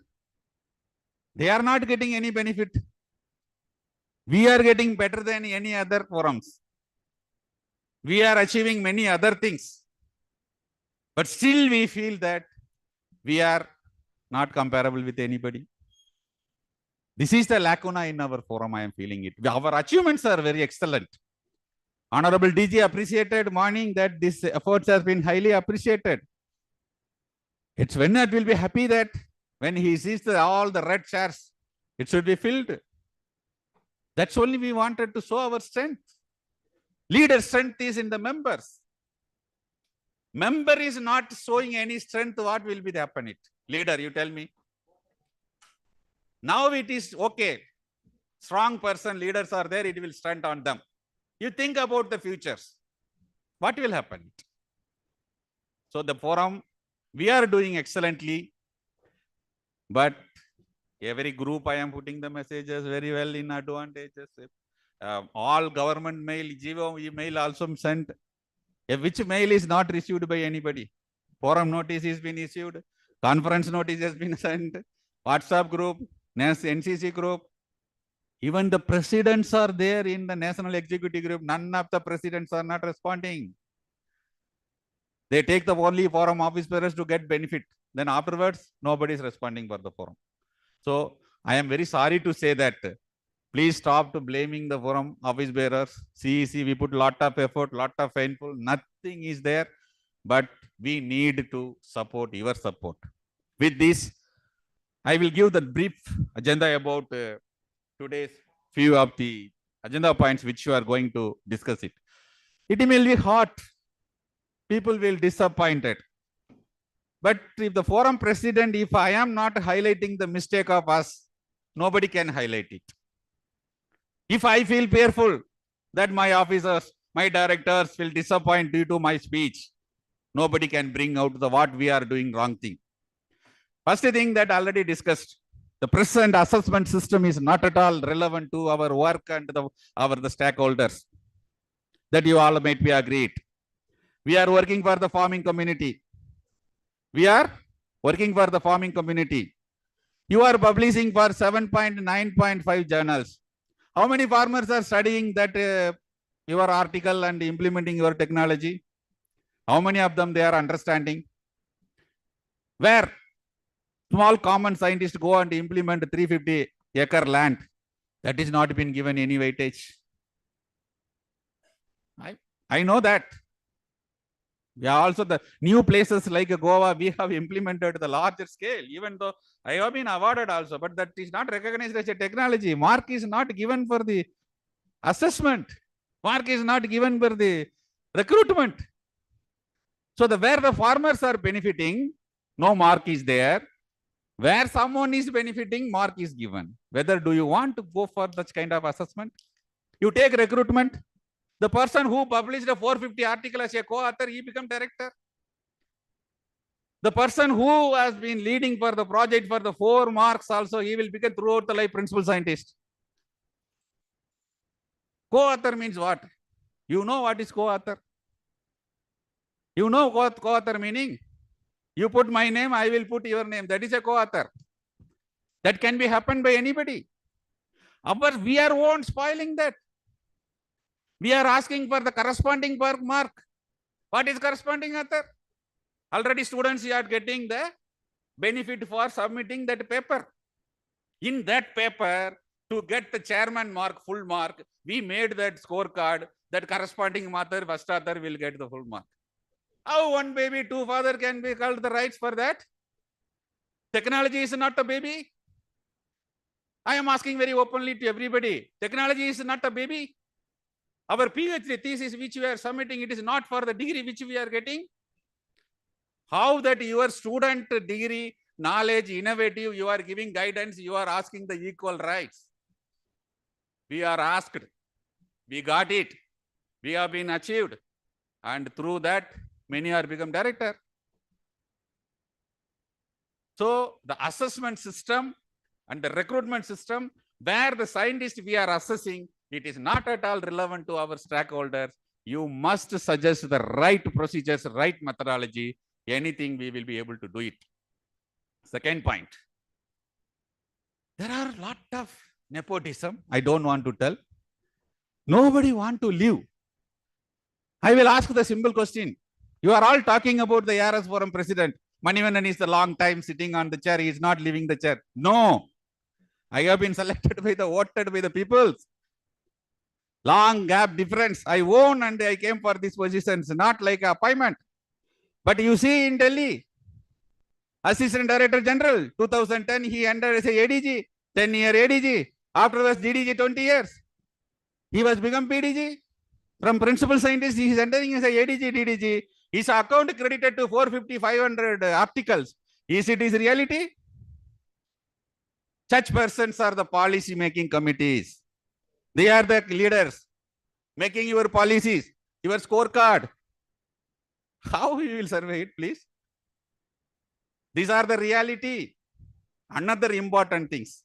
Last 12 years, you are all saying it. 2012 to till date, till this current year, we have put lot of effort for our secretaries not to bring the lateral entries. That is the evidences. The director entries, you can see that during our period. Particularly, it was very less compared to earlier times. Each and every recruitment, we oppose it. Now, till now, we were fighting for that lateral entry. that term in that I will be feel proud to announce to all of you that during our tenure, the lateral entry scientists were comparatively lesser than the previous period. That can be proved in the future also. This is very harmful. Today, last interview was held, 2012, who has entered as a senior scientist? They are the head of the division, head of the department, centers. They are writing the ARS scientists who joined 15 years behind them. 97, 98 ARS scientists are today principal scientists. And we are working under the 2012 who entered from the subject matter specialist technicals in ICAR. How you will think that our ARS scientists potentially will work? This is the greatest disappointment. Nowhere in the country any other department is happening. Whether IAS it is happening, IFS it is happening. No, sir. It is happening in only in ICAR. You cannot go and work above the university employees anywhere, assistant professors. But anybody can come here and rule you. Why? We don't have the unity. We don't support our forum. We were always criticizing ourselves. We were 4,000 scientists and only 1,000 scientists. Today, the policy, including our scorecard, everything is taken by the lateral entry scientists. Of course, there are the great peoples, great, who had done better services for the ICAR. I'm not blaming that. We are having high respect on them. But most of the cases, this lateral entry is spoiling the ICAR. And that is the biggest suicidal for the ICR system. We are not looking at that point. Another important aspect, no moral and ethics. No scientific moral and ethics. We should have the scientific moral and ethics. You take that MS Swaminathan, sir, only 40 publications. I was undergone the administrative staff college. MS Swaminathan, sir, old prominent scientist, Norman Bollock, all are having limited publications. Our ICR scientists are having 500, 600, 700, 10,000 citations, 20,000 citations. But farmers are attempting suicide. So moral and ethics is more important. You publish one technology throughout the life. One scientist is having 100 articles, you should have 50% first author. Then only he can be called as an innovative scientist. If he is having only 20 articles as a author and 200 articles as a co-author, he is simply going on the others' backbone. That's all. He is not surveying himself. So the innovative, moral, and ethics are more important things. This is the immoral and unethical scientific characters are affecting the entire ICR community. If you are promoting for for example, few of the ICR scientists have written thesis for the farm superintendent in our ICAR. I don't want to mention their name. I don't want to mention their institutes. Those farm superintendent, all of they become 2012 senior scientists. Today, every one of them, they were problematic for the one other ARS scientist. This is the things. See, why you are writing thesis for other people's? So the moral and ethics is most important. With this, I'm sorry to say that one. Reality it is, we are doing all kind of commitments. We are doing all kind of mistakes and we blame one another others. The ARS forum is not doing. ARS forum tells something, nobody follow it. We were telling, no director is insisting you on the authorship, but you are giving authorship and you are blaming directors. What is required for them? You are giving the directors 5 years, 60 scientists are there. Sir, it is not for your institute, sir. Sir, Sundaram, sir, it is not for your institute, what I am telling. Please, it is the 60 scientists are there. You give 60 articles in a year, then 5 articles, 300 articles he will get. 300 articles he will get it. 300 articles if you put ARS quorum. Throughout the life, nobody can bypass him. Then he will cry, why you are giving second term for him? Who are giving second term? You are giving. Where it is required, irrespective of discipline, you are giving authorship to the head.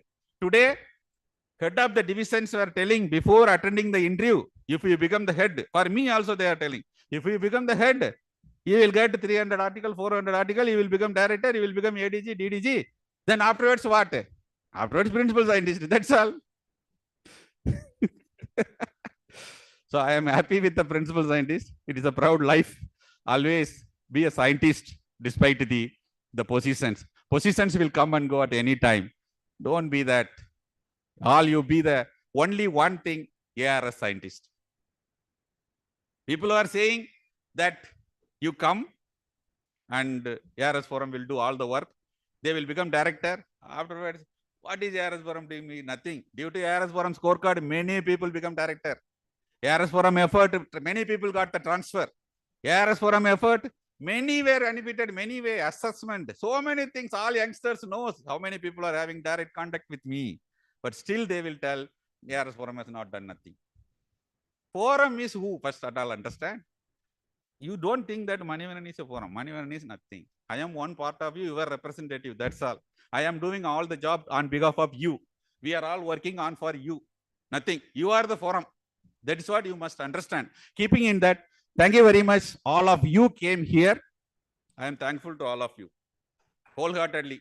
You personally attended. I am very happy. Even 10 or 15. I am thankful to all the online friends. Thank you very much.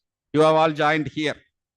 I request now to go for the next presentation. Secretary report, and you are presenting, no? You have put it anything? I think we will go to that one only. Last week. We will go according to that one. Okay. Huh? Please, yeah. Due to the time constraints, all the points are given to you. We will be having only voting. We'll make it. That's all. Resolutions. But take not as a individual interest. Take the decision on organizational interest. Don't look at it. We will be here. We will go tomorrow. But the ICR will remain. ARS forum will remain. Don't look at individual interest, please. You see it.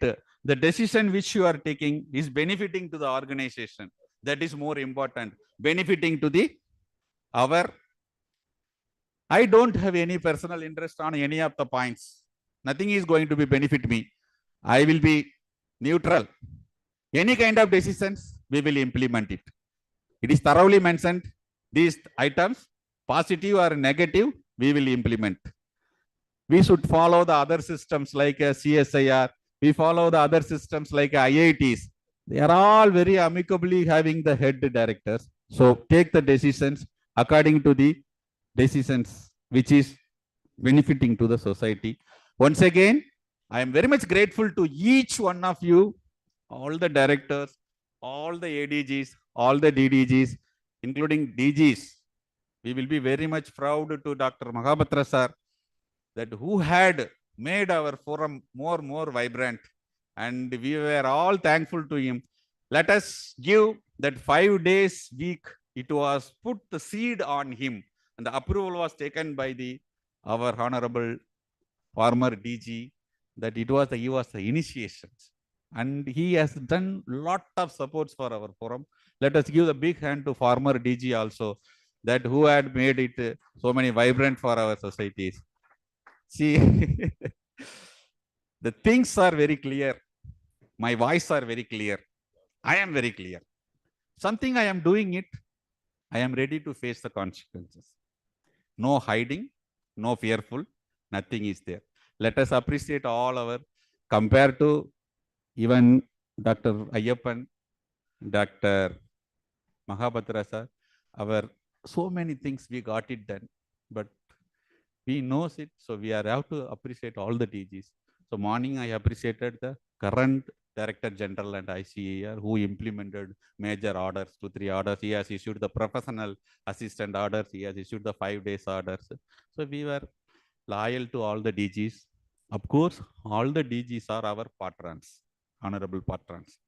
We will move with the equal vibrant to everybody's. There is no biasness, no difference of opinions. I once again thank you for that. It's a great, from last so many years, I am the one of the office bearer who has taking this responsibility more than 25 years since 2003.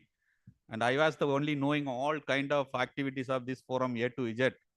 I am requesting all the young people, come and work with me for just 1 or 2 years, then you take care of the forum. But always you all are taking as like an enemy. You are not thinking as a friend. I am saying that at least remaining 6 months are there. Please come forward, work with me so that it will be easy for you to follow up the activities instead of suddenly coming up and starting from A1A. And with this, I request that our Honorable Director, R. Meenakshi Sundaram sir, to initiate our new website. Please come, sir. We will privileged. Just see, things, the positions are not important. The heart is important.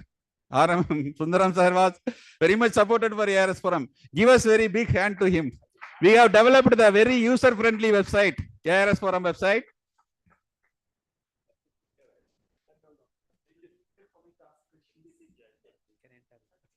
Shall I enter? Okay. Great. You can update the membership yourself. All of you go to the website. You can just operate it. You go. Just quickly, all of you. Just life member list. You go to new member, update once. Yeah. Everybody should. Now we are going to conduct the election online mode. The website only we will conduct it. For us, we need the updated ones. So if you go there, first new members, register it first. Do not have the account. You register it downside. After register, then you have to fill your institute name. Very user friendly. It is not like a sparrow and all. Of course. See, the ARS Forum developed all the things like friendly. Today, the pen you have given, it is a decomposable one.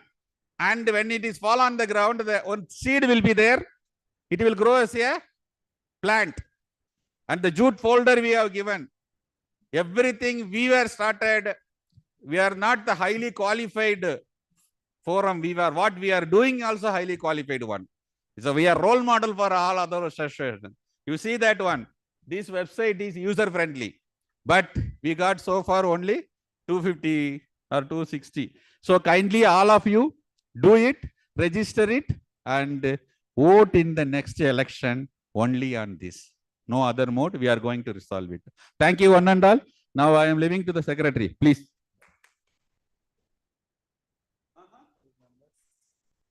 Okay, then 274. Yeah.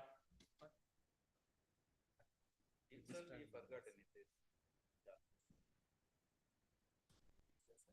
No, not today. Very quickly.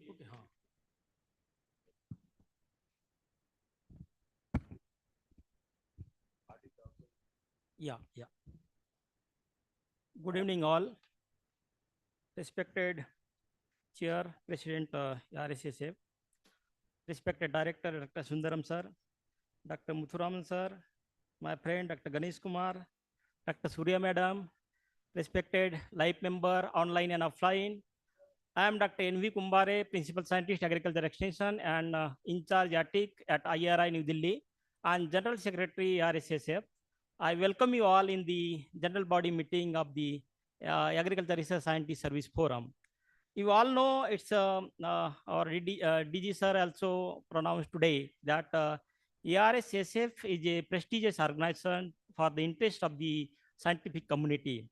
And as you are aware, this ARS Forum was established in 1980s, and it was recognized by Indian Council of Agriculture Research in 1995. And there are about 4,000 plus scientists are active members.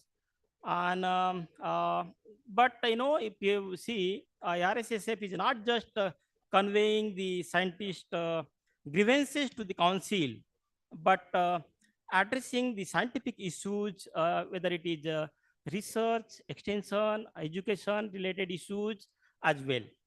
And during past, this Central Executive Committee established in on 2019-20, and almost we have completed about 5 years.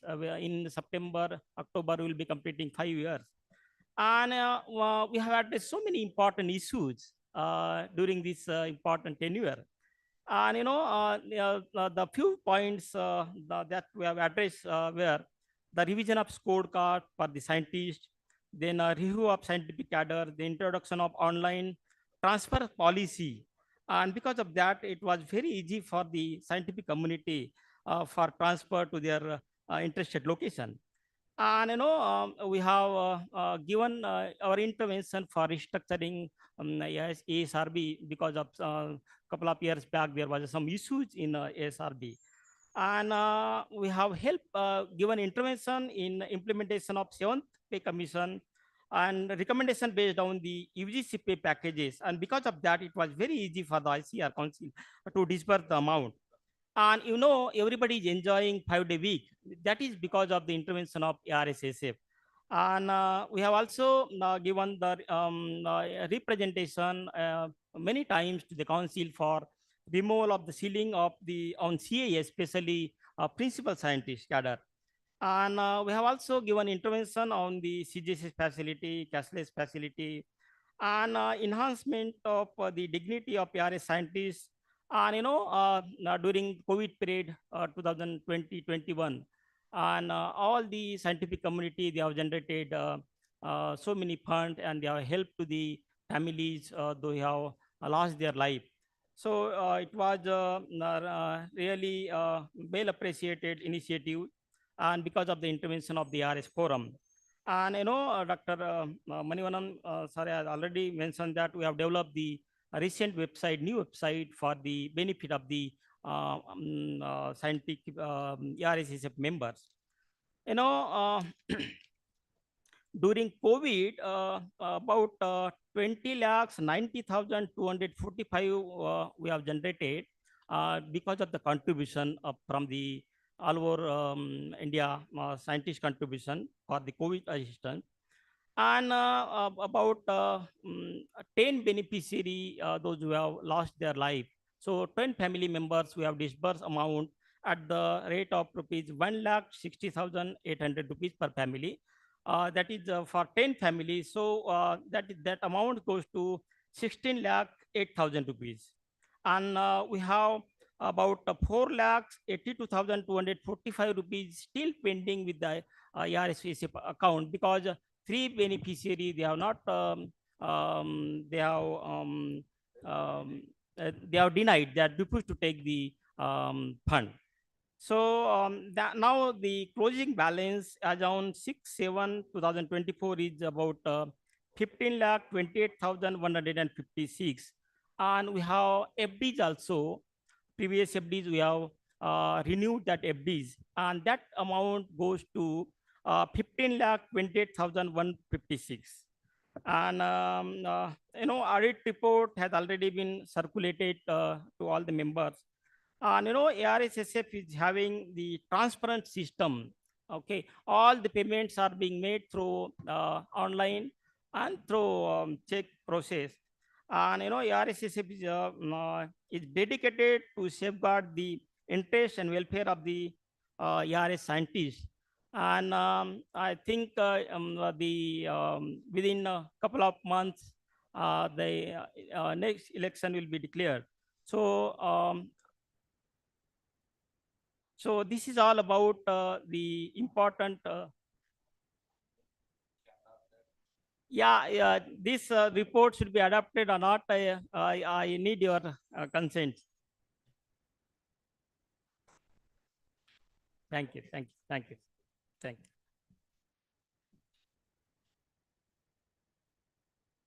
Coming to the next point, that is the resolution and discussion on the different agenda items. Thank you, Manivanan and Dr. Kumbare.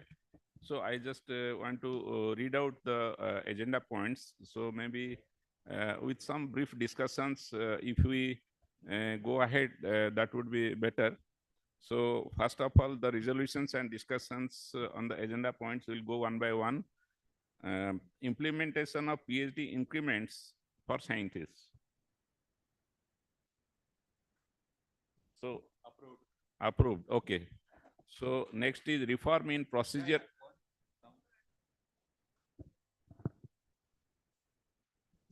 See, MSc implements was not there originally in UGC. It was done by one of our honorable DG, this is Dr. Manglar. I was done that. That was exclusively for ICAR. Okay. Then it was accepted. He was the one of the member in the UGC. Understood? He was there.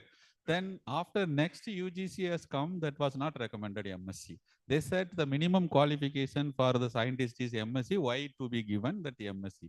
So it was denied. Now also it is very clear, Finance Ministry and all, that MSc will not be taken up by anything. It never been in the past also. It was only between 2006 to 16 only that was there. No, previously it was not there. It was not there. I joined. No, we were joined. Everybody you ask them, it was introduced during only that time only. MSc increment, nobody got it. Now also, this is no logic to ask them. If you can ask that MSc, but nobody will give. It is denied by already Finance Ministry.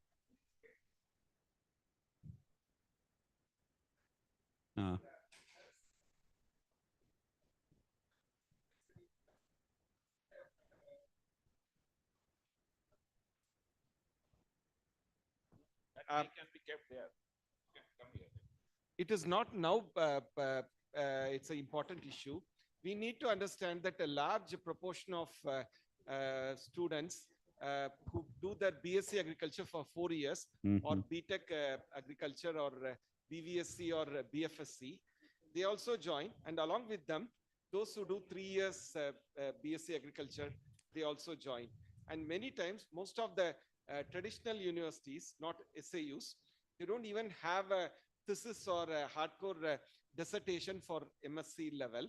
So in future, we need to have some distinction between those who are coming with 3+2+ another 3 or 4 years for PhD, with those students who struggle hard in terms of undergoing the grind, like BSc, AG, or BVSc, or BFSc, or BTech, and then MSc for whole 2 years, and then PhD. Some distinction should be there in the system. It cannot be implemented on a back date. That's a problem, because we adopted UGC's resolutions. Huh? Who? You need to understand that SAUs are not adopting UGC resolutions. As a whole, we have to accept it as a package. We are universities. It's not very common to every universities. One thing you understand, you take first PhD implement, then you demand for MSc. My advice it is, if you are both you are linking, both you will not get.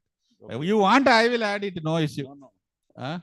We should know. I think it is better. See, we have already moving towards only PhD with the ARS forum. If you want MSc, we will add as another separate agenda. We will not link it, we will take up it. Sir, for PhD itself, we are No. struggling for more than 7 years, sir. See, What if it is your good name Gobinath. 1996 scientist, they got PhD increment after retirement in 2019. Your seniors, that's my colleagues. All are agreeing? After so much court goes and all, they got after 25 years. 7 years is not the big. Don't think like that. We have to got 17 years. People who are fought history, you have seen it. Don't get disappointed. We are getting all salary. This is like an added benefit. We will try. We are trying. We are not saying anything that it's a my hand. I will give na. Now itself I can give to everybody. It is the government. Finance Ministry is not accepting any proposal which is having additional one. But still, scientifically, we are trying from get the order from the Ministry of Higher Education. Then we are trying to give to the ICAR. Then we will put up for the PhD. If you are agreeing, we will add as another agenda point. Second point as a MSc. Argue strongly for No, some of our colleagues. Dr. Sundaram sir, I agree. Already we have given in the recruitment. Suppose you take YP2, YP2 BSc Agri is eligible, but 3-year course only MSc eligible. In the recruitment wise, we are keeping some difference there, but that difference is not here. This is our policy makers brought, because those basic sciences who entered, they made equal. That's all. Earlier, this basic where it was there. Our time and all, it was not at all there. Now only it is introduced. So if we will take up, please, very quickly, no issue for us. Okay. So Yes. Or we will take up PhD first, then we will take up MSc. What your opinion? I think PhD is something wherein many people are losing out. Yes, take that we up are first, sir, actually. and at a later stage we can take up MSc. Okay, every year people We are are- conducting. Next year also MSc will put up Now, it. No. now we are fighting for the PhD. PhD. So let us go by that. I think it is better. Instead, otherwise it will be little diluted and Yeah, like, no, Gautam. I do not know. Please. Mike is there. We are asking for the in toto UGC. Make the pointers in toto UGC. You put those senior principal scientists, PhD increments, which is there in the already UGC, so that it all got UGC withhold na later on. No, it is there. It is. I am saying you are not read it. The second one only notification was issued. They have not issued the order. For what? For that restoring increment. But universities taken the notification, they started their own. ICR told order is required. Immaturity, you see, Sridhar, you might have seen it. Our pay was implemented. First UGC will give notification. Then Ministry of Higher Education, department will issue the official order. That order was not issued. In between, they withheld themselves. We have written our ICR written letter to them. They told one anomaly committee is constituted. Wait for till the report. 2 years are over. They are not given the report. MSc we are very jaldi. I don't know why. Much of the things. Every authority changing like that. No, that's what we should be very. Not only see there. Yesterday No, advertisement will be qualified for director. No, Today it is qualification is changed. No, actually, Dr. Dr. Sridhar, actually that MSc and PhD thing is that actually when we are thinking like because of these PhD anomalies and all, ICR first thought of, because I attended ASRB meeting and all, they told that if we are doing with PhD, all our problems are over.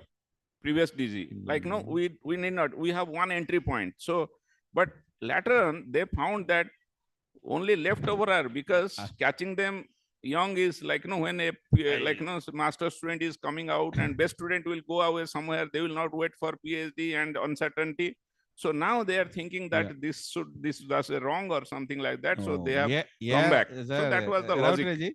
One thing I want to interfere. ARS Forum accepted PhD for only one reason. There was the committee. The committee has clubbed all the cadre. Scientist, technical, SMS. They told this will be the combined cadre. First rank will be scientist, second will be SMS, third will be TS. So these people also can equally do all the works. So we thought this will be violating our ARS system. Then our former Director General told that you make the PhD. So T6, their minimum qualification is MSc. So scientists will have separate one. So we agreed.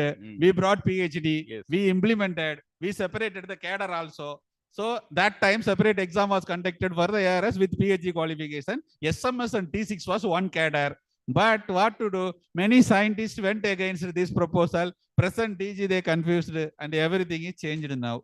So what to do? This is all happening the reality. Which we are all having PhD. We should have accepted the minimum qualification PhD. That should have some identity. Now let us see it. Now we need not go back. Now already qualification is revised. Next advertisement will be MSc. We cannot do anything. Now we will try for the PhD increment. I think we will accept, approved. Next agenda, we will take MSc. Yes. Right. Okay. Next point. Now, next, actually, again, you have some points? And next point, please you can read. tell. Yeah. She is telling something. My concern is regarding implementation of total UGC package in ARS services. When we have adopted everything, why not senior professor or senior principal scientist? Because in BHU we have Madam, Angro, the point is coming. All are coming. It's coming. Okay, Coming, fine. coming. It is in the agenda point, Please, so all just please wait. One by wait one we for have come. till the end. The power, any points are not covered, then you speak. Go ahead with the second point. Okay, so next point is, Sir, we will include MSc also now only, sir. Otherwise, it may take another many years, no, sir? Okay.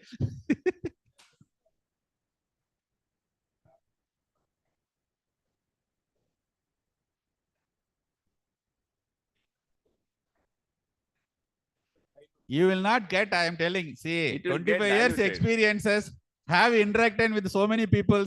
I am requesting you. What I am actually- not going to benefit. Yeah, please listen. If you want, I will add it. no, I think what Dr. Sundaram is telling, no, that will take. Sir, we will take PhD. Please. Let us take Yeah. PhD this time. So, Yeah. yes. This it's yeah. Yeah. Yes, yes. Right. Okay. Next one. So thank you. Next point is reform in procedure and scorecards for recruitment of RMPs and CAS. Okay. Here the main thing is that we don't want the director should be certified. This is a very problematic. All are equal positions. That is the procedural one. First thing. Second thing, we wanted mark for ARS qualification. Third thing, we have small changes in the first author. The second author weightages, we want to avoid it because the awards and all authors are getting same point. Sir, I beg to differ from you because a research paper is like a work of art. There are a lot of people who are going for it. You cannot make a distinction between the first author and the other authors. And don't think that every time a co-author is a person who shares credit wrongly. Don't make a generalized statement, and it should be on a case-to-case basis. So do you think that everybody should get equal mark? No, I'm not telling like that. The present system, 100%, and you are undermining the role of corresponding author. No. Correspondent author, I have told my opinion. This is a very wrong thing because PhD's credit is given Please, for the sir, student. Please, it's not always PhD research has a corresponding author. For example, despite being the director, I also have a research team. Okay. And then in 2 papers last year, I was the corresponding author. I was driver of the team, and then I was supervising the research. It's not a PhD work.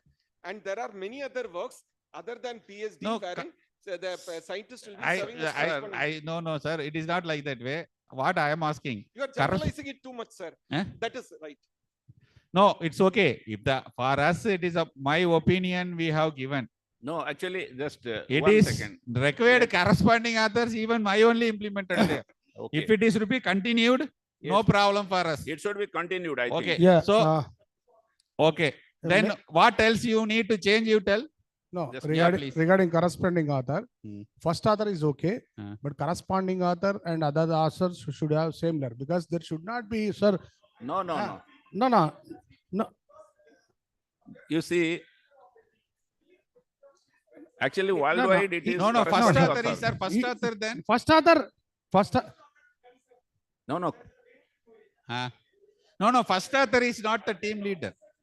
Yeah. No, sir, give me. You can come back. Corresponding author can be managed, sir. First author is okay. Okay.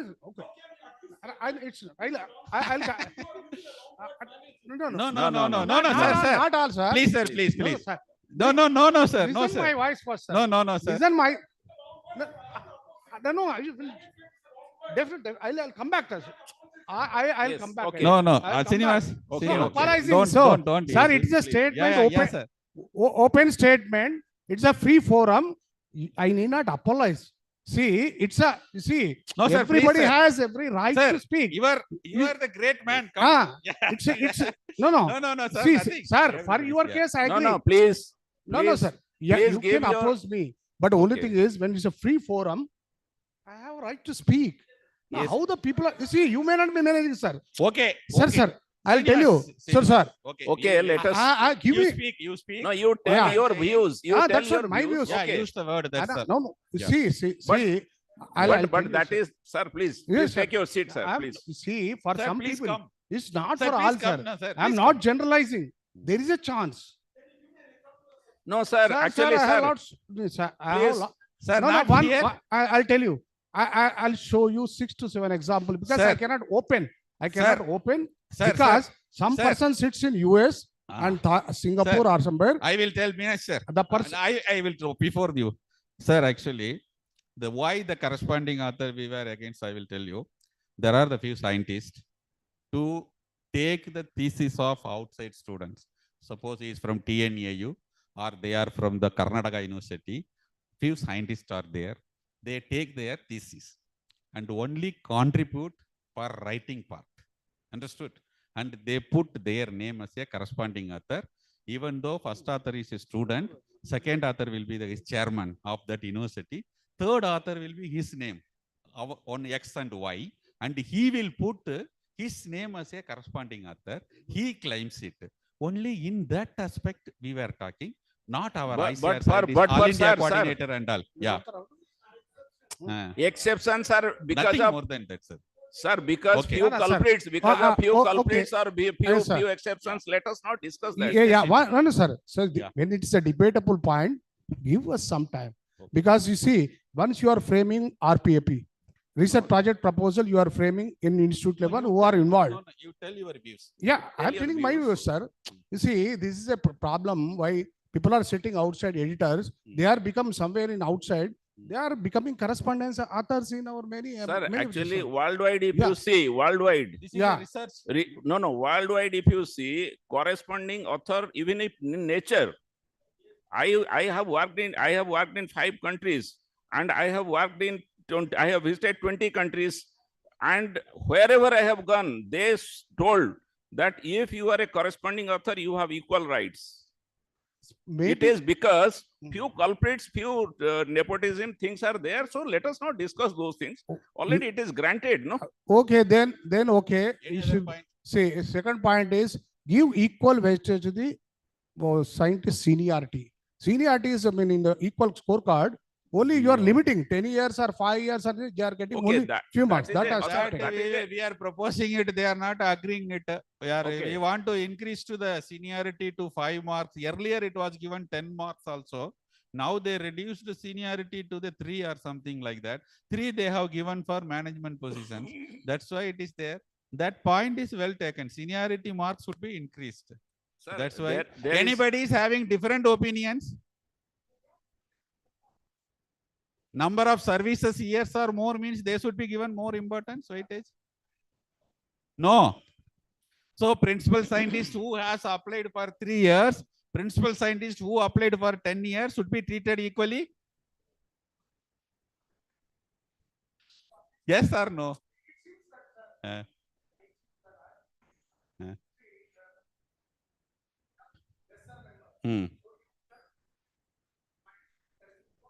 Yes, definitely. Yes. Okay. Sometimes if we have some other issues, we can put up to the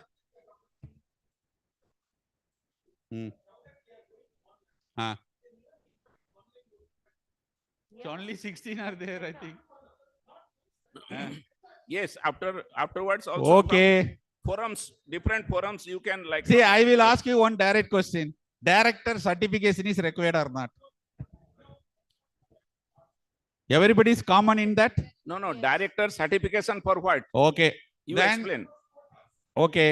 No, actually, I have a different opinion, Okay, Dr. right. Manivanan. Let me tell you. So let me tell you. Let me tell you one very small example, and also. No, sir. I have You are please. yes or no? No. That is there. It is We have discussed very small issues. There is a very big hidden issue here. Let me tell you. I have applied for directorship. Okay. I was also called, and that was a different story. But the certificate was given by whom? The certificate was given by, there are other institutes. Let us not take it as this. Like one is ITME in charge, one is what you call this PME in charge, one is director in charge director. These 3 people were also the direct contenders with me. Then I told the Director General, Dr. Mahapatra, that I send an SOS. Just I am telling because a forum, this is a common point. Why this should be, they should be giving the certificates to you or to me. When there should be a clause in this selection, we will recommend that they should not be certified by contemporaries. They should be certified by somebody else. So that is why everybody wanted, na? Why explanation is required for that? No. I agree with what Dr. Sir says. Always, I have seen in many times when I'm just taking it as a case example. When 2 years ago, when a lot of research managerial positions came, I had to certify on a single day, maybe the second last day, 1,600 certificates. It was humanly impossible for any director to certify. And add to that, if I would have been one of the competitors, I'll be looking at it with a different pair of glasses. It's human nature. Rather than certifying by authors, like what happened earlier, it should be scrutinized by a select committee of experts who will be going through each and every document for a particular application and then verifying whether the credentials are true or not. No. It's humanly impossible to screen. Okay, sir. No, well taken care, sir. So see, this is the urgent things. The scorecard is being revised now. We cannot wait for taken. We have already taken 2 years survey from everybody. 3 points only. It has come from majority. We have to communicate urgently. One is that authority should not be director. Second one, that's right, giving the more mark to the service. Third point is award mark, reduce it.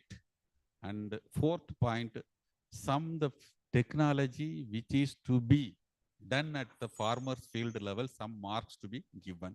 These are the 4 points. Already we got through all the scientists. Okay. Whether you allow us to communicate immediately, because next advertisement is coming within a week. Yeah, that is taken. All CR's mark has to be given. That is also there. Already I have communicated in the Telegram group. This we will go ahead. We will not touch the publication at all. Okay. Existing publication, existing technology, those all will be followed. One-time certificate to be issued. One-time life you got certificate. Based on that, ARSSF can scrutinize and do the work. And we are asking additionally only 2 things. We are asking the service mark. That's all. And award mark we are reducing because that Padma Shri award and all 12 marks they put, many people are not getting. Society marks we are including this time. Because that many society we are having, what is the use of that? 2 marks we are asking per society. Is it okay? Yes. Next point. APR, everything. Good.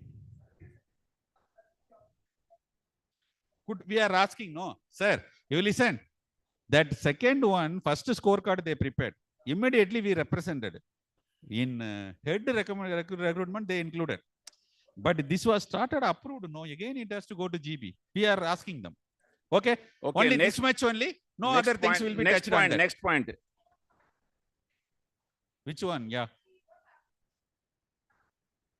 Some of the designations are misnomers. Like they have written, if somebody has an experience of director, selected director, my neighboring institute that is managed has post of director, which is not RMP. It is just like a principal scientist, just entry level. They have no one to, there is nobody under them. It's not even equivalent to head. But people who have worked in manage, they've got marks for director. You got my point, director of ICAR or director in the university is RMP post. And that is also through selection, but name is director, the title is director. I think it is, yeah. Scientists it is or something like NABARD assistant general managers. Dr. Yeah. Senthil Vinayakam got marks Yeah. for this. He was director. So here, manage. I What think director manage manager? initial scientist post is assistant director. Marks for this. Then director, deputy director, director general like this. It happened, Dakshap. Sir, Correct, I madam. know Well taken care. But anybody joined like that? From norm like that? Okay. Yes. Okay. Okay. So what we can say, the pay equal level to be taken as a basic. You know, that also no. Pay equal level. Then how we'll make it?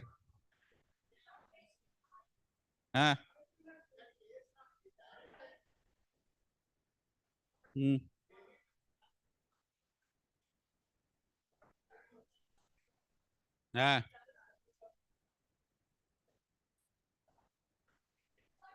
no. What do you want from us? Wording you tell. Single line.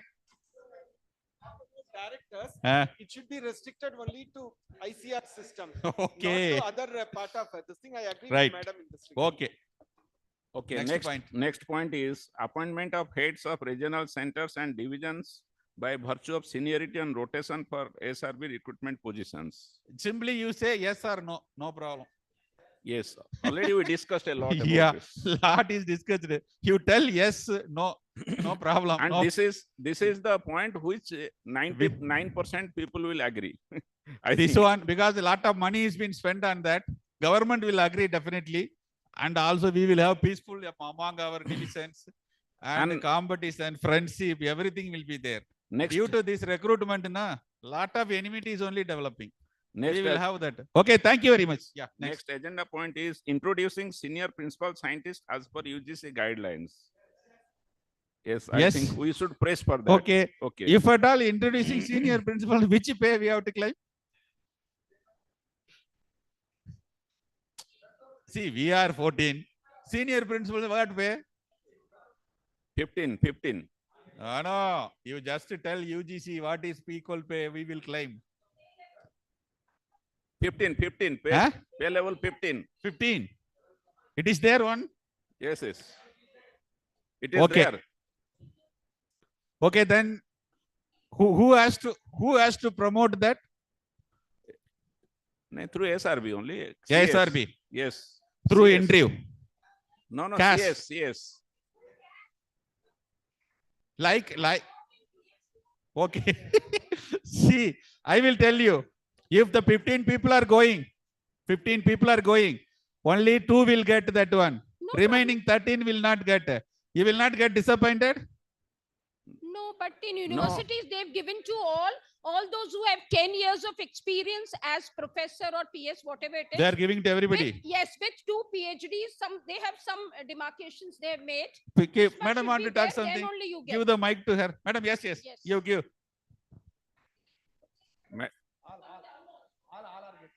Agreeing. Okay, so no, at least some people, some people will get, no?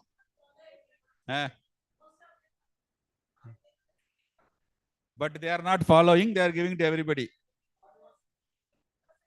There is a cap. State budget, central government, we have to go to finance ministry. No, we are accepting, we will claim it. Thank you very much. Yes, next one.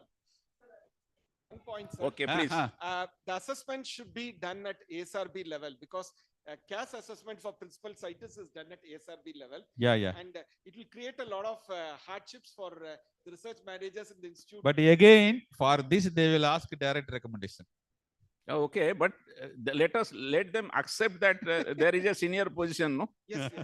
Beyond principal scientist. So, okay, but the director says that if you give the senior principal scientist, director pay, the senior principal scientist pay is higher than director.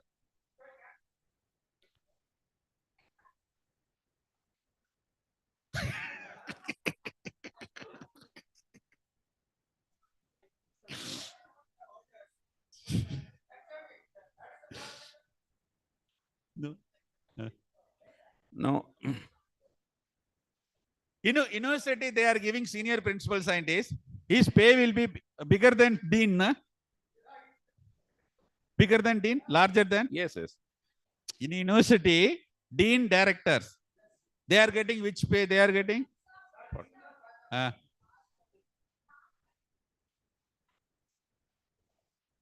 Yeah.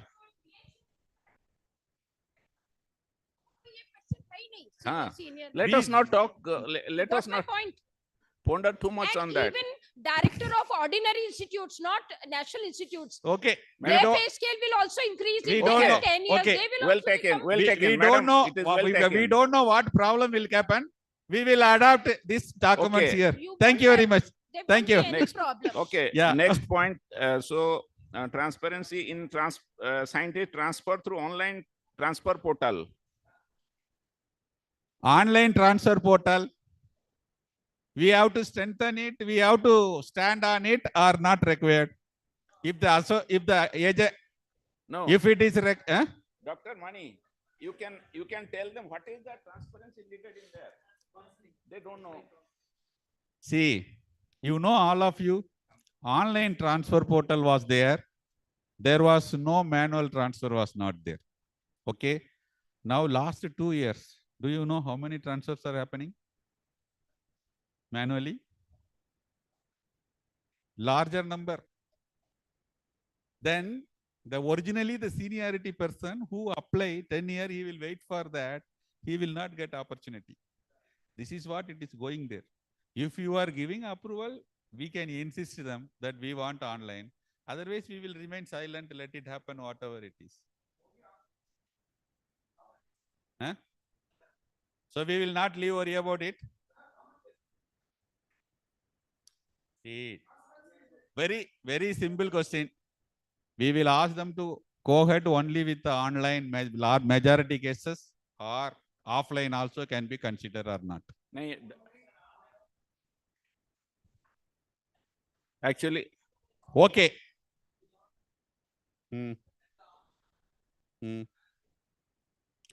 So you are happy with the online is a little bit transparent than the offline?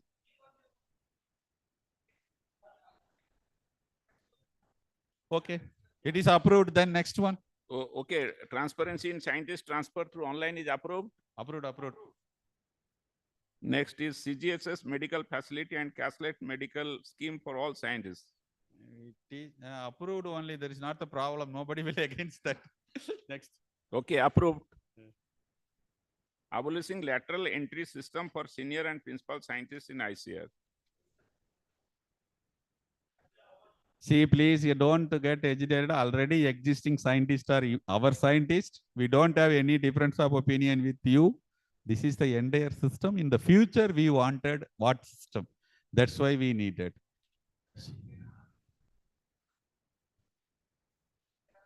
Yeah. Now, lovely proposal is accepted by ICAR itself. Na?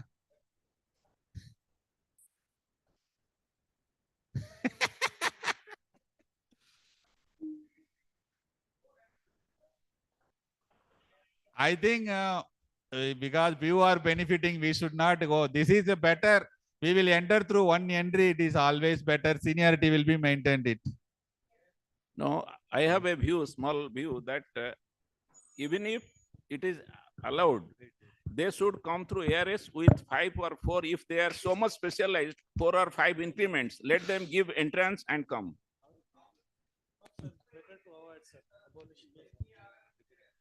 Okay. See,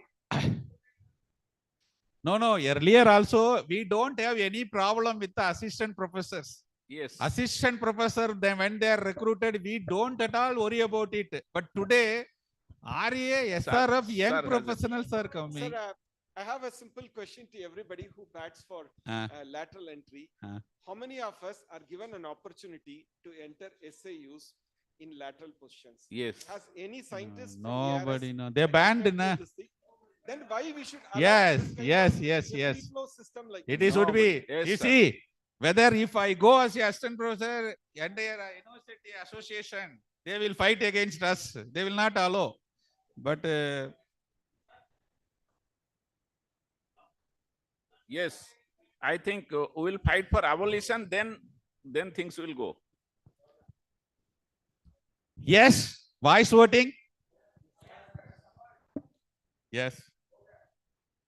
Enhancement. Enhancement. Next point is enhancement of age of superannuation. Which one? Yeah. No. Yeah. Whoever don't want yes, no, you have to tell, na? No. Why no?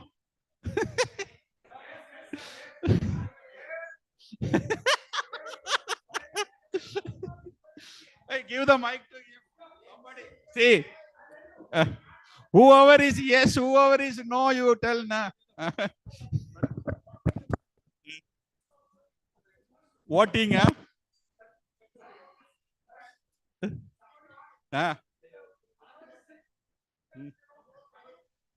No more?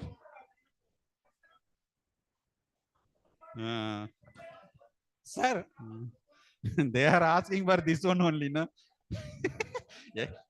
I think extension they are asking this for point that we can purpose. leave to latter Mani to sir. the units, ARS forum units. We can take their opinion.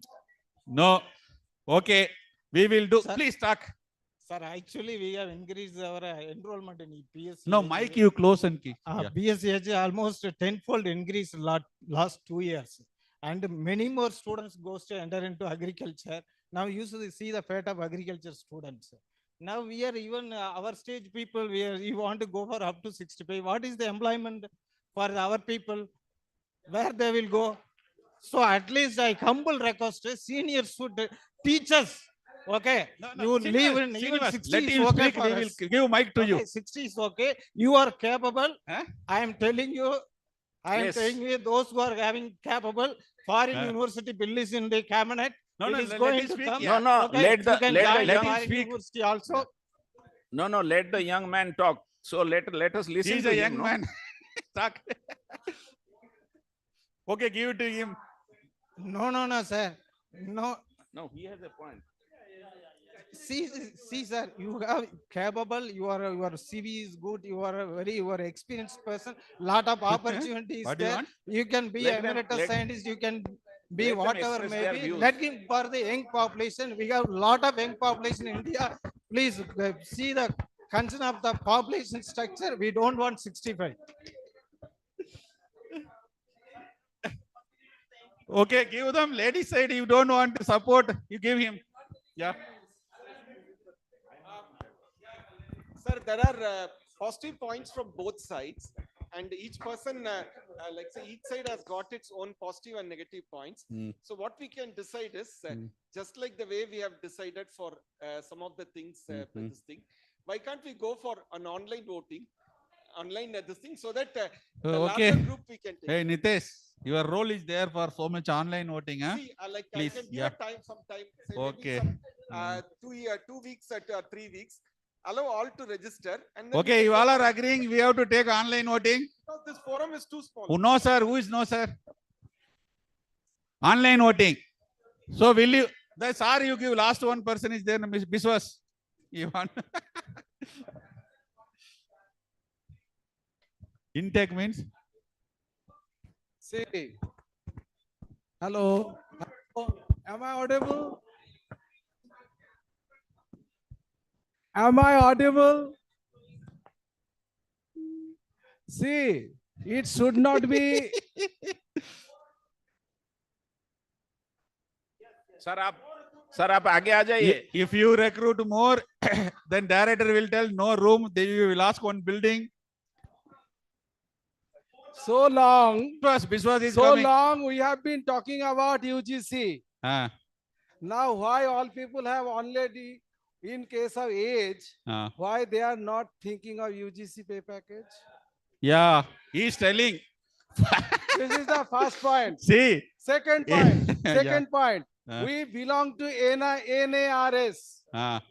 Now NARS consists of not only ICAR scientists, they consist of central agriculture universities, they consist of certain other agriculture universities, state agriculture universities. Now there is a competition of ICAR scientists going into the central agriculture universities. How, in which way they are superior? Only I have been working in 32 years in ICAR. I know there is no superior agricultural scientist than in ICAR. But they are jumping towards going for the certain posts which are having 65 age of years. Why? That's why there should be uniformity. Thank you, thank you.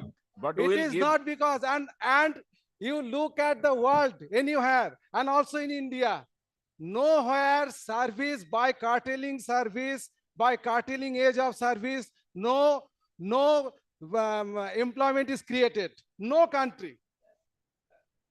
And you are trying to tell the people who are so much educated, so much professionally competent in agricultural science to retire within 62 when your life expectancy is increasing. What kind of thinking it is? Okay, in that case, just Yeah, a minute. yeah. In that case, We will- age, we will propose the age of 65, and also we will try to ask for more intake of scientists.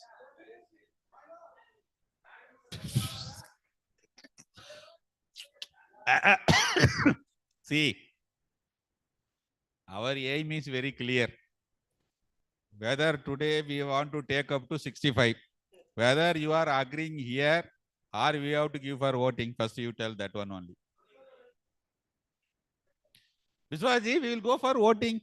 Okay, we'll ask for voting. Uh,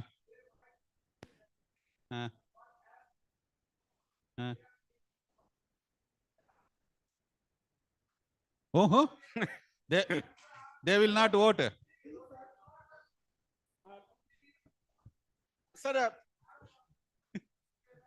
sir, please, sir, when we talk about pay packages, there are several agricultural universities wherein people are retiring at 65 and a few agricultural universities wherein people are retiring at 58 also. So don't go, and there are many colleges under UGC wherein people are retiring at various ages. So please, when we quote something, we need to quote it holistically, and the best way to make a decision is by online voting. Discussion only Okay, online ho gaya. Yes, sir. What is ठीक है, UGC's recommendation? For all UGC affiliated colleges? Yes.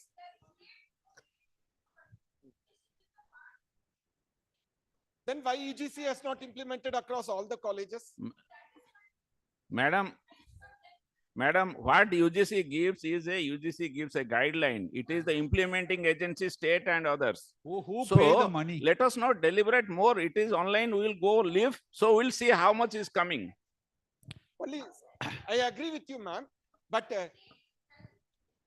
Okay, no, like, please, okay, we will do one thing. Please raise the hands. How many of you want to take decision here? Go for online voting. online voting will be better, sir. Online All. voting. Online. Online may be favor to them, 65. Okay. Sir, at the end of the day, What, Vishwaji, it will be? Joe. Okay. Okay. We will take online voting. We will go ahead. Then whenever online voting, we are going and giving recommendation. Don't ask anything. We will take. You have to trust on us. We will go ahead. Thank you. You record proceeding that The online next- voting it will be taken. Okay, next point is conducting CC election by online mode by issuing 6 months notice to the members for updating profiles like mail and mobile numbers. I think this is not the problem, I guess. Yeah. sir, I think we have, for updating, it hardly requires 1 or 2 or 3 weeks time. So let's decide, maybe we can have a timeline of 3 months to complete the whole Yes. process. No, I will tell you. Last 3 months we are filling.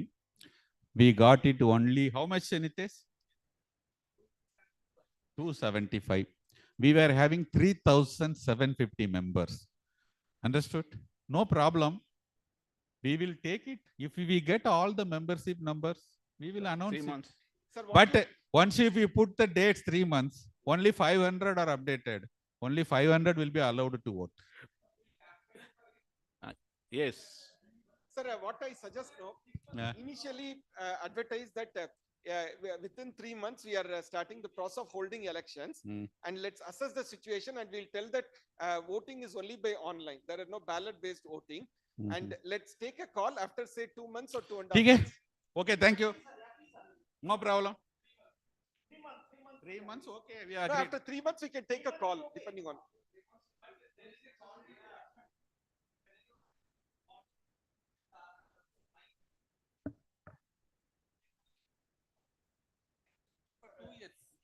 No, we will come. We'll tell you. Next one, common issues. Anybody is facing anybody want to highlight? Common issues at institute Any institute level? Anybody is facing any problem, including online participants? Yeah, I will take one. Somebody was in the afternoon now. He is not available here. He says some issue about his promotions. Like that, there may be some. We'll ask them to write a letter to you, and Okay. then you can take a support Okay, if Okay, next anybody issue not is there, we'll move it to next one. Yeah. next issue faced by new scientists during probation training periods. Anyone? Yeah, anybody? There Online? If no issues, then we can delete this agenda. No, item. no, let it be. If they have anything, they can put up. No, how will know? Because this is No, if they GB. put up, Huh? let it be with the ARS forum, this agenda. Like the members can represent to you if they have an issue. Grievance kind of thing. No, that's what, not many are having issues. Some may. उसको लिख के क्यों delete it, you know? Okay, next one. And discussion on arms and sparrow. Arms should be abolished. Arms should be abolished. Arms should be abolished. No. Why arms should be abolished? Only dealing from the sparrow, na? Yeah, that's what, no. There is no requirement of arms. It is not giving Arms any is service. required for the higher authorities. They will not No. leave you. It is simply they are putting up their. No, they want that arms. Sir, we started with initially called what was that? HYPM, and then we graduated to some other You have this thing. written already Then letter. last year they started ARMS. Last day means we are all responsible for it. And this year, since the particular scientist has completed his project, it has become ARMS 2. And tomorrow, whether ARMS 2 will remain or ARMS 3. And the problem is, each and every scientist in my institute have very dedicatedly filled up ARMS 1 till February. Then suddenly ARMS 1 goes, and then ARMS 2 comes. And they have to repeat the particular process. But And the problem in ARMS is, it's specifically tailor-made for research managers like me to get the quick inputs. It is No. good. Presently, ICR want to take report from the arms for the parliamentary report. No. It's all, see, they nothing DG is is coming telling from like out of that it. for that information available there. Sir, other sources are there. Already sources are there. And they are asking you to submit first page. No, which What- other sources are there? No Sir, other many source. databases are there. The institute database, annual reports are there. No, PME online. has. Sir, online, everything is there. ARMS is the responsibility of the research managers. Uh-huh. I'm in that particular position. It's not the responsibility of individual scientists to feed the information on a daily basis. It's my humble opinion that Sparrow is a good system, and then there are specific columns, and then we can fill it up. By linking ARMS to Sparrow, what we are actually doing is a champion elephant, we are asking it to fly. ARMS is like that. No, they were thinking that if it Sir, is not ARM linked, nobody will arms. That's why they are linking. Sir, ARMS is nothing but RPF 1 of some institute which is being thrown Okay, to we others will take to the decision. justify. No, see, if you dealing from the sparrow, is it okay, na? Yes. That should be fine. That should be fine. Why to say no arms? Let it be there. Let it be there. It's a responsibility of directors to fill up arms. Not. That's why delinking. And And what is happening, sir? Sir, many of like I'm reviewing many of my scientists this thing, and the delinking process is not foolproof.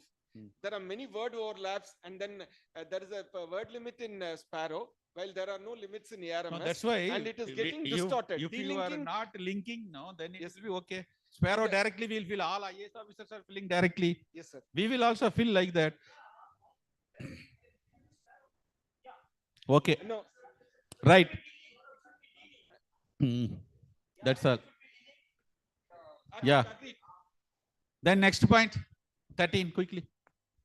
Single research advisory and review body instead of QRT and RFC. This is the recommendations given by many members, even RMPs. You just think it. In CSIR, we have revised research advisory board. They are only doing everything. Every year they are reviewing. We have 3 years and 5 years RAC. RAC recommendation different. IRC, all recommendations are different. Nothing is useful. Only large amount of money is invested on them. See, very flight, 10 people. See, we are spending lot of money. We get lot of budget. You see, QRT, you think who are handling coordinated projects. We also have a project monitoring and then advisory committee, Committee also. for whom we have to pay honorarium and take care of their hospitality also. So Ma- there are PMC, multiple that is layers. called PMC. So PMC. Okay. What do? You want to continue or single monitoring committee? Not required, no? no, I think, So, sir, the QRT has any potential in the system? I think Right, okay. if they want to, if Here they want to also, put, we want to give some age limit. Do you agree? The members should have 65 or 70, no, not too old people. Many are coming and if getting ill and all, one big team is behind them. Huh? And what time, knowledge gap. They will tell you 1940 technology to you. Now you are in arms era, sparrow era. But okay. they will tell to bring Sir, that please tell. old Sir. test. Where is the soil Doctor- testing machine like that? Then Sir, Dr. Mani. the same problem we are also finding Huh? in our assessment committees constituted by ASRB. For example, Director CCMB, who may or may not know anything about agriculture research, he's chairing our assessment of our soil scientists. And it is true with case of many other things So also. age limit means which So age? whether it's RC or this thing, they should be relevant to the subject. They should be relevant to the institute. Otherwise, somebody sitting at Delhi University who has never worked on rice, just because he has got reputation by working in JNU or Delhi University, how can he assess the day-to-day program of rice? He is coming, they want to play. Now what should be the age? Vishwaji? Sir,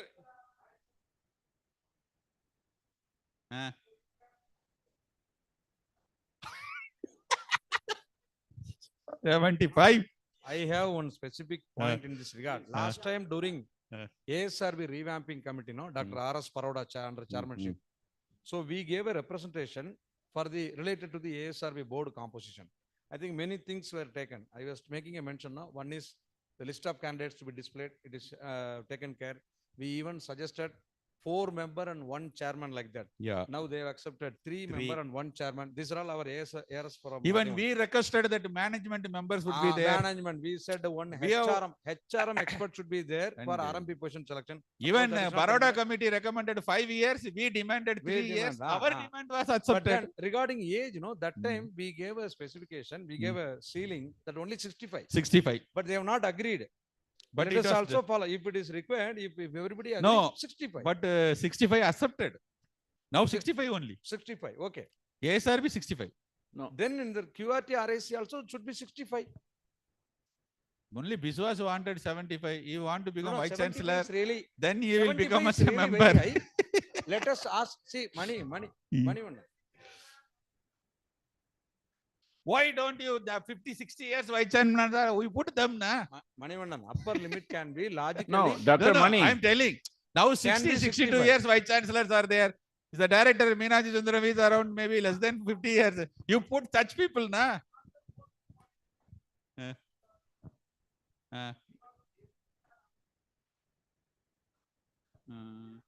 Your PM is only sitting, he is not replying anything. Why PM is only silent? He cannot. Give it to Ilanjali. Mike, Dr. Ilanjali. अरे doctor साहब थोड़ा आगे आइए. You are sitting going. आपका as का relaxation चाहते हैं, आगे आइए आप. Why? What do you feel? 2 committee, 1 आगे committee. आके पीछे चले जाते हैं. Only Aye. one committee, let it be named anything. QRT is quinquennial. But age that is we will reduce biennially. that. 75 is too Let less. it be a research advisory board or Yeah. kind of thing. Ah. But let it be 3 years. Every 3 years they should sit together. Okay, only one we are taking out. It should be 1 committee, age limit 65. Yes. See, in the institute, we have already IRC. Okay. IRC is reviewing our progress every year. And again, RAC is again, they are also coming and reviewing the progress every 2 years or 1 year. So every 1 year. 1 year. So, and QRT is reviewing every 5 years. So at least we can have like every year institute level. Almost there is- 1 there is- month you are eating lunch no. and tea. See, at least see, Manivanan, every year we can have IRC. And every 5 years, at least one committee can review Hmm. our entire work and Hmm. they can give some direction. That should be. That is my point. No, that is a QRT or RAC? Whatever QRT. name we call it. Whatever name we call it, but yeah, that's my take. Everybody knows all senior. Hmm. See, RAC concentrates only on advising on research only. They don't deal others. Whereas QRT, they deal beyond the research. They deal on administration. They deal on finance. They even advise on certain infrastructure and capital requirements.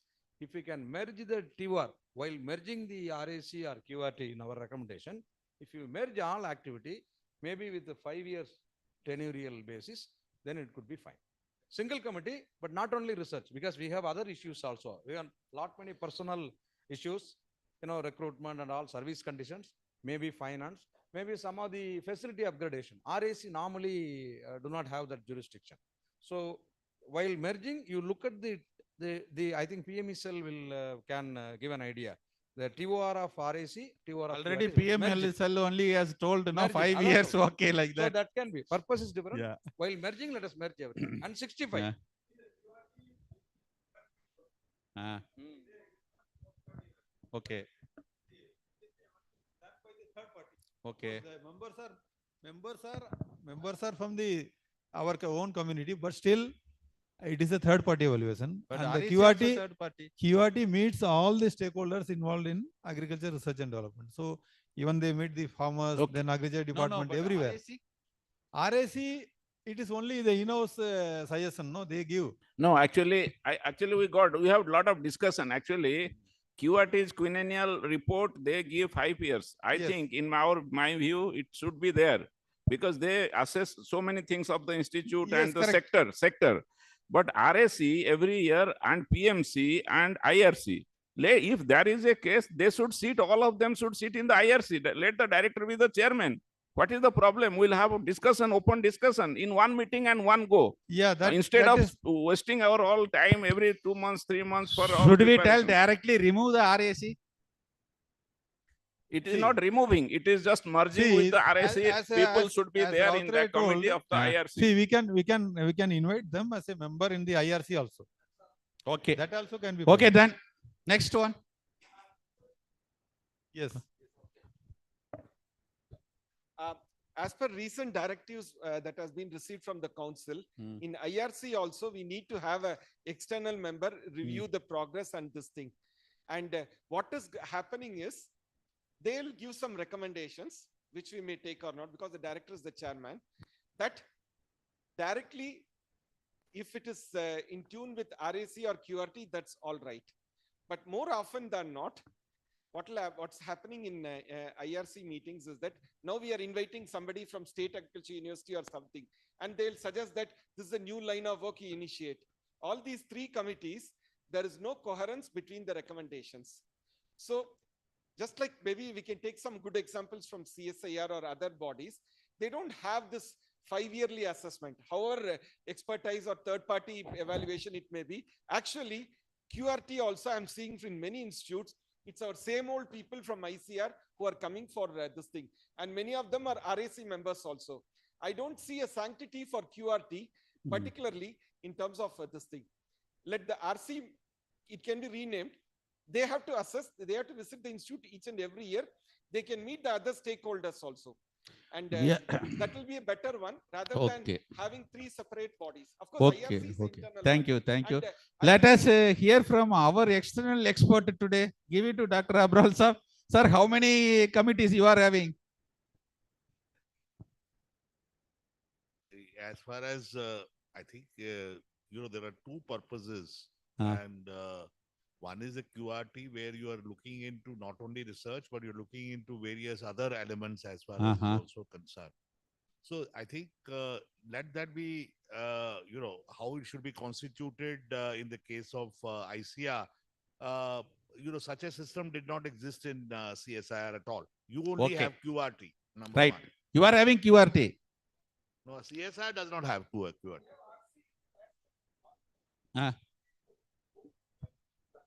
Only one committee. Yes, sir. Okay, thank you. The next agenda, please, sir.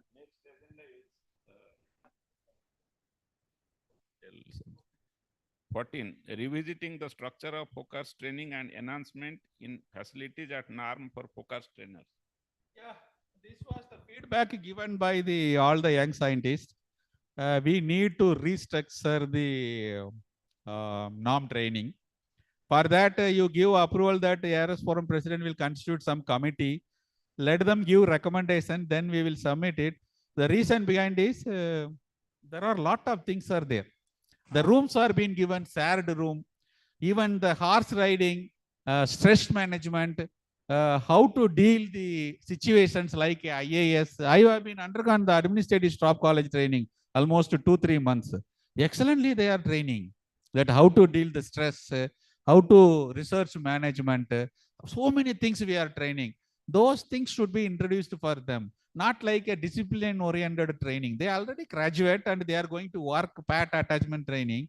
The discipline-oriented training is not required. We should think of like on the line of that how training was given to the other services.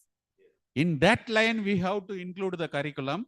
And secondly, facilities. See, you go to Academy of IAS Academy, horse riding ground, gym, so many, the scientist, the trainee whom want, that he feel proud to come there. One of the IAS I asked, why, what inspired you to join in IAS? One of the IAS aspirant told that they are all the district collectors now. They told one person, sir, district collector post. That whenever we will get opportunity, 1 or 2 years, we will be there. This is my attraction. Few more they told, sir, I came to only got training from that institute, sir. That training is a attraction for us like that. Now, any scientist goes to the norm. I am sorry, Ganesh Kumar should not scold me. That come out from me, they don't give the good appreciation about the training. So let us understand there is the need of restructuring. So please, let us constitute the committee. Sir, one submission I would like to make. Already some effort is already going on under the chairmanship of Dr. P.K. Joshi, a committee. Like say, I was also a member of that committee. We had 3 rounds of meetings wherein most of the points, whatever that are being discussed. But one thing I am disappointed, the NAM and ISRI, whether our own colleagues, why then we need not be in the committee?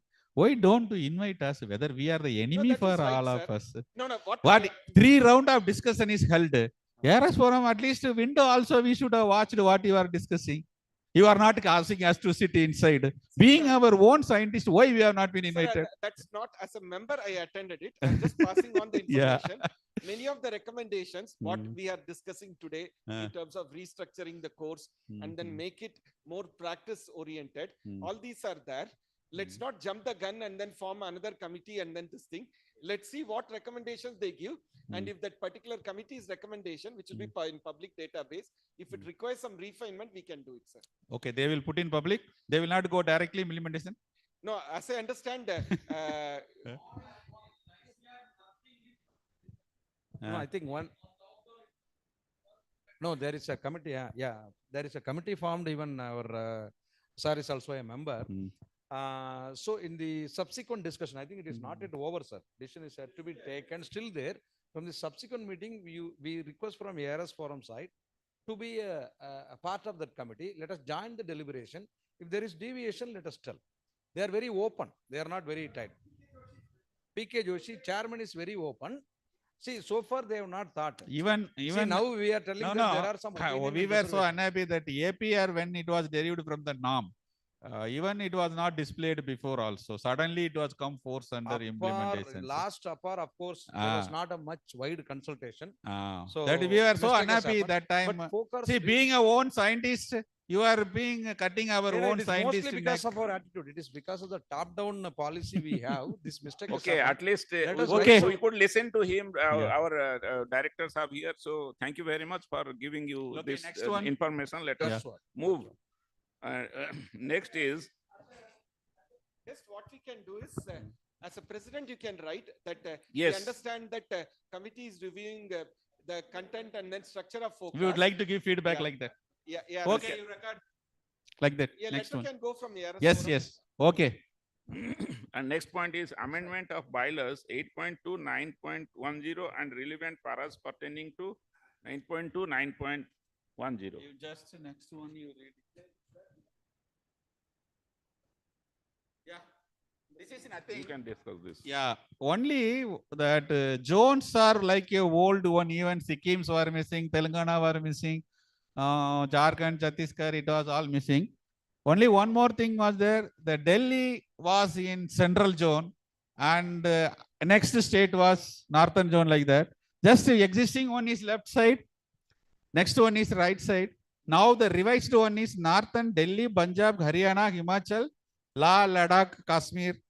Central, Madhya Pradesh, Chhattisgarh, Uttar Pradesh, Uttarakhand, earlier Delhi, Madhya Pradesh and Haryana. Eastern, Bihar, Jharkhand, Orissa, West Bengal. Western, Maharashtra, Gujarat, Goa, Lakshadweep, no change. South, no change, only added Telangana. And we have divided the Northeast as a separate. Assam, Meghalaya, Nagaland, Mizoram, Arunachal Pradesh, Manipur, Sikkim and Tripura. Because no activities are being happen. It is totally away from the eastern region. This is nothing but I hope that one vice president we are adding it and rezoning this. Agree?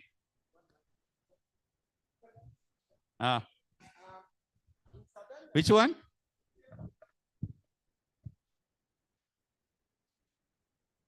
Yes, sir. It should be in northern zone, sir.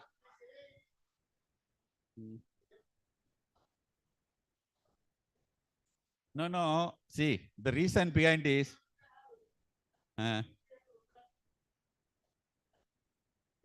So Uttarakhand is geographically also north of Delhi. How can it be? rename. We operate. If you add it, it will be very big. Operational purpose we are dividing. You rename some other zone. North Central. It's okay. Achha, please, yeah. See, we are making it for convenient purpose. Let it be North General. Any other one? There are 7 zones. I think we can have 7 such zones here. They don't make it like that. Here it will you change it sometime. Why are you complicating?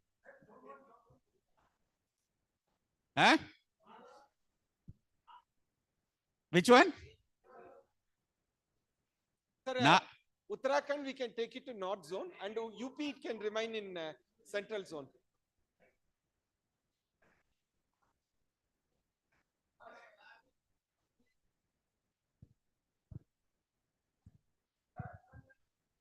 Listen, if you take Uttarakhand up, it's okay, or you have to rename. Okay, sir. That's okay. Uttarakhand, you want to put up. Up, sir. Uttar Pradesh, Madhya Pradesh is okay. Chhattisgarh. That's fine. Only Uttarakhand, you want to take up. Is it? That's fine. Delhi. Why you are so particular? No.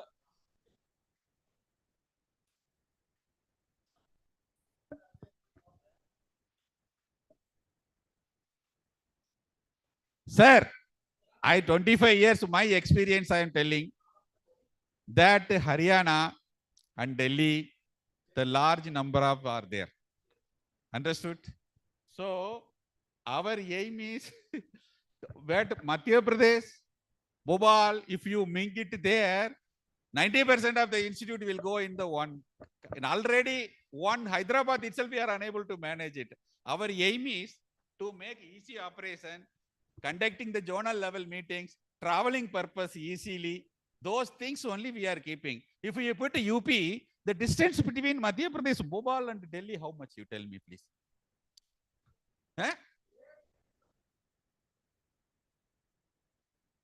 Uttar Pradesh, Madhya Pradesh is a very big organization. Lucknow to that end, my aim is to make operational convenient. You have problem of central, you rename the zone name. What is that? Yeah. Okay. Zone 1, Zone 2, Zone 3.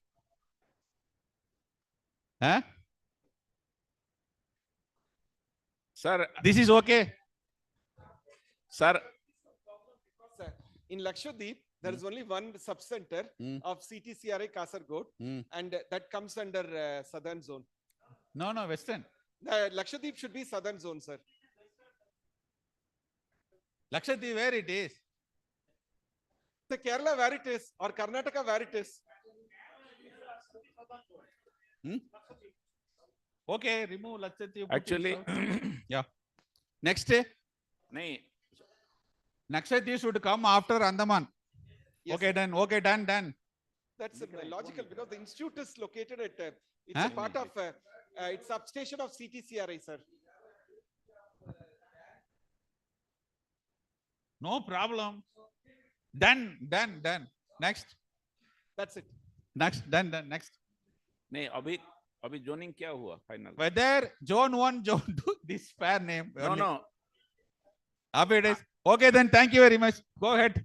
Only What decided? Lakshadweep will come to south. Uttarakhand will go to north. Lakshadweep will come to south. That's all.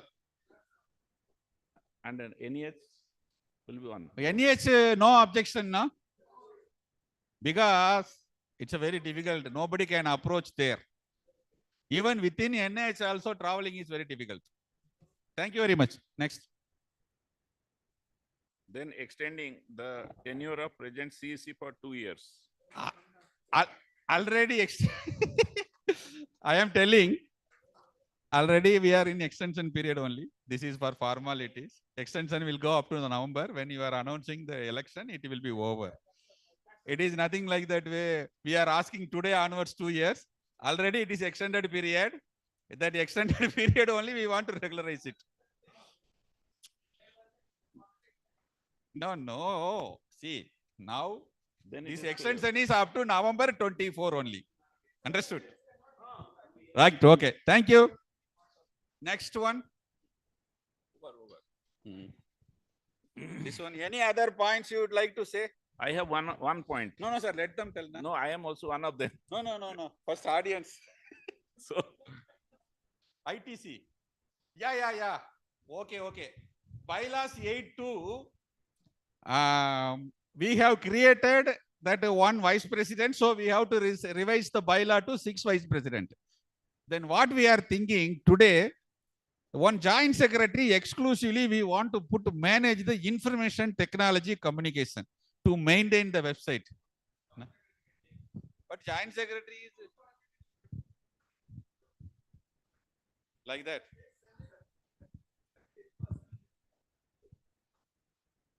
No, aim is to known person should come.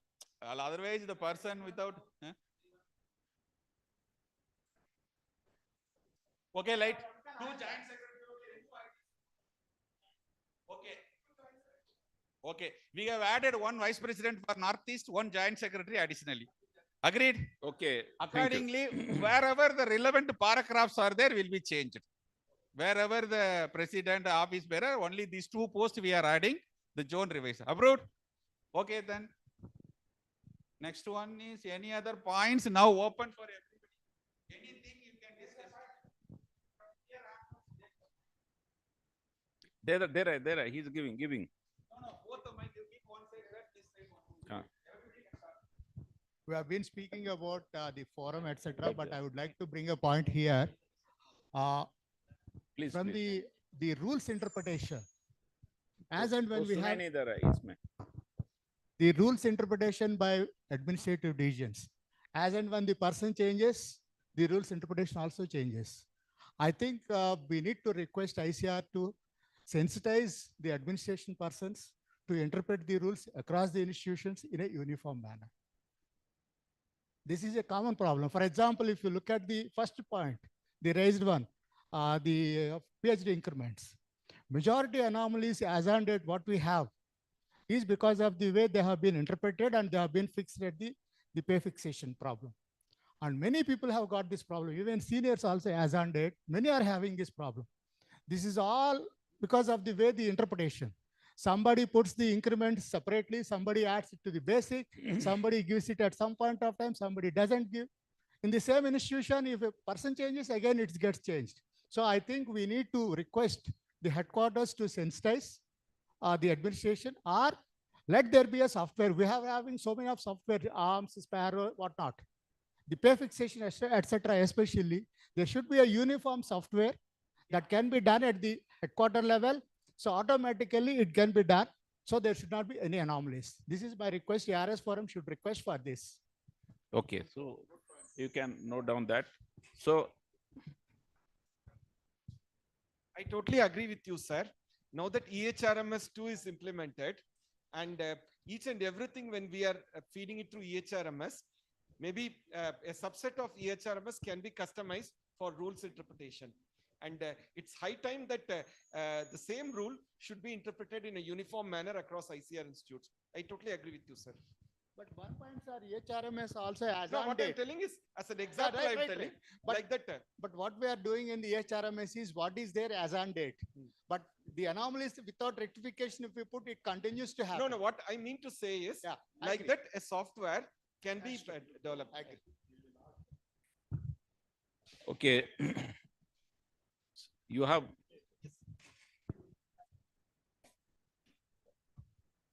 Some are there. Hello. Okay. Please listen. Please listen. Okay, please go ahead. Okay.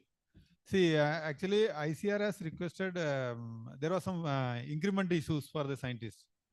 So they have requested from all the staffs, including supporting staff, technical staff, and scientific staff.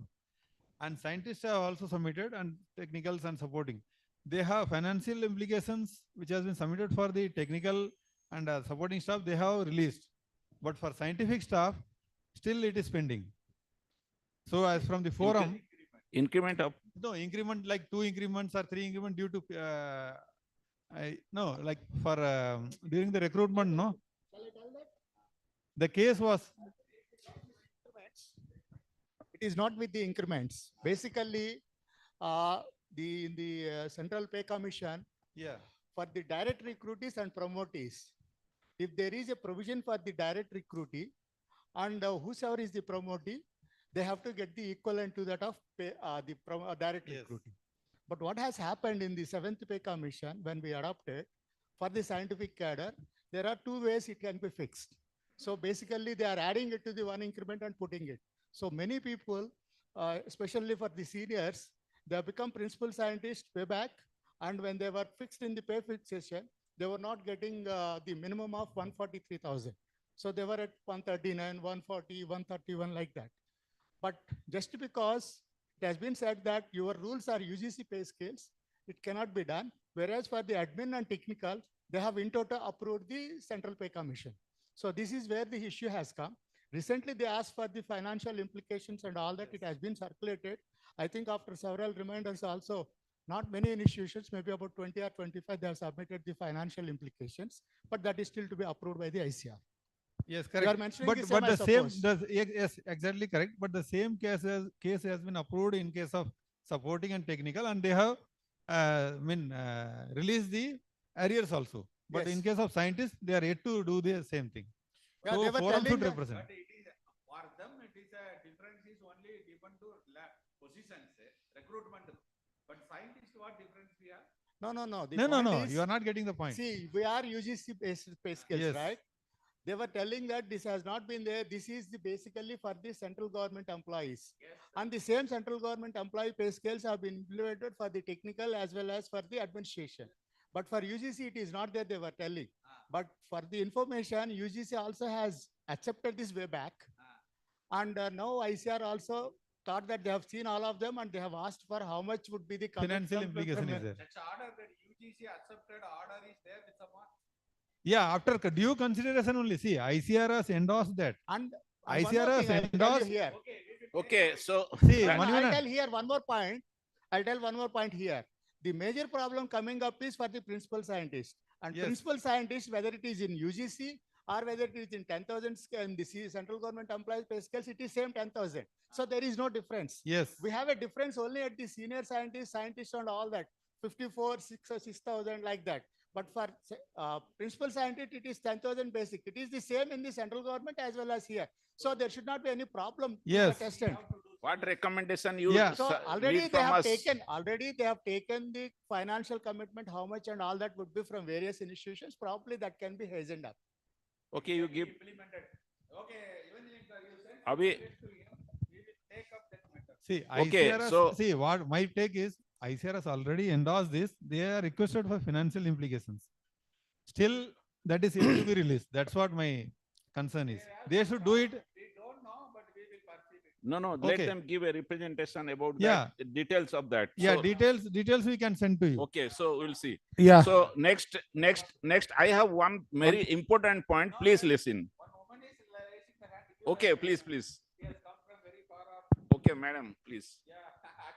So one more point from my side. Hello.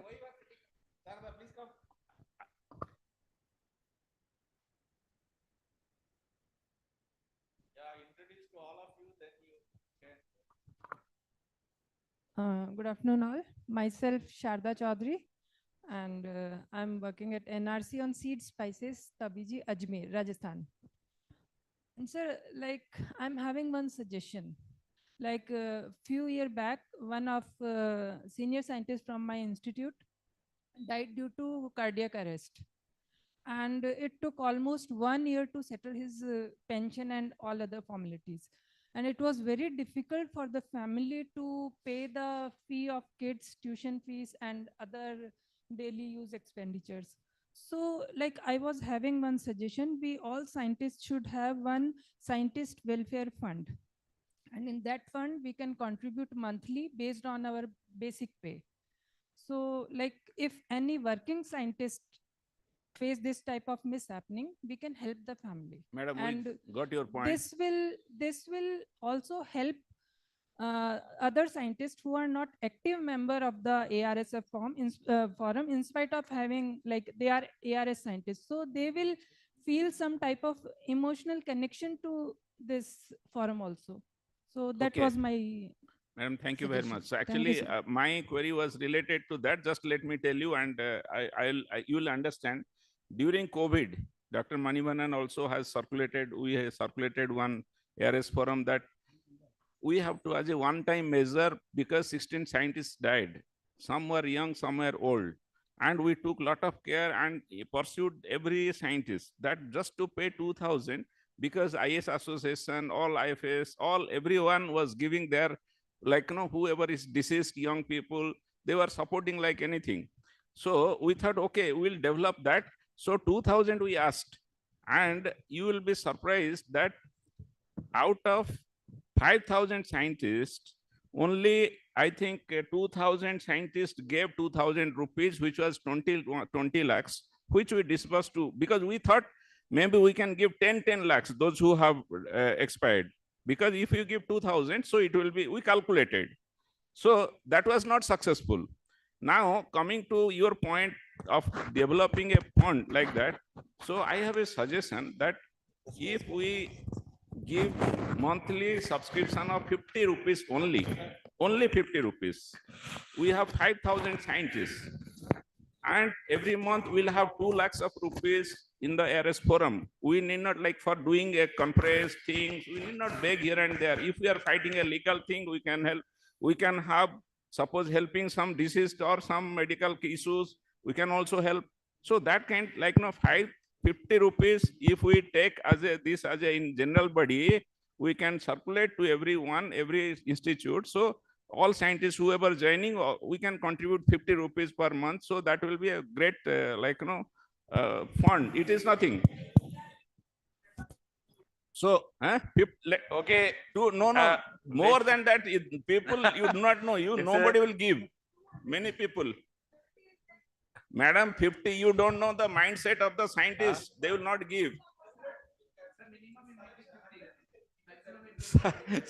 Sir, 50 अगर दे देंगे ना, 12 महीने में we have 24 lakhs. 100. No, sir, it's okay. No. Yeah. You see, if you ask voluntarily, people may not give. There are group insurance scheme for different type of category employees. If we join in any of the scheme, you will be covered under that one. Just like in Telangana, we have Raitu Bima. So government will contribute Your expires below 60 years, they'll get 5 lakhs. Like that in LIC, we have schemes. I mean, they have schemes of group insurance. Everybody will have that one. If anybody goes out, you will get a GIS is office is different, sir. And there are other schemes, professional schemes are there. Private insurance companies are coming, 500, 300. No, You will be Srinivas, huge it's money will okay. come. That is all additional. No, whoever likes to join in that one, No, let us join this 50 rupees march. If we are successful, you will be successful. I am ready to give 100, 200, no problem. Sir, you please suggest. This recommendation to everybody raised the point. Even though I have the 5 lakhs star health, ICAR is giving, still there are the cases where money is required. There are the heart attack cancer scientists who are admitted throughout the life, lost property. Yeah, okay. Her idea is been taken well care. No, sir, I will finish it. No? Their idea is taken well care. I will try to put the effort through DG to write to all the directors to take undertaking from all the scientists. If they deduct 100 rupees per month and sending to our account, we will keep it in as the exclusive purpose. We will draw the guidelines, which occasions it should be used. If you found some occasion it is accumulated more, we can discontinue in future. Is it okay?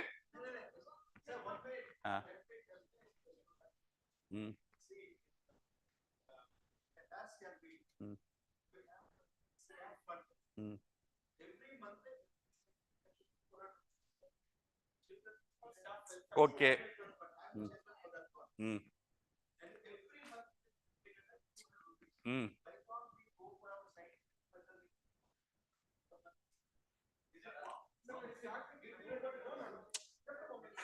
S1 scientist also there, na?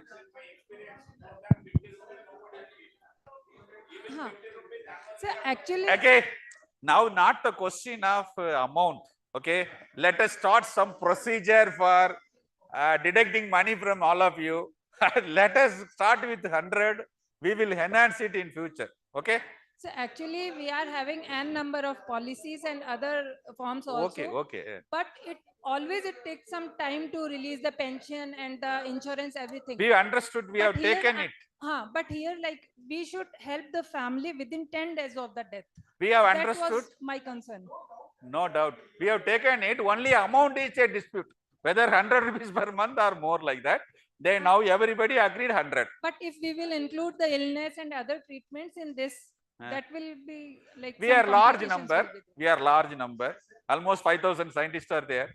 So monthly 5,000 into 100 itself, it will come 5 lakhs or 5 lakhs. So 12 into 5, we will get a huge amount. Yeah. What is the link? I told 50 rupees. No. Let us start with 100. Okay. We will increase it. Sir, Thank you very much. Sir, 100 is all right, but the methodology of implementation, individual directors cannot take a call. Direction has to come from ICR. ICR. ICR has to make a recognition. No, ARS forum has to write to. We will discuss with the secretary, director finance and DG. We will take their attention and guidelines. What mechanism they are suggesting to deduct your salary, we will come back to you. Sir, we will do it. All over India, we cannot deduct a single rupee without the consent. We take in the. We need not go to DG anyway. Only scientist has to give a consent at one time. That's a listen. We have to go through the DDG. We cannot, ARS forum cannot write letter to the director. They won't obey also.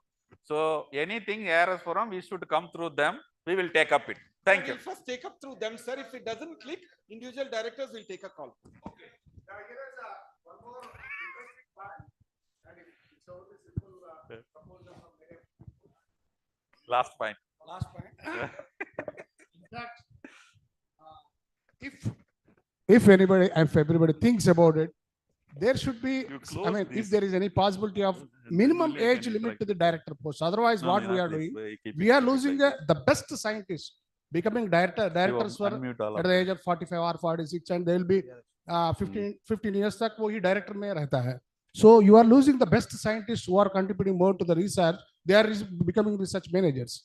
If there is any possibility, minimum age limit to the director, because that time they'll get a lot of experience in management, and of course they can contribute a lot to the research.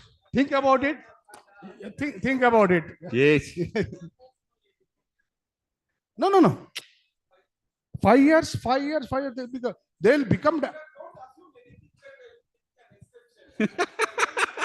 Sir. Srinivas. Okay. We are losing the best scientists. That's my Srinivas, order. intellectual brains are there any age, we have to harvest it. Yeah, okay. Please, Nitesh. Online participants are enabled to unmute. You can raise online participants. You can raise the hand. You can tell your voice. You have been unmuted. You can unmute and talk. Who is that? अरे वो video में देखो ना उनके लिए. अरे उनके लिए देखो यार. No, many are there. 15 are there. They are not showing to you. Yeah, the Shiva from NRC Banana president is unmute the mic. Dr. K and Shiva, please. Sir, thank you very much for inviting me as a online speaker, because I am observing since morning a lot of ideas and a lot of implementations going on. Thank you very much for the ARS forum bringing a lot of people to the conference. I could not make it because I have some other meetings. I could not make it. Sorry for that, but I appreciate all the efforts. I'm going through all the proceedings of today's meeting.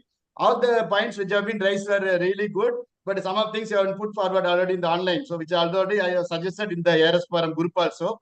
Thank you very much giving me the opportunity. Hope something would be better will come. 100 rupees subscription would be a better option for the posterity of our scientific community for unavoidable reasons and all. It's good. Many ideas which have already been deliberated and also implemented. It's good. Hope something better will come in future. Thank you very much for the President Dr. S. Manivannan and also his team, and also all the participants, online participants and offline participants. Thank you very much. Yeah, thank you, Dr. Shiva from NRC Banana. Any other? Unmute it. Any other participant, please? Online participants? Okay, then. If now no one is there, thank you, each one and all. And I think, shall we wind up? Sir, host director, you are having the privilege to decide it. Wind up. Enough. Huh? You. Okay, then what of thanks by the secretary or vice president? Who want to give what of them? Secretary General, please come. Yeah. No, he will thank all of you on behalf of the forum. We all of you invited for your dinner. Early dinner is arranged. Please take the food and go, please. Yeah, please come. I thank you one and all, respected president and CEC members and all the members who have given the valuable suggestions and valuable points for the discussion. It is about 2.5 hour discussion, very lengthy discussion. So thank you very much for fruitful discussion. Thank you one and all.